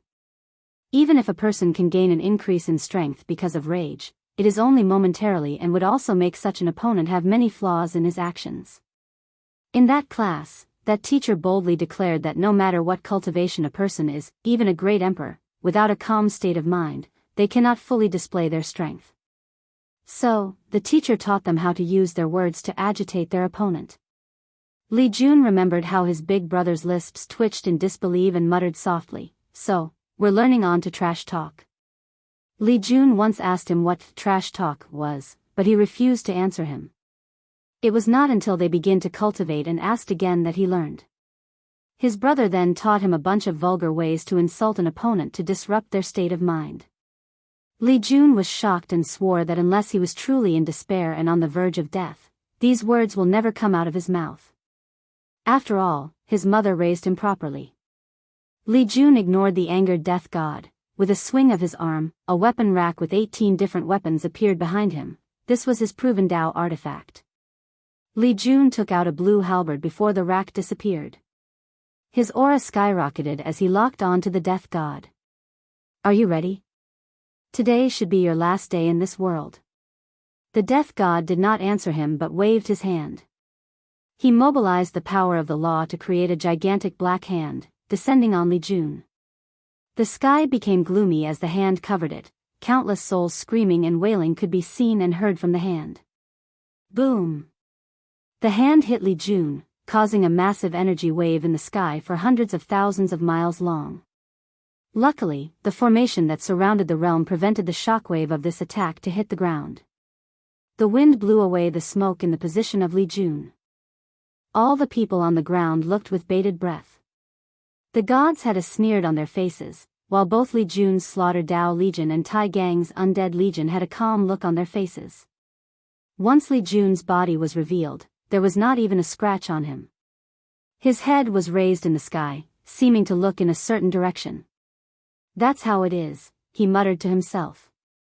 "How can you be perfectly fine?" asked the death god with slightly trembled hands. Although this was not his full strength, he still used more than 70%. Yet, his opponent was perfectly fine. Li Jun sneered after hearing this. After his defeat at the hands of Feng Lijuan, although he benefited from Wang Wei's words and entered enlightenment, he was still a little lost. He wanted to drastically increase his strength in a short time, so he wanted to find the war talisman from the talisman ancestor. However, Wang Wei told him instead of relying on something so uncertain, it's better if he trained more. So, Wang Wei trained him. He turned Li Jun into a proper body refiner. Unfortunately, Li Jun did not have the talent to cultivate the ancient desolate body refinement scripture. To cultivate this scripture, specific talent is required. The talent to find the Tao rhyme or essence of heavenly materials and treasures. Wang Wei's grandfather, despite his cultivation talent, did not have this specific talent. As for his father, he did not want to cultivate this scripture. His path was that of a pure swordsman. And swordsmen do not need powerful bodies, they pursued the extreme of attacks. To a swordsman, the best defense is the ultimate offense. If the swords in their hands cannot kill their opponent, they do not need to have a strong body to survive. To them, this was a shame. Wang Wei does not believe in such extreme ideologies, so he's not a swordsman. Although Li Jun did not have the talent to cultivate the scripture, Wang Wei made cultivate the Overlord Fist. After beating him an inch to his life many times, his fleshly body became stronger. On top of that, Wang Wei created a technique specifically for him called treasure body tempering, since other body tempering method did not suit him. This technique was inspired by the desolate scripture.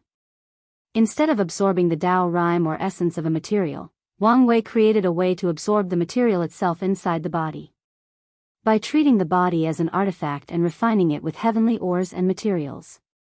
This technique does not lose to the Overlord Fist, or even the ancient desolate body refining scripture. In terms of potential, it's all based on how far Li Jun can develop it. The only downside is that too many artifacts are required to temper each part of the body. Luckily, Li Jun is also considered a rich second generation. And this was not the end. Wang Wei also sealed a diluted divine punishment thunder in his body to always temper his body. Ignoring the death god, a spear appeared in his hand while the halberd floated in the air next to him. He held it over his shoulder like a javelin, before using his all strength to throw it. Boom! Boom! Boom! 5 sonic booms occurred in the air as rings of clouds appeared in the spear's path. Then, it turned into a red light before rushing straight into the sky. All the people in the death realm, from the lowest of mortals to all the gods, could hear the sound of the spear breaking the sound barrier. As they watched that red light disperse the clouds, dispersing the heavens itself, only awe was left in their hearts. Meanwhile, the death god's complexion paled as he guessed the target of the spear. It was his heavenly abode. Once something happens to his abode, his strength would fall dramatically. So, no matter what, the death god has to stop the spear. He wanted to instantly teleport in front of the spear. Unfortunately, the formation laid by Li Jun and the others reinforced the space of the death realm. As such, it became impossible for the lower gods to teleport, while very difficult for the death god. Once he realized that his flying speed was faster than his teleportation, he turned into a black shadow as he rushed to the spear. Without any hesitation, the death god burned his divine power to increase his speed. Despite the spear's head start, he still managed to catch with it after a few seconds. Standing in front of it, the death god held the spear with both hands trying to catch it. It's unfortunate that the force behind the throw was beyond his capability, so he could not stop it. So, the spear continued towards his destination as it pushed the death god upward. Having no other choice, he decided to try another tactic. A black aura came from his body trying to corrode the spear using the power of his death law. This tactic was soon proven futile as nothing happened. A red aura appeared on the spear to block his attempt. Truth be told, even without that aura, the chances of the death destroying it are slim. The spear is a peak heaven grade 1, meaning that it was equivalent to the void-shattering realm cultivator who controls the power of law. With Li Jun's resources, it should be easy to have a supreme tier artifact. However, proven Dao artifacts are different from ordinary ones. It does not rely that much on materials.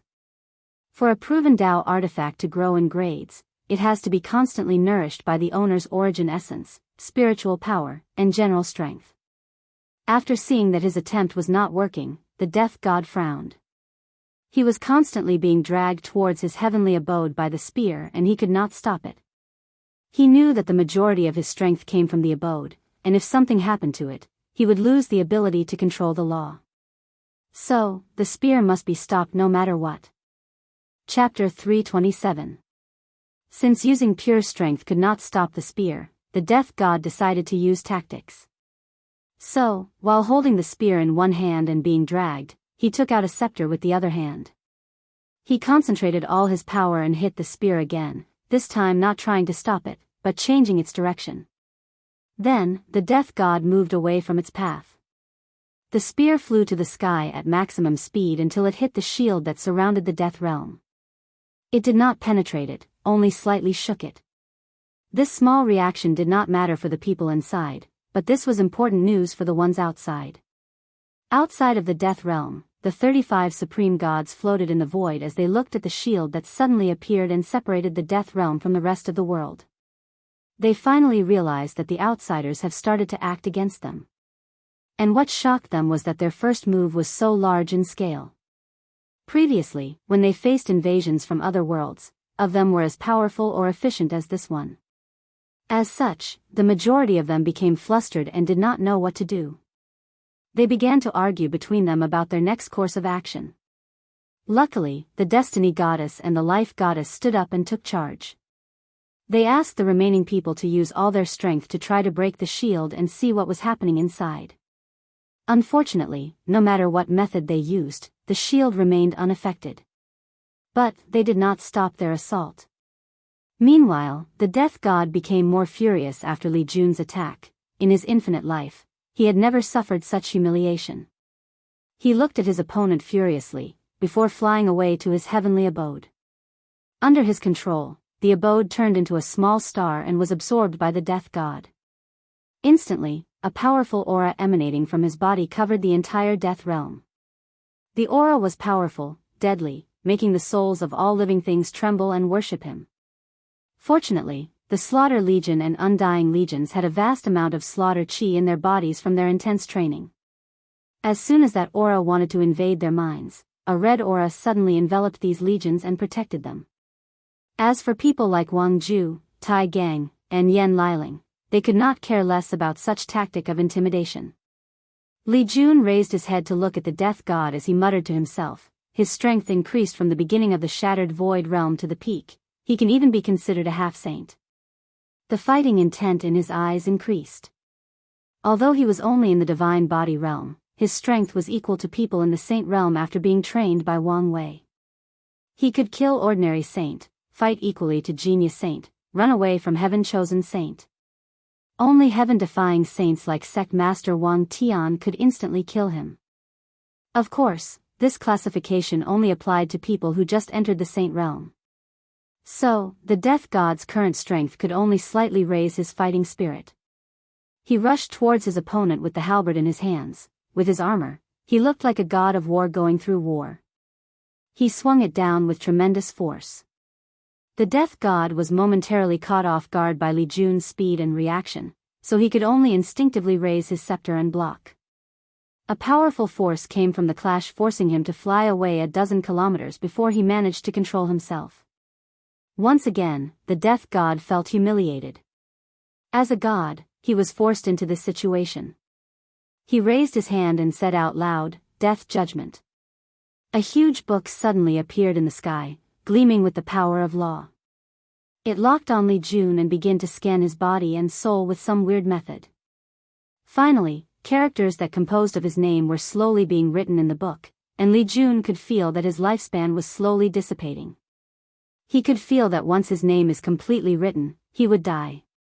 He controlled his origin essence to turn into death chi to surround his body, then he cut off the connection of this book to himself. Regrettably, his actions were partly successful. He did not completely cut off the connection, but drastically decreased the rate at which his lifespan is decreasing. According to his calculation, he probably will lose 5 years of lifespan after 24 hours. To him, this was plenty of time to end this battle. Li Jun looked at the death god, who had an ugly look on his face, and swung his halberd once again. This time, he did not use direct confrontation of brute strength, instead used an origin ability. A gigantic halberd of similar size to the book materialized. Before rushing towards it, its whole purpose was to destroy the book. As the death god did not want this to happen, he immediately took action. A colossal arm came out of his body to block the spear. The arm was devoid of any skin and flesh, it only had red bones. The sky trembled because of the confrontation of these two. Powerful and large-scale shockwaves spread like wildfire in all directions. To the mortals of this world who rarely interact or witness the power of gods unless, through stories, this was the definition of a divine battle. The red bone arm could only momentarily stop the spear. However, this was all it needed. Soon after that, another weird scene occurred. The other parts of this bone hand rapidly came out of the death god's body. Then, a massive red bone giant with a beating heart under his ribs showed up. With 2 hands, he held the halberd that was descending towards the book. Taking this opportunity, the death god blessed the judgment book with his law power and increased its strength. Li Jun felt the rate at which his lifespan is decreasing rapidly accelerated. He frowned before saying, "I originally wanted to play with you a little to learn how strong the supreme gods are and how they fight. Now, I do not want to anymore." After hearing that the supreme gods could use the power of law, Li Jun and the group knew that this world was not simple and wanted to gather more information. So, their plan was to use this fight to learn about the gods. And in this brief battle, Li Jun already learned something important. To be exact, he confirmed a theory that he had. These gods do not control the law, they can borrow its power. This is the reason that even though the death god controls such a power law as death, yet, he was still so weak. It's not just because their god civilization has been isolated for so long, making them underdeveloped. Middle Thousand World cannot give birth to cultivators that control the law. However, the gods of these worlds use the unique state of this world along with their unique cultivation system to borrow the law and use it. Li Jun wondered who came out with this cultivation system. Although it had many flaws and restrictions, it is still an ingenious one. He did not believe for a second that the aboriginal people of this world created it. Maybe he was being arrogant and condescending, but he still believed in his judgment. A slaughter will suddenly appeared on Li Jun's body and he swung his halberd once again. A red slash that was quicker than the speed of sound rushed towards the death god, who instantly felt that death was approaching him. A black armor suddenly appeared on the death god's body, covering every single inch of it. Once the slash hit it, he was only pushed a few steps back, with only a slash mark on the armor. "Armor law," said Li Jun in surprise. This is a secret technique that is controlled by most Holy Land and above in the myriad Emperor world. It allowed a void-shattering realm cultivator to condense his power of law into armor as a life-saving method. In any dangerous situation, a void-shattering realm cultivator with this secret technique is most likely to survive than ordinary ones. This technique is strictly controlled to ensure that disciples of these high-level sects have an advantage over lower-level sects that do not have a deep background or foundation, and loose cultivators. According to regulation accepted by all cultivators, for a sect to proclaim itself as a holy land, not only does it need to have a certain number of Saint Realm cultivators, it also needs to have an armor law secret technique along with a few other conditions. This is the reason that Li Jun was a little surprised after seeing the death god use this technique. He wondered where he got it from. Li Jun's eyes lit up as he realized that the secrets of this world are deeper than he imagined. Chapter 328. As Li Jun watched the armor around the death god, although he was a little surprised, in general, things did not change much. With the armor law, a void shattering would be immune to Mo's non-law related attacks. So, even if thousands of primordial spirit attacked them at the same time, it would not cause them any damage. Nevertheless, there is still a limit. As long as an attack reached a certain level, it can still be broken. So, he decided to use an attack from his newly created, Slaughter Dao code, from being enlightening by the 3,000 Dao orbs. A river of blood that covered the entire sky appeared behind Li Jun. He looked like the sovereign of blood, like a mighty god of war that has only left trails of blood and destruction behind him. Li Jun raised his halberd to control the blood sea but suddenly stopped. In his mind, he could hear the sound of breaking followed by a cry of intense pain. It finally dawned on him that this world was only a middle thousand world and could not withstand a certain threshold of power. His current attack has passed that threshold.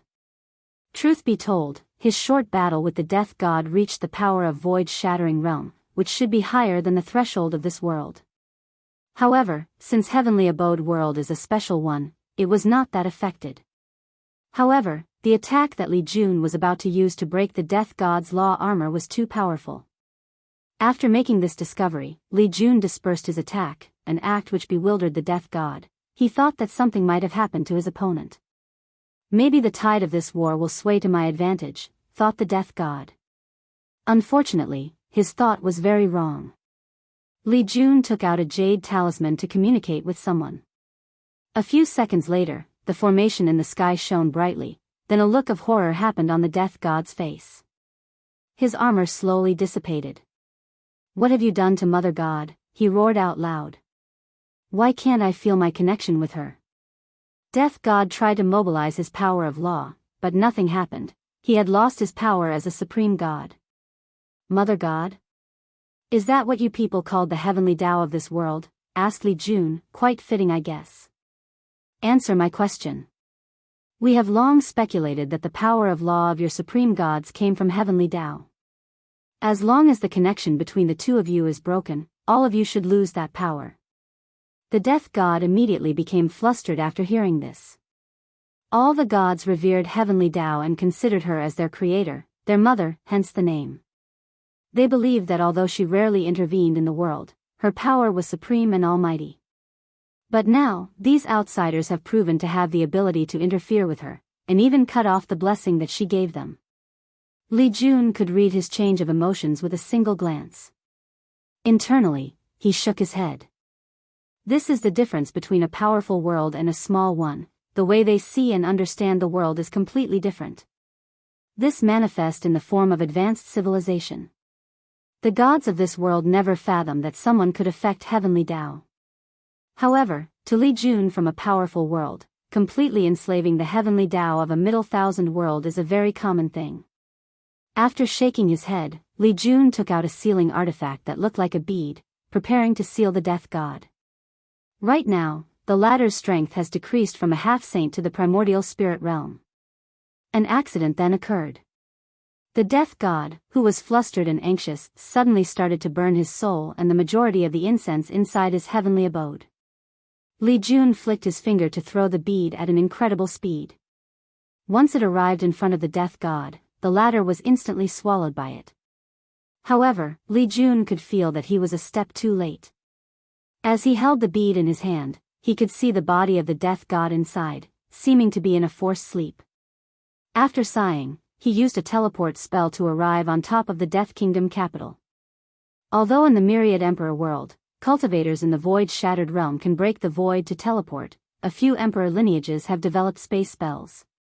However, a requirement of origin essence is required before learning or using the spell, otherwise, the user will instantly be drained of his energy. "Did something happen?" asked Yen Liling after seeing Li Jun's arrival. "Yes, the death god used some kind of secret method to bypass the formation and send some information outside. Would that affect our plans?" "Most likely," replied Li Jun nonchalantly. Nevertheless, he did some that worried. He then handed the bead to Wang Ju. "See if you can search his soul to gather any information." "Where are you going?" she asked back after taking it. "I just received news that the supreme gods are constantly attacking the formation. So, I'm going to control the formation to prevent any accident, and also reduce the resources to maintain the formation." Everyone nodded their heads to him, before focusing on their own tasks. Still, before disappearing, Li Jun still said, "Don't forget your reports." Before coming to this world, Wang Wei tasked them to write a report on the things to be aware of during interplanar war between different worlds. He wanted to be prepared for the future by preparing some sort of standard or guideline that can be applied to many worlds. Of course, this guideline will be a general one. The majority of worlds are different, so different approaches have to be taken. Nevertheless, there should be some similarities that can be used. While Li Jun was gone, Tai Gang took control of his Undying Legion while Yan Liling controlled the Slaughter Legion. Tai Gang looked at the capital underneath his feet and said, "To all the gods, surrender now or suffer the consequences." His voice echoed not only in the capital but all the cities under the Death Kingdom. The king along with many aristocrat families who were granted cultivation techniques looked at the sky with great horror. They watched as their supreme leader, the Death God, the most powerful of the supreme gods, was easily defeated and sealed away. So, they became scared, wondering what they should do. The king quickly gathered a few people to discuss their next step of action. After a brief discussion, someone was sent as a representative to talk to Tier Gang. As for the mortals, they only wondered why the gods were fighting amongst each other. They could not differentiate between gods and cultivators. All people with extraordinary abilities were labeled as gods to them. Tai Gang looked at the demigod flying to see him. Without even giving her a chance to open her mouth, he said, "You are not qualified to discuss any terms or agreement with me. Have your king come or be annihilated." The demigod almost choked after hearing this. Her breathing instantly became rapid. She wanted to become angry out of shame, however, after feeling the intense killing intent coming from Tai Gang's body, she decided to return and relay his words. Tai Gang did not do this because he wanted to be a jerk or show up the fact that he was from a powerful world. After all, the world he's from is even weaker than this one. The reason he did that was a form of a power play to display their superiority in the current situation. This would in turn allow him to have a better advantage in negotiation. Although military-wise, their group can totally annihilate these gods, however, doing so is not in their best interest. Their complete and absolute surrender is in their best interest.